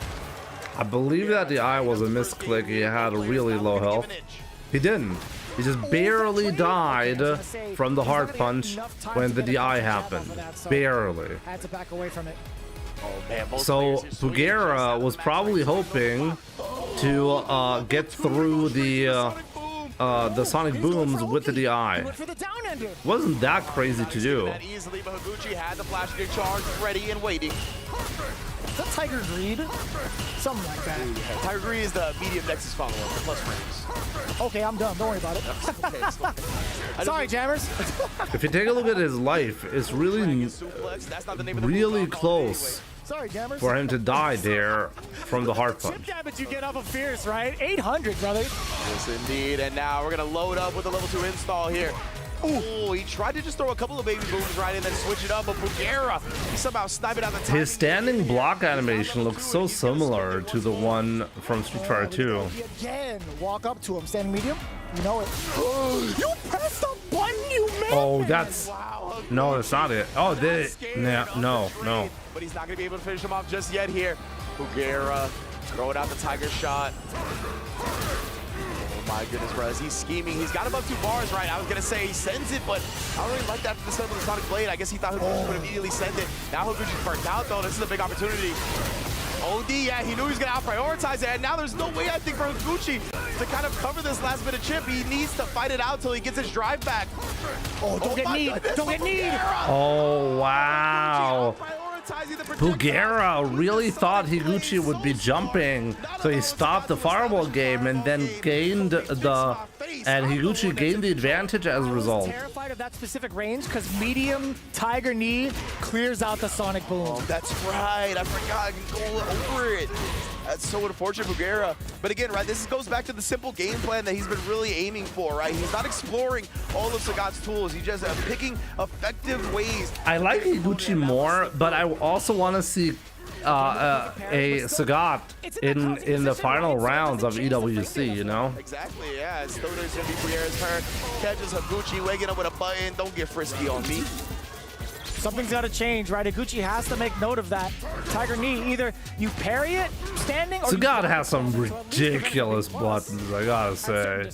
I'm looking at that and it's like, what? That's comboable? I love Higuchi using the throw bait instead. It looks so wrong. The shots raining coming in from Bugera, spending that meter to kind of disrupt the timing against the Sonic Booms from Higuchi. Again, you saw the screen shake. Yeah, he tried to bait out a flash kick, I imagine, after that one. Higuchi was very healthy on the drive bar, so wouldn't have been too much of a surprise if he did it. But the back dash! He can kill here, and he will. Space the drive rush approach. Higuchi looking Oh, that was really close. That could possibly survive that. I feel like using it as a drive rush. Good stuff, Higuchi. As it is, a little questionable, right? Yeah. Get showing out with it right there. The stage is awesome. Standard stage. Jimmy, 3 characters you wish would come to Street Fighter 6? Is imminent. Yeah, Bugera not even opting to go. I don't really know. Evil Ryu? Shots fired. Exactly. Sonic Boom is going to Yoon? the screen here. Bugera, maybe he's going to try to get close for a level 2, right? And Higuchi, I love this. He's switching it up. He's not just throwing Sonic Booms. He's backing up a little and bit. Minot? DI after the quick backup. Caught Bugera trying to escape via jump. Higuchi, he's got another. Gotta maximize the gooning opportunities, you know? So we gotta have Minot there. Yes. I'll say it outright. I don't think there's anything cooler than Guile Booms. Yeah. Genuinely. The execution behind is really cool. Evil Ryu would kind of ruin Ryu's character development, though. I guess you could say it's like not fun to be on the receiving end of it. That's definitely true. You just gotta sit there and watch your life whittle down. 2-0 Higuchi now. Like if I do get caught with it, I'm like, man. I used Evil Ryu as a counter pick in Street Fighter 4. So gotta give you an credit. Yeah. And in Street Fighter 5, I did play Kage quite a bit. Not really. Oh, mistakes were made. Not really as a secondary, but still. I could play him fairly well. Disastrous start to this round, honestly, for Bugera. And Higuchi, he's 1 match away, remember, from qualifying into that top 16. So that is a beautiful start for him. Oh, no Muay Thai here. Bison coming back also didn't make much sense here. And here we are. That lore is a big reason for character picks for Capcom. I mean, Evil Ryu is such a popular character. I feel like it's bound to happen, but maybe they'll actually go for Violent Ken. Violent Ken has not really made it into like a main Street Fighter game in a while. Delayed throw tech right there to try to bait out the reversal, and if Higuchi teched immediately, maybe they'll go for Oni. careful. We get the solid puncher intact, forcing the burnout against Pugera. We still got more meter though. We got OD on top of it. He could chip out. He doesn't want to throw it now. Yeah, you see him buffering the level 2 right there. He doesn't want to just give it to him while he's in range. Wow, yeah. Like Higuchi had to be really careful there. Match point now. One round away from top 16 EWC. The booms have been just such a problem for Sagai. The different speeds, the different ranges that Higuchi's been throwing them at. Not even Tiger Knee has been able to stop it, nor his own Tiger shots. Here, and then cutting him off in the pass with a crouching medium kick. Counter hit confirm as well. Perfect. She is really playing perfect right Oh, now. wow, immediate. Down kick, had the charge ready. Super. You know that was super. Oh, you're right. Trying to combo into the level 1. That hurts so bad for Garrett now because he would have been able to build back some of that drive meter if that level 1 came out, but instead he just burnt out in the corner, feeling a little helpless, just outside level 2 range. Yeah. What are you supposed to do, bro? He has to just hold it. Nope, that's Oh, wow. okay. I lied to you. Yes, we get the side switch. Oh, right into the kitchen sink, throw him in the Oh corner. my God, still not good enough though. He smells the blood, he smells the bag as well. But wait a minute, Pugera not going quietly into the night. Gonna throw, no, it's medium punch, big trade, too far of a The pushback. trade was too far, damn. Now he's gonna look for the burnout. He And that's it. Higuchi, you're so smart, man. What a call out to get in the top 16. You even saw the little nod he did. He was like, yeah, I knew you was gonna drive reversal away because the level 2 Damn. is gonna take your drive meter either way. He gave him the limp handshake too. He's like, yeah. no, I got it. Yeah, he's like, Finish up. Like you thought you were gonna get close, but nah. Brother. Can we talk about the decision making too? So here's the thing. Standing medium punch was mad close. Yeah. It should have traded into the crouching medium punch. I want to know what button Higuchi used to force the counter hit trade that caused that much of a pushback. Yeah, that's a good point, right? That's something like a very nuanced. True, that was actually pretty interesting because it looked like he got the trade the way he wanted, right? Enough to where they won't actually follow up their usual button. Anyways, guys, And yeah, man, it really felt like that was one of you know what that means? We got all of the 4 players, recognizing the ranges of all his found options. them. And it just in that Kawano, moment, it kinda Matsu, went weird, went Goichi, sideways, and allowed Higuchi to take Higuchi. advantage. And I love the Qualified for the cognizance of where finals. Pugera's at on the screen with how much super he has on him, right? That really dictated the pace as to what boom he wanted to shoot out on a certain part of the screen. That was actually so intelligent of him. His spatial But still, awareness and Pugera, his game sense 15,000. overall, despite not having that much experience with the character, he's like, you know what?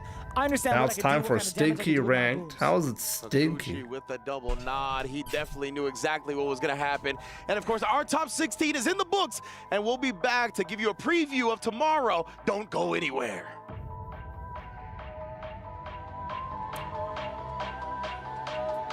So they say that, and that's when I go.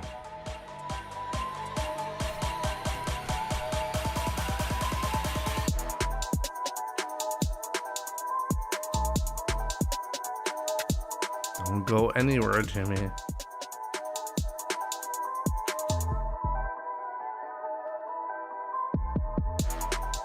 Listen to the commentator.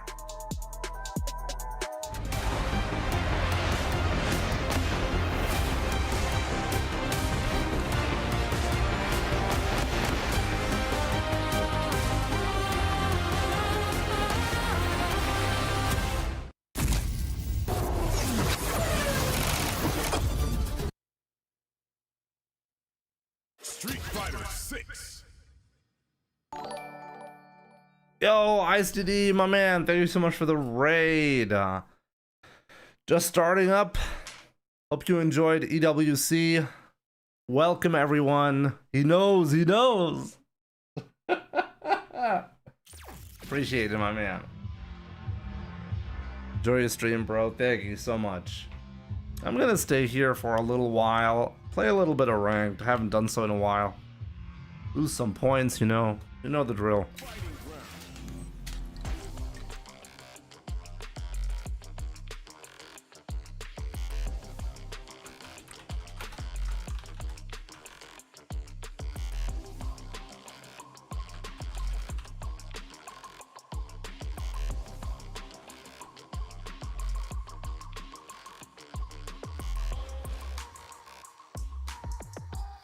Time to get salty? Possibly, yeah.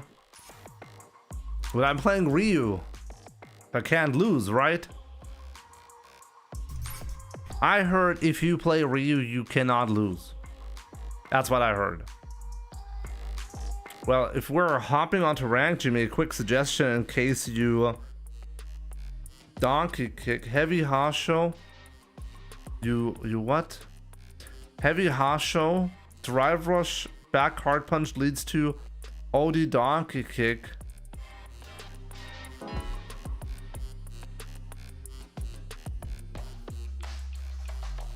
Into heavy DP side switch. Well, that sounds interesting. Oh wow, it's been a while since I've played, damn.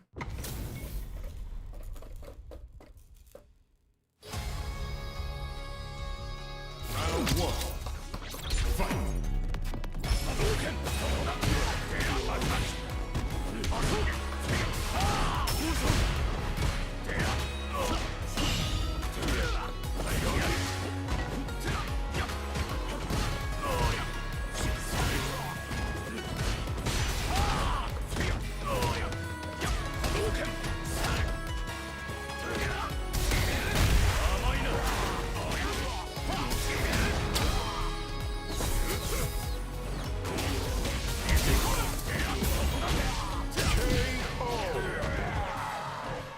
Round 2.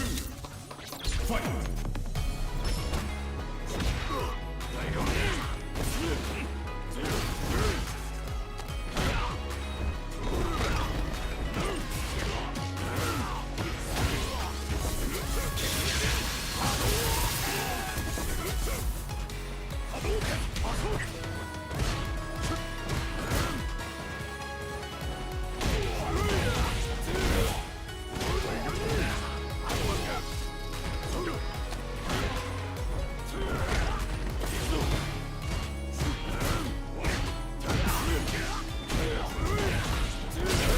Not bad. What was that engine? IQ.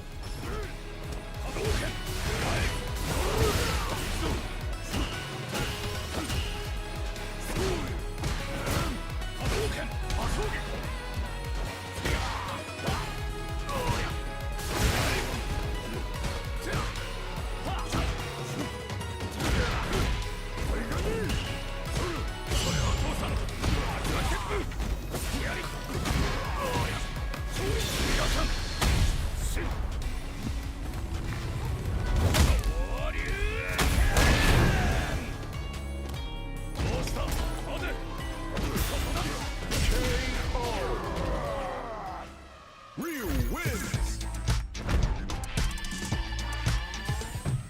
Round 1. Fight.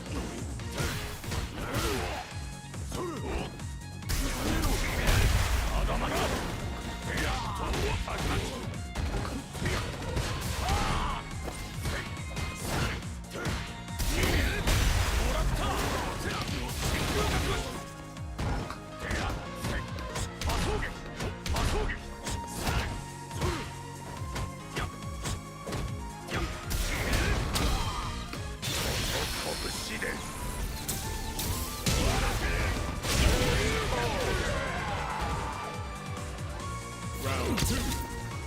Fight. No, this guy is just started playing Sagat, so his MR is really low. This is a high rank player.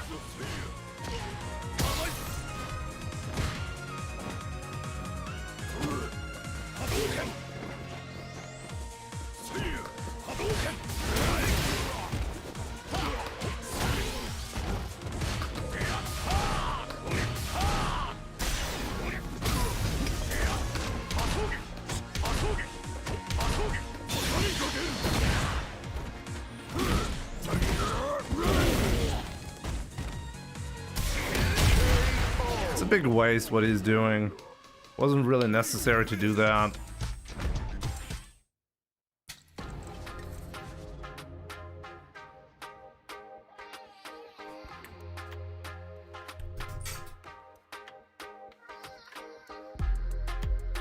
Corrigan, GG's.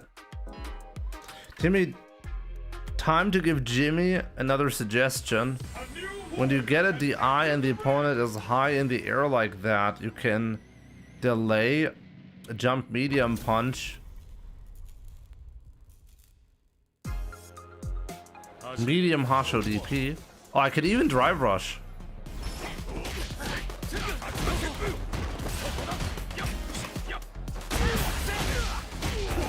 You're right, I should be doing that.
Okay.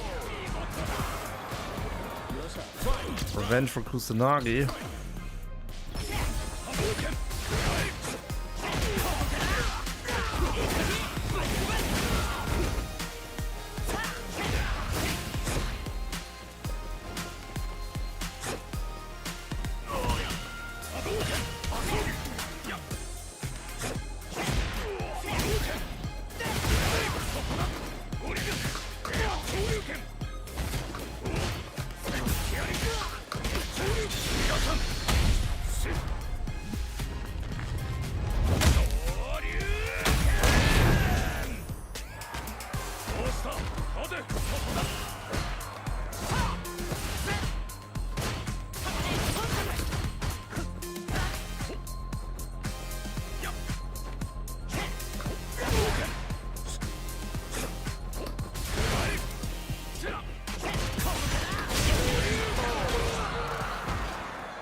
Oh boy.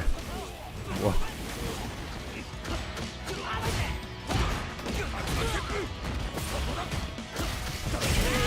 Even that, I didn't want to do that. Round 2. Fight.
Didn't pay attention. I really thought I had more meter.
Oh man, Ed.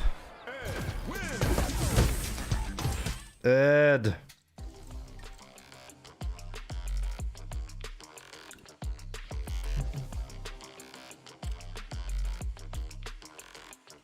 Do you think hard punch, hard kick, hard combo would have enough juggle potential on the DI combo?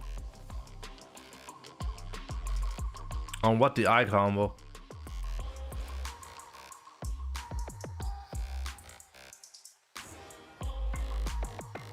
Oh, when you get like the aerial hit?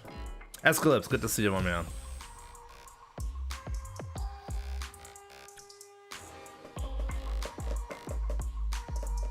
Here comes a new challenger. Oh, you mean the delayed jump media punch into... I don't know. Round one. Fight.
Such a massive risk for him to take that.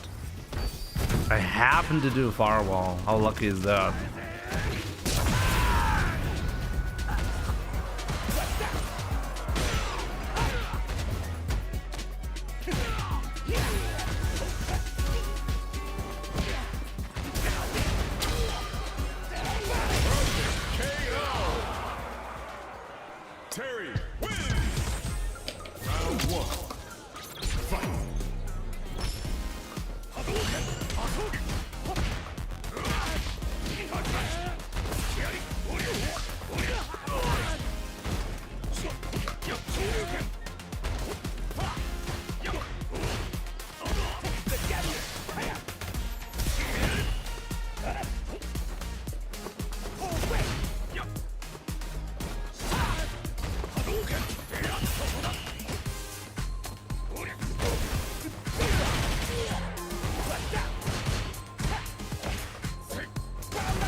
Why does he feel godlike all of a sudden? Who? Terry? Because he's tearing you apart, Lisa.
He's really gonna go for it immediately every time.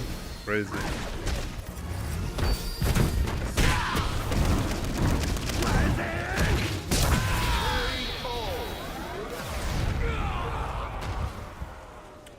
Terry wins.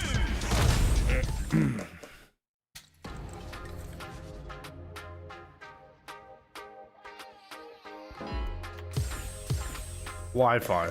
Here comes a new challenger. Oh, it wasn't like Floss Deku playing a lot of Wi-Fi lately. Flash the Prodigy. Isn't that like the guy I blacklisted?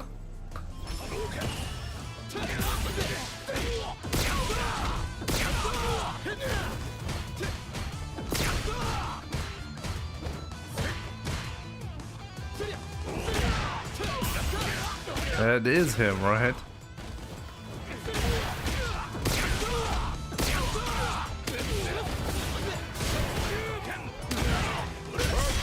Oh, nice. Round 2. Fight.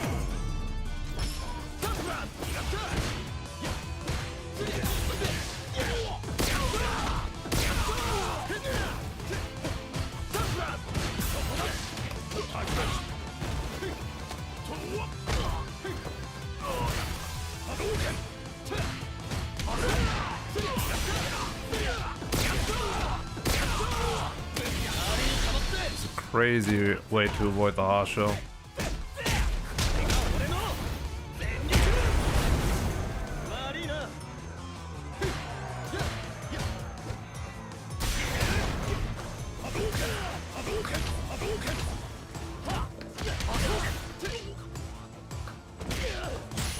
Oh no! Well, only the jab combos there. It wasn't counter hit. Round 1.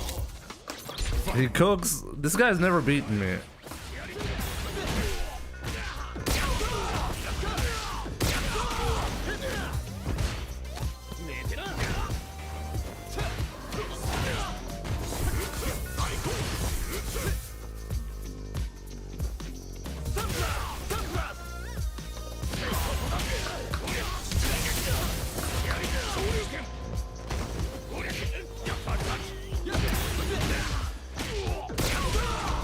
I've been dropping a lot of combos today.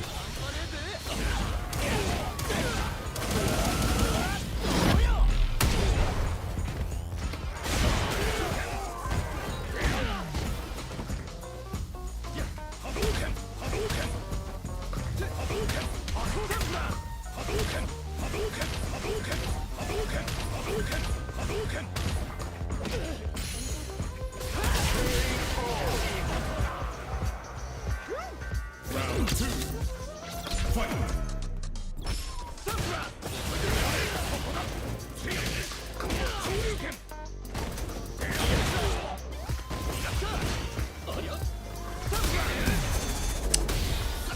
Late.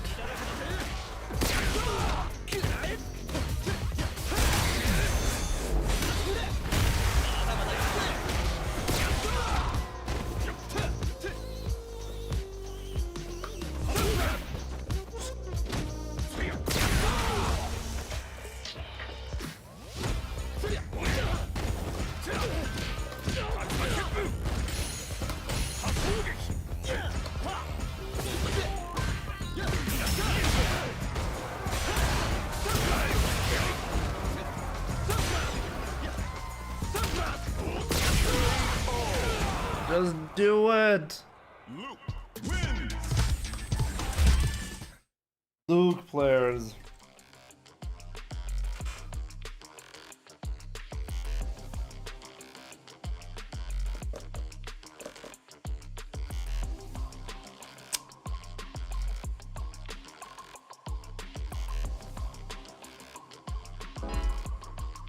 Now the reason why he was blacklisted last time was because he won the first game and he didn't give me the full set coming into my channel, and then saying that he doesn't give full sets to Ryu's because Ryu's cheap. Flash Nickel, do you really have to make a new account on Twitch every single time you write to me? Why are you getting banned on Twitch all the time, my man? GG's.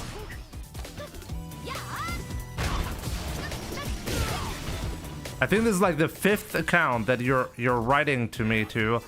What is happening to your other Twitch accounts?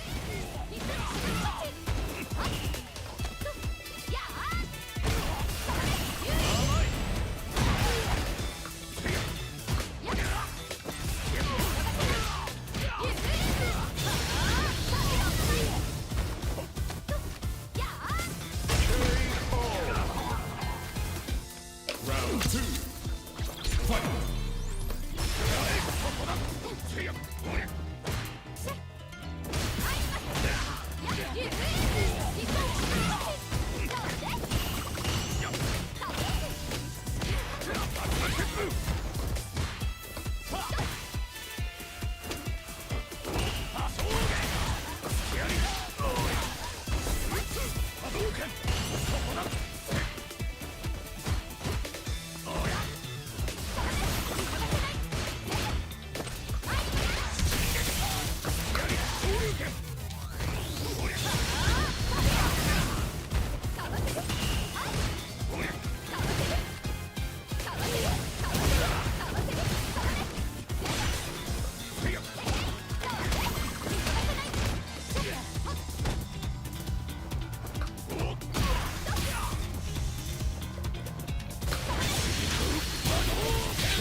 He tried to jump, he didn't. Oh, he couldn't do it.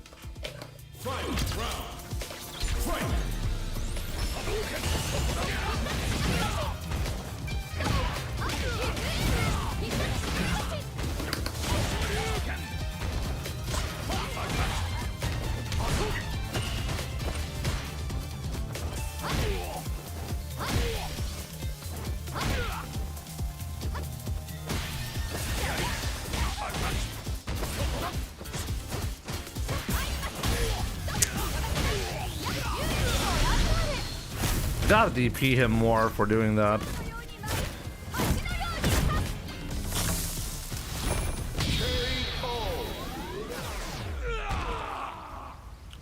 My win. Round 1. Fight.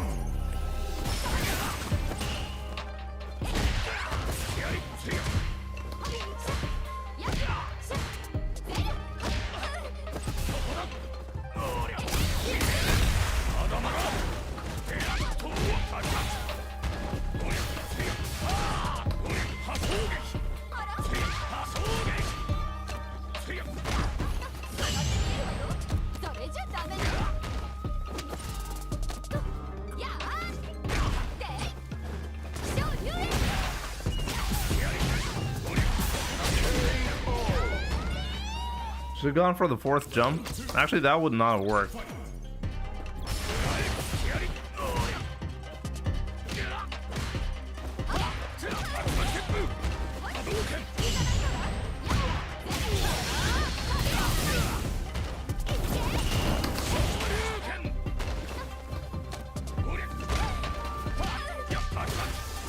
Hi.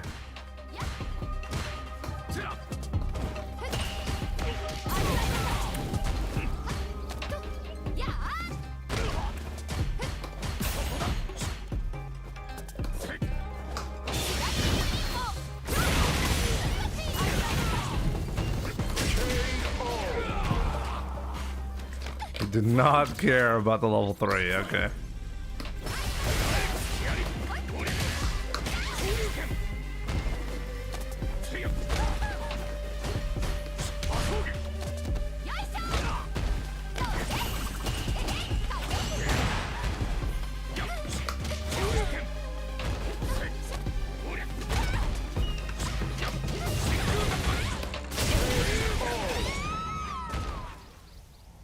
Ryu wins. Round 1. Fight.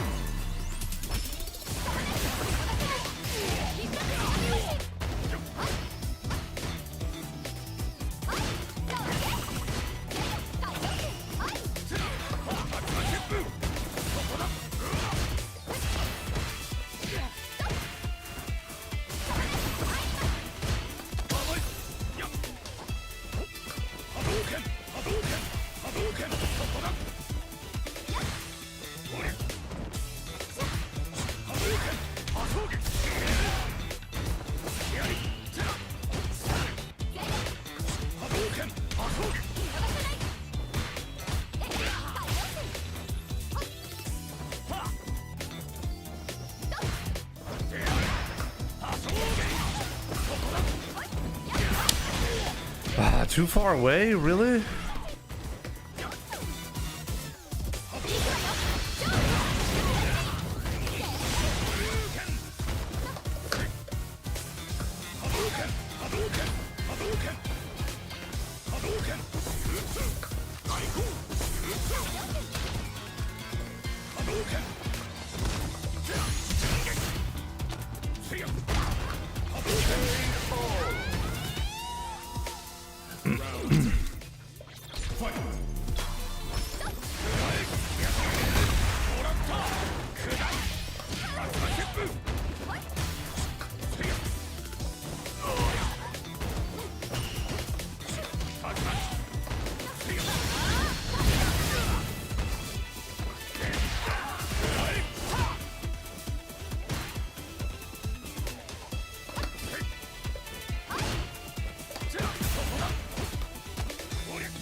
Ryu wins.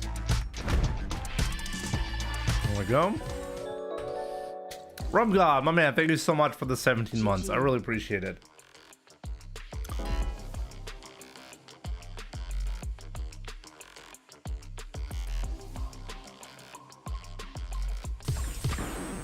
Now, find a new rival. Bro, no worries, I'm chill right now. Good. You didn't answer my question though. Oh, shady. Oh, shady. Round 1. Fight.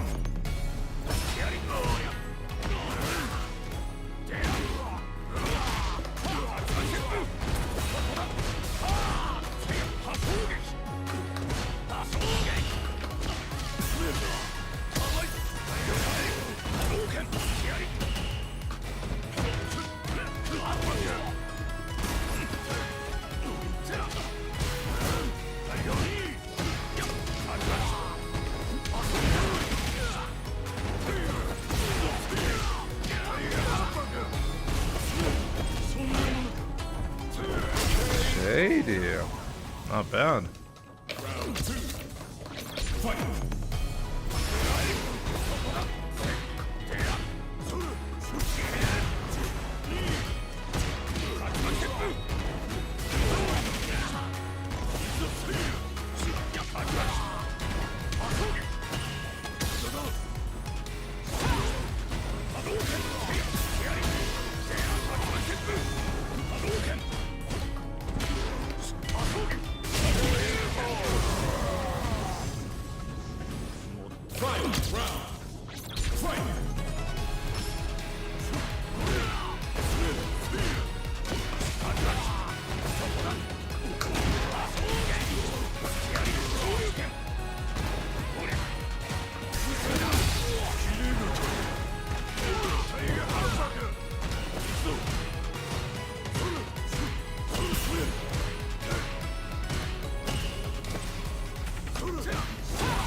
Kind of sad not getting Shady's real points.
And now know the matchup after watching Pagera play.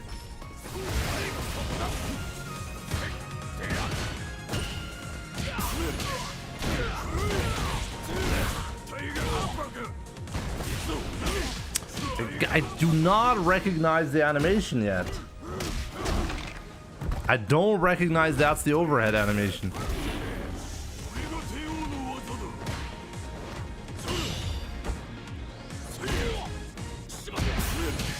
So lucky of him to get these overheads.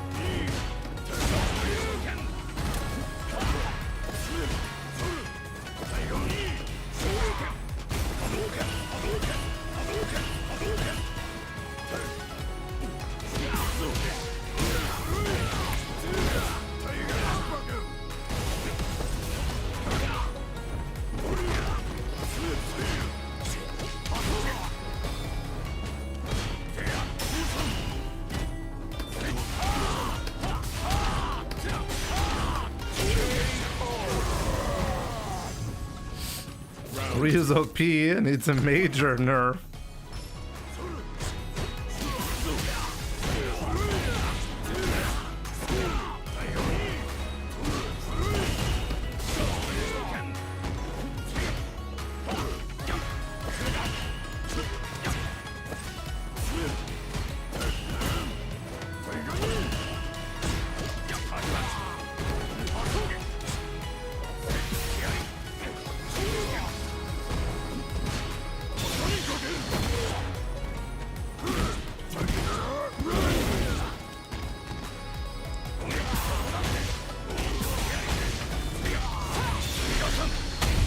Gotta go to tell my son good night, going to sleep. So yeah, I'll be right back, guys. He's getting wrecked. Ooh, spam that sweep, sweep that spam.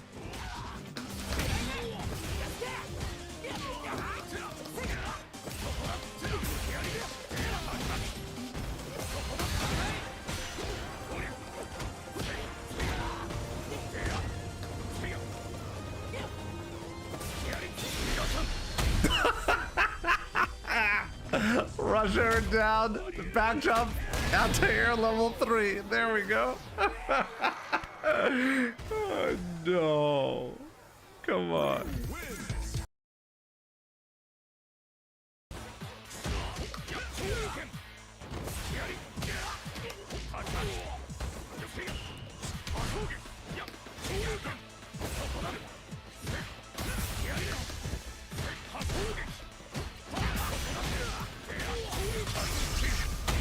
I'm gonna die because of that.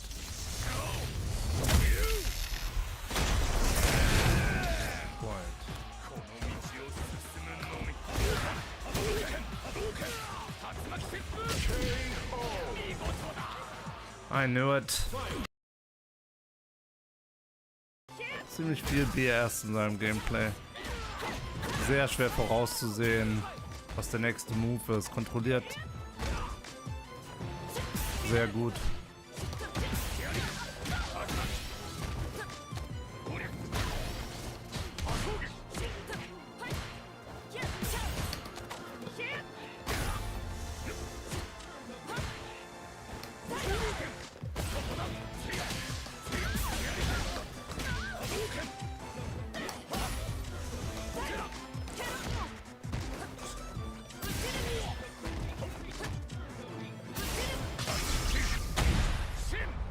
That was an autocorrect. Okay.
It whiffed! It would have killed me! Okay, let's continue.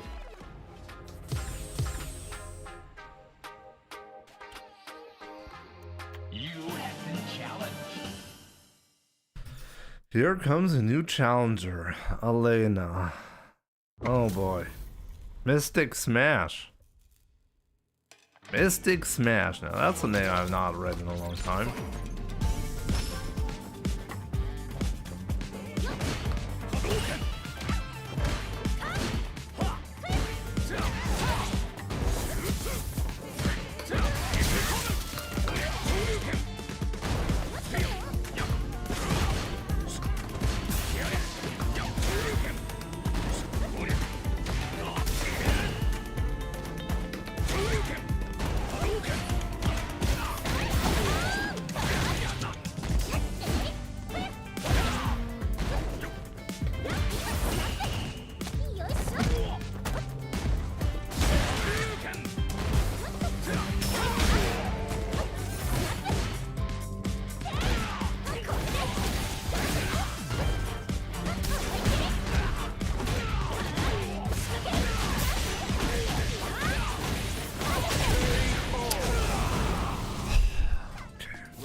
Damn. Yo, Frieza J's Finest, what's up? Was ist der Name deines zweiten Kanals? Hier kannst du ihn finden. Pro Player Sets.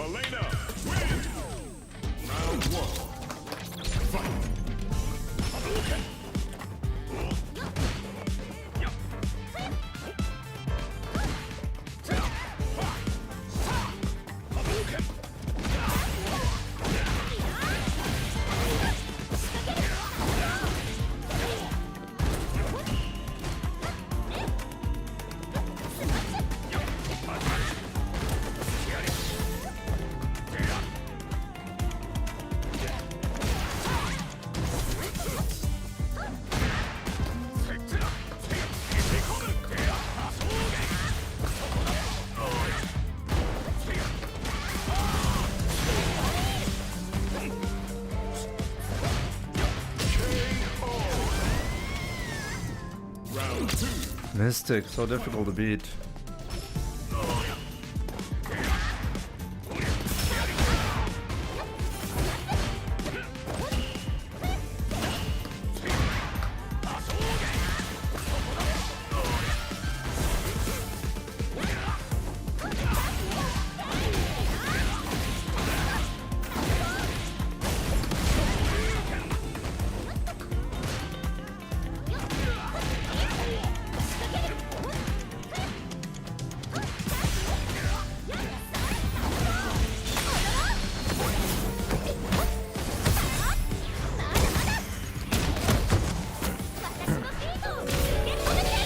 Yo, my man. Thank you so much for the 5. Heart exclamation emoji.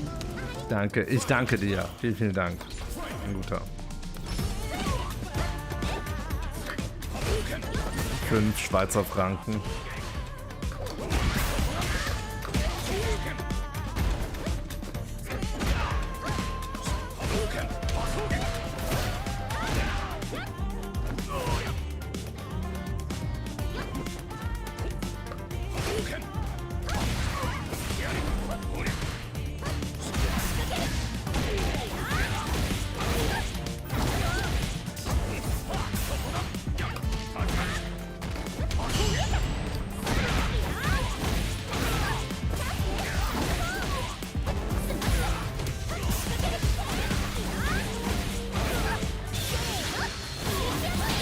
Oh man, Mystic was always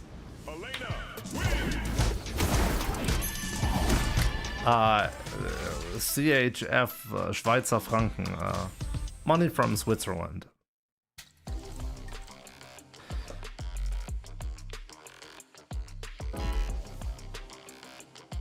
Swiss francs. You say francs to it? Okay. Teresa, I was actually in Switzerland a couple of weeks back. Was pretty good. Round 1. Fight.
Where have you been in Switzerland?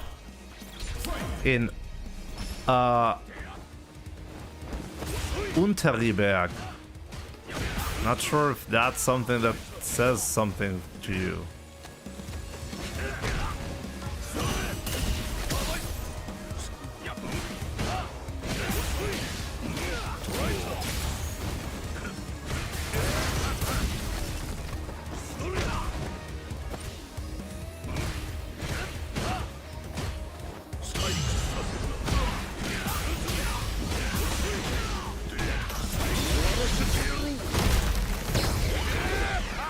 Ja, Below, welcome. Verdienst du jetzt nur vom Streaming oder hast du noch deinen Job? Ne, ich habe meinen Job nicht. Das ist mein Job. Das ist mein Job. Also ich verdiene durch Streaming und Videos.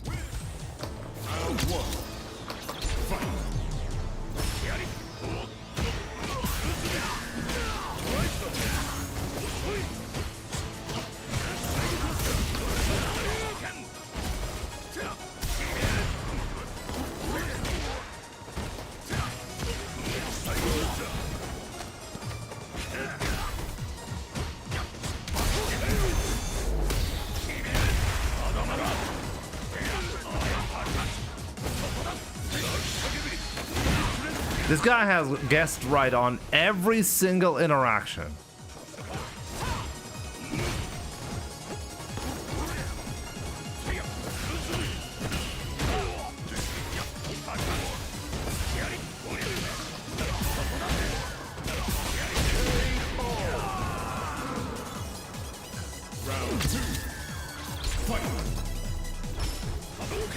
No, watch.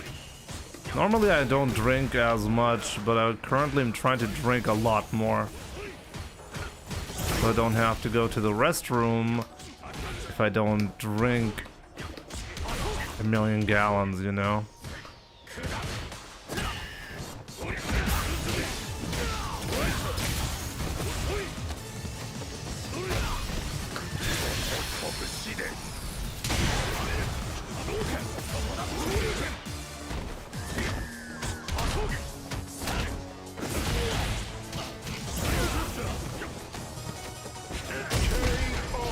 Wie viele Stunden streamst du am Tag? So um die 5?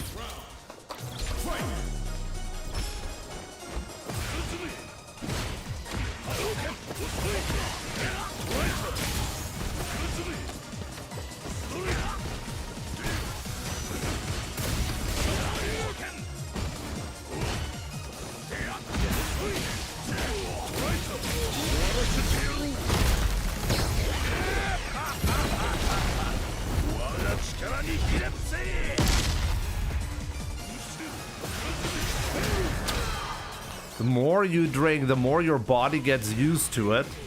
That doesn't sound like something that physically makes sense. How's that supposed to work? Where is all the liquid going if you don't go to the toilet?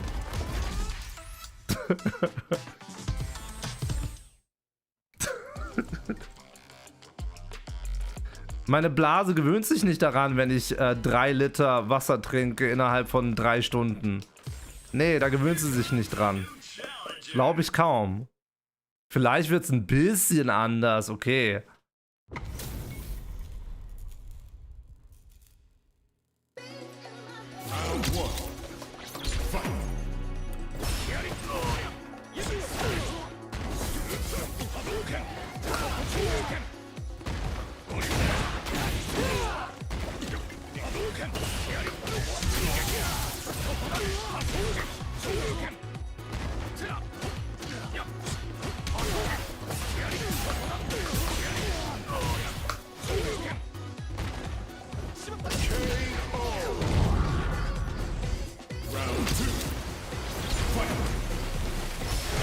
Dann sollte ich mir eine Toilette auf dem Stuhl bauen.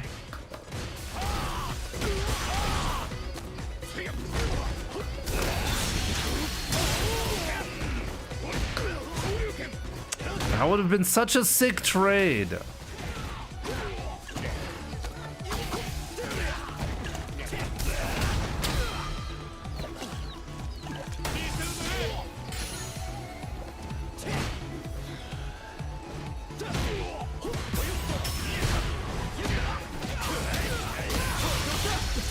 Oh, he spends super for that?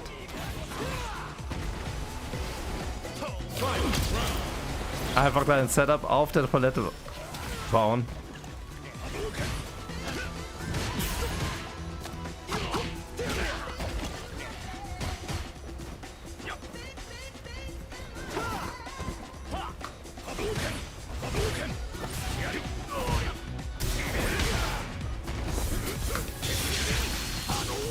Oh, he didn't go for the drink. I thought I saw him do the drink. My bad.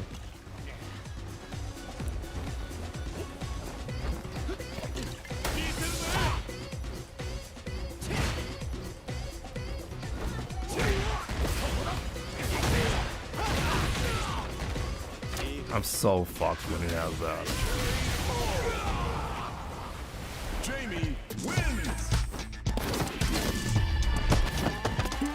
DP anti-air is not impossible on analog. It's just that you need to get better. It's not the controller. It's almost never the controller. It's you.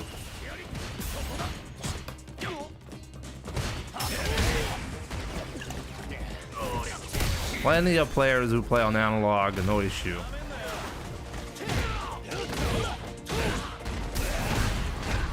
How long is this crazy hair good for? Forever. Till the round ends.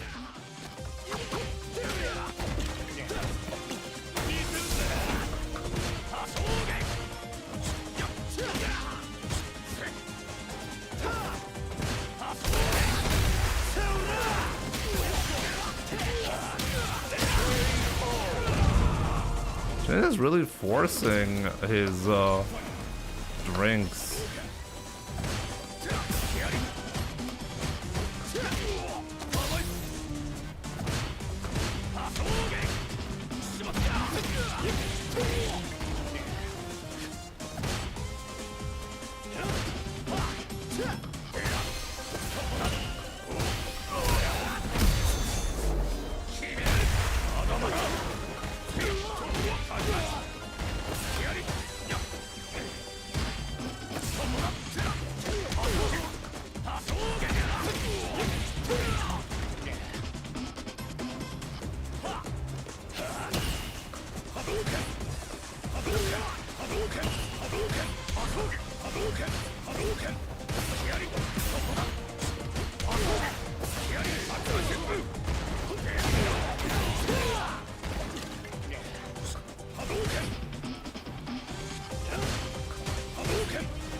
I'm fucked now. I died.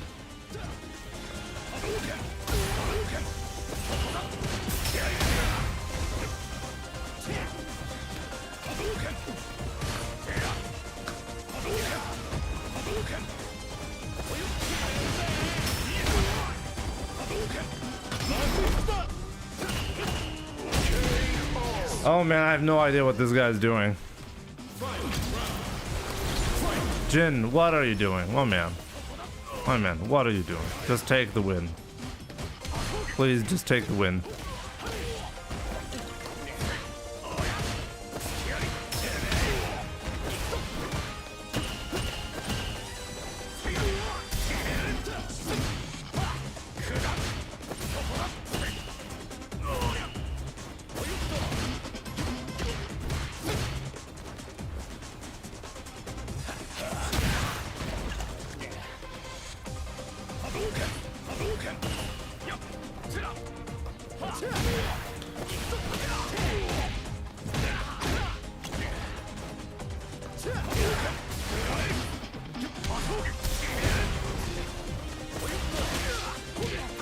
Pressing light kick, I'll get clipped.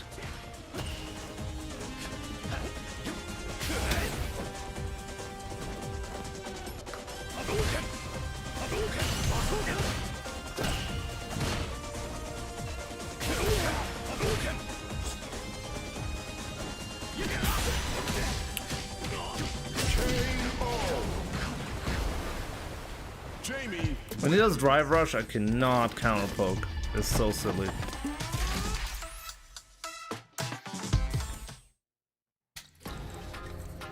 Ah, man.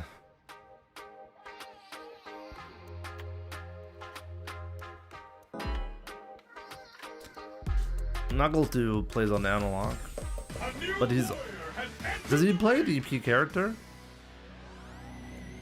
He plays. No, he doesn't. DJ and Guile.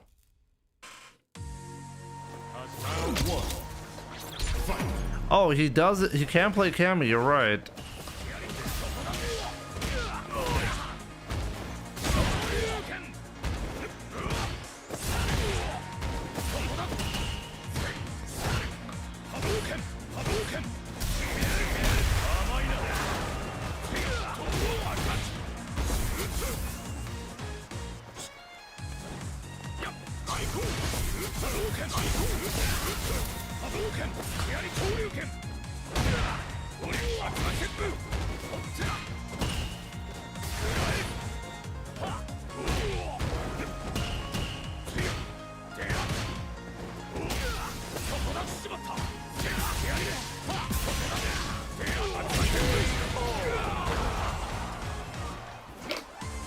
This Rio player is nuts. We'll see about that.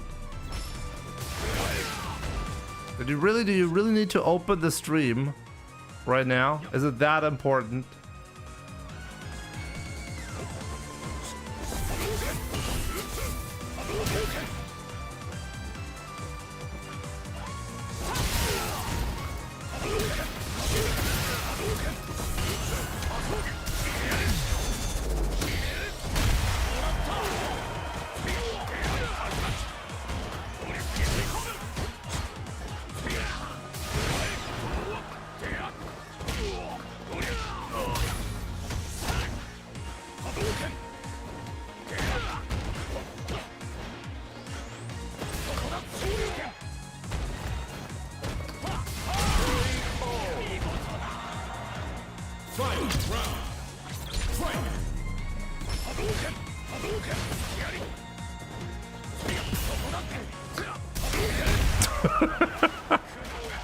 Wow, okay.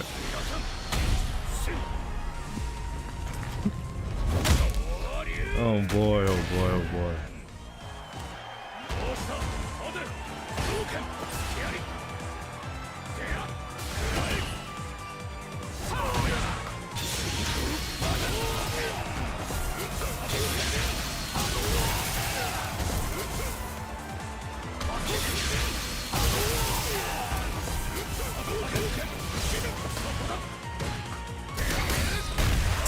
Of course he's gonna do a DI. And of course he's gonna drop it.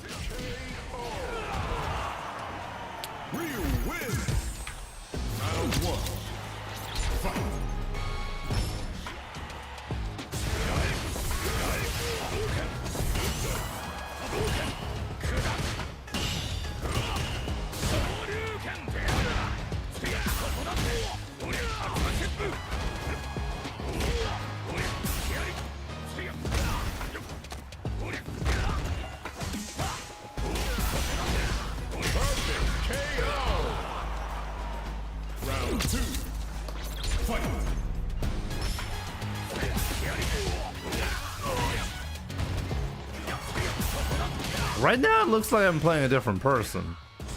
Never mind, he dropped the combo.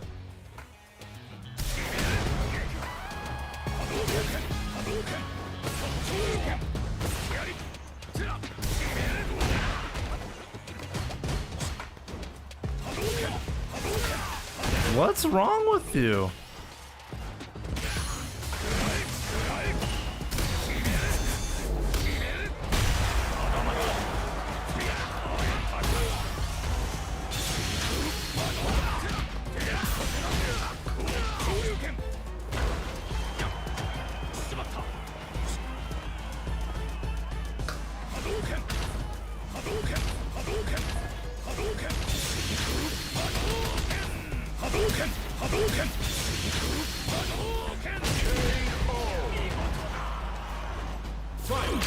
This guy is actually really crazy, yeah.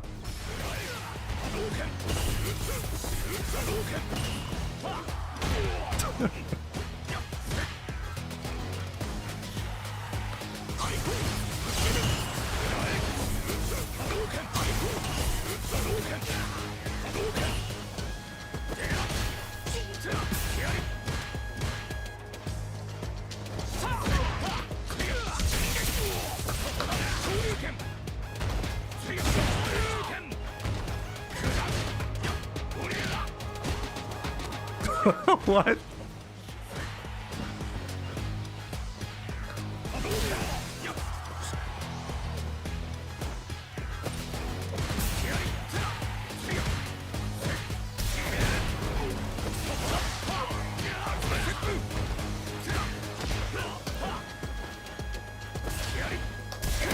No! Oh, no! Really did another DI there. You gotta be completely insane to do that.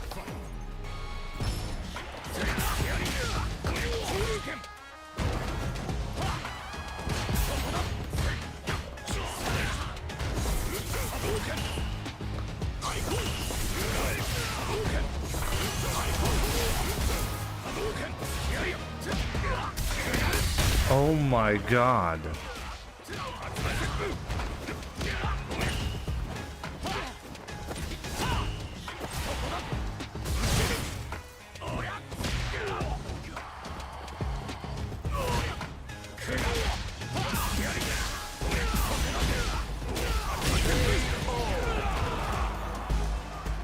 Round 2.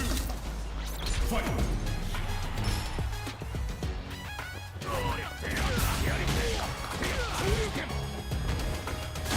Okay, like what?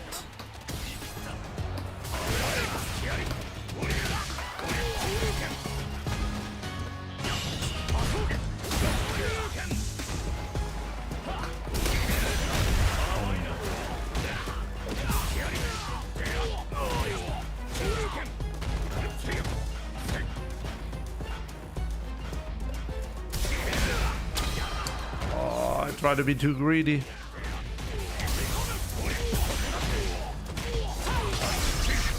Boy, oh boy. He legit got every DI. Crazy.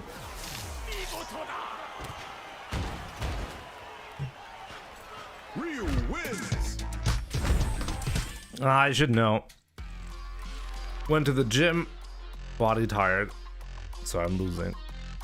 That's fine. We'll get the points back next time.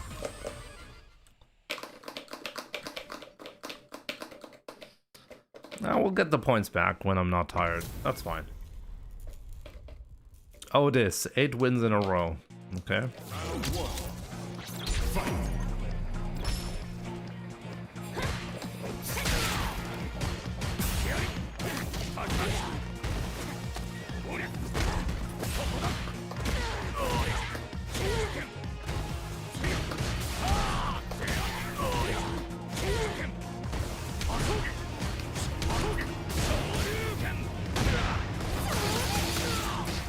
Hella patient.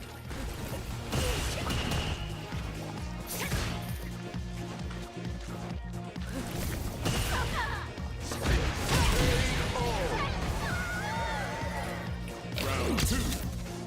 Fight. Honestly, when I played the other Ryu, I should have played the Fireball game. Oh really? You're ready for that? Interesting.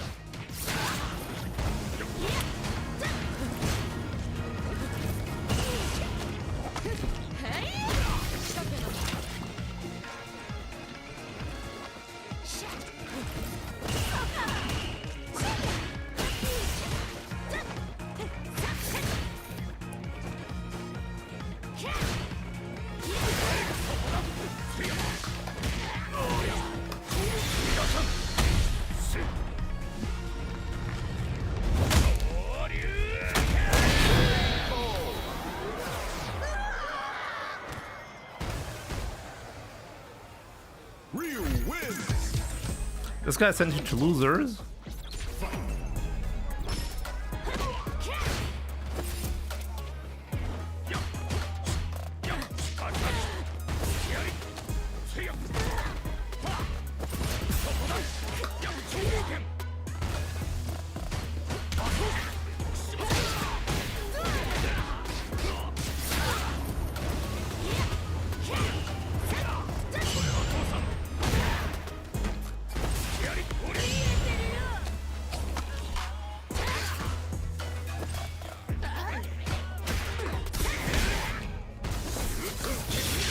Nice, you can bait it, right? Jimmy, no, you can't do that.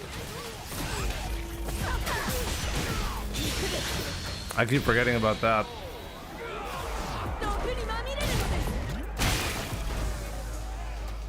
Round 2. Fight.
I'm shocked he didn't go for level 2.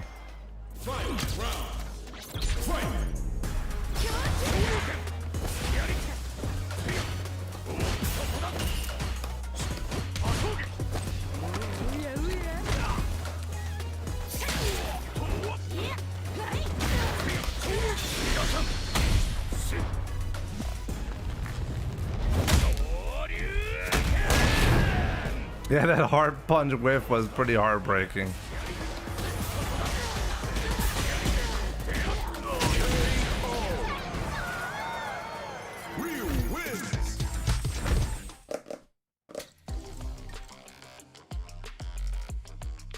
Just hit early Grandmaster a few days ago. Am I nearly skilled enough to go onto a tournament? It doesn't really matter what skill you go to a tournament in. In fact, if you want to become a tournament level player, you should go as early as possible, because you need to learn how to handle your emotions when you go to a tournament. You're gonna get really nervous and you're gonna fuck up a lot of stuff, so you gotta learn to deal with that situation. So my recommendation is go to a tournament and see for yourself. You'll probably learn a lot of stuff doing that. You'll become a better player.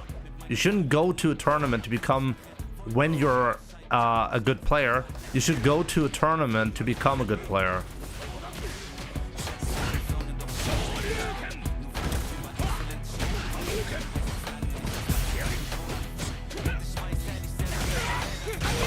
Really?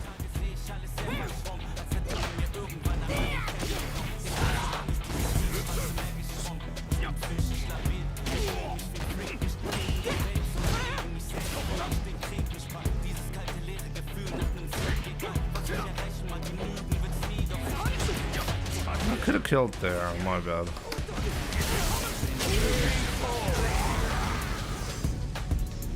Round 2. Fight.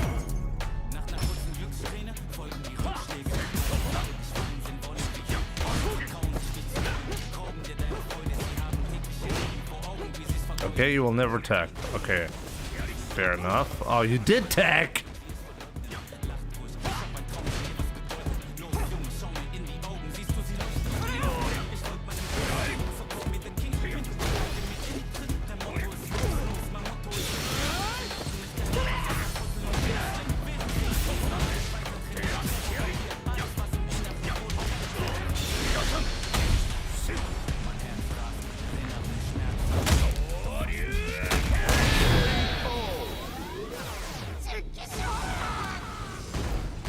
Who's Marie says this? Stop reset, please. His name is right there, my man.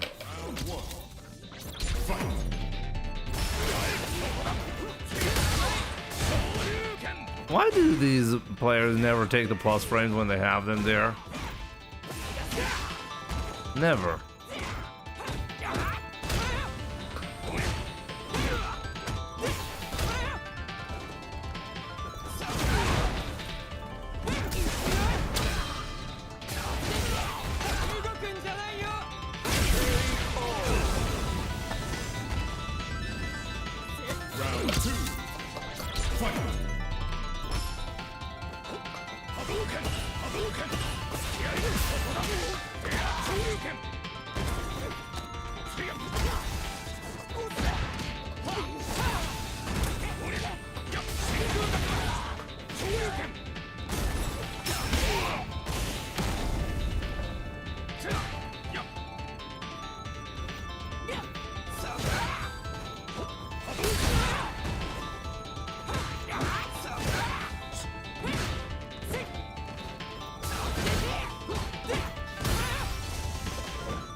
Didn't do it.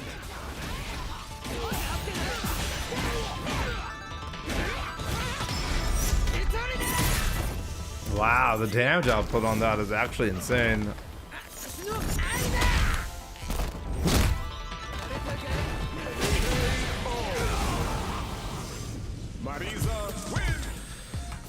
Ugh.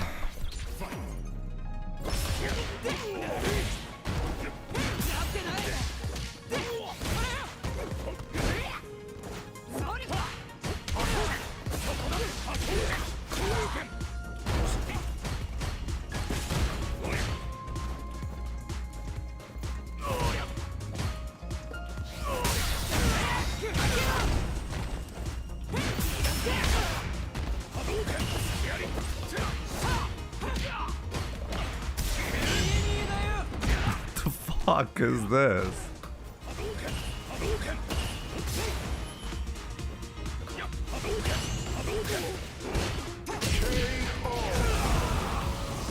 Oh boy, he's starting to resemble a player. Damn.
Gotta stop playing, guys. Gotta stop playing. Guys, thank you so much for tuning in for today. I really appreciate all the support.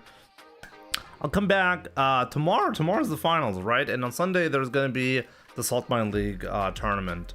So yeah, I'm gonna get some sleep in, come back stronger tomorrow, and we'll have some fun in ranked, okay? The opening was right there. Yeah. I think it starts at the same time as today. I think 4 p.m., but let me look it up. Yeah, 4 p.m. is the first match, Angry Bird versus Higuchi. Wow, that's going to be a good one. And all of them are going to be first to 5 matches. And then the second one is Ending Walker versus Mena RD. Man, that's going to be a great one.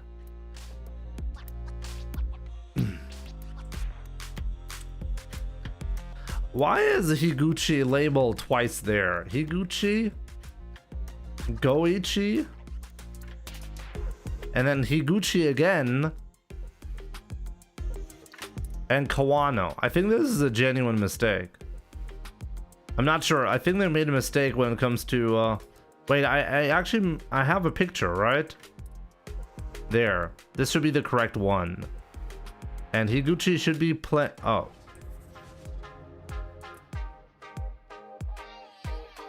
Let me see the updated version of that. So Higuchi is in Group D. So he's playing against Angry Bird. And in Group C, we had Goichi. So Goichi goes up against... No, Matsu goes up against Mochi. They have a mistake on this. And Zen goes up against Goichi. That's what it's going to be like, as far as I know.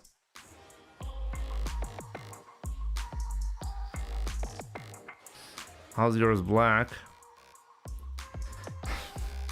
Guys, thank you so much for tuning in. Really appreciate it. And we'll have some fun tomorrow and probably on Sunday. I'll be doing a lot of streams in the next couple of days. Damn. So yeah. See you guys soon. Thanks for the support. Appreciate it.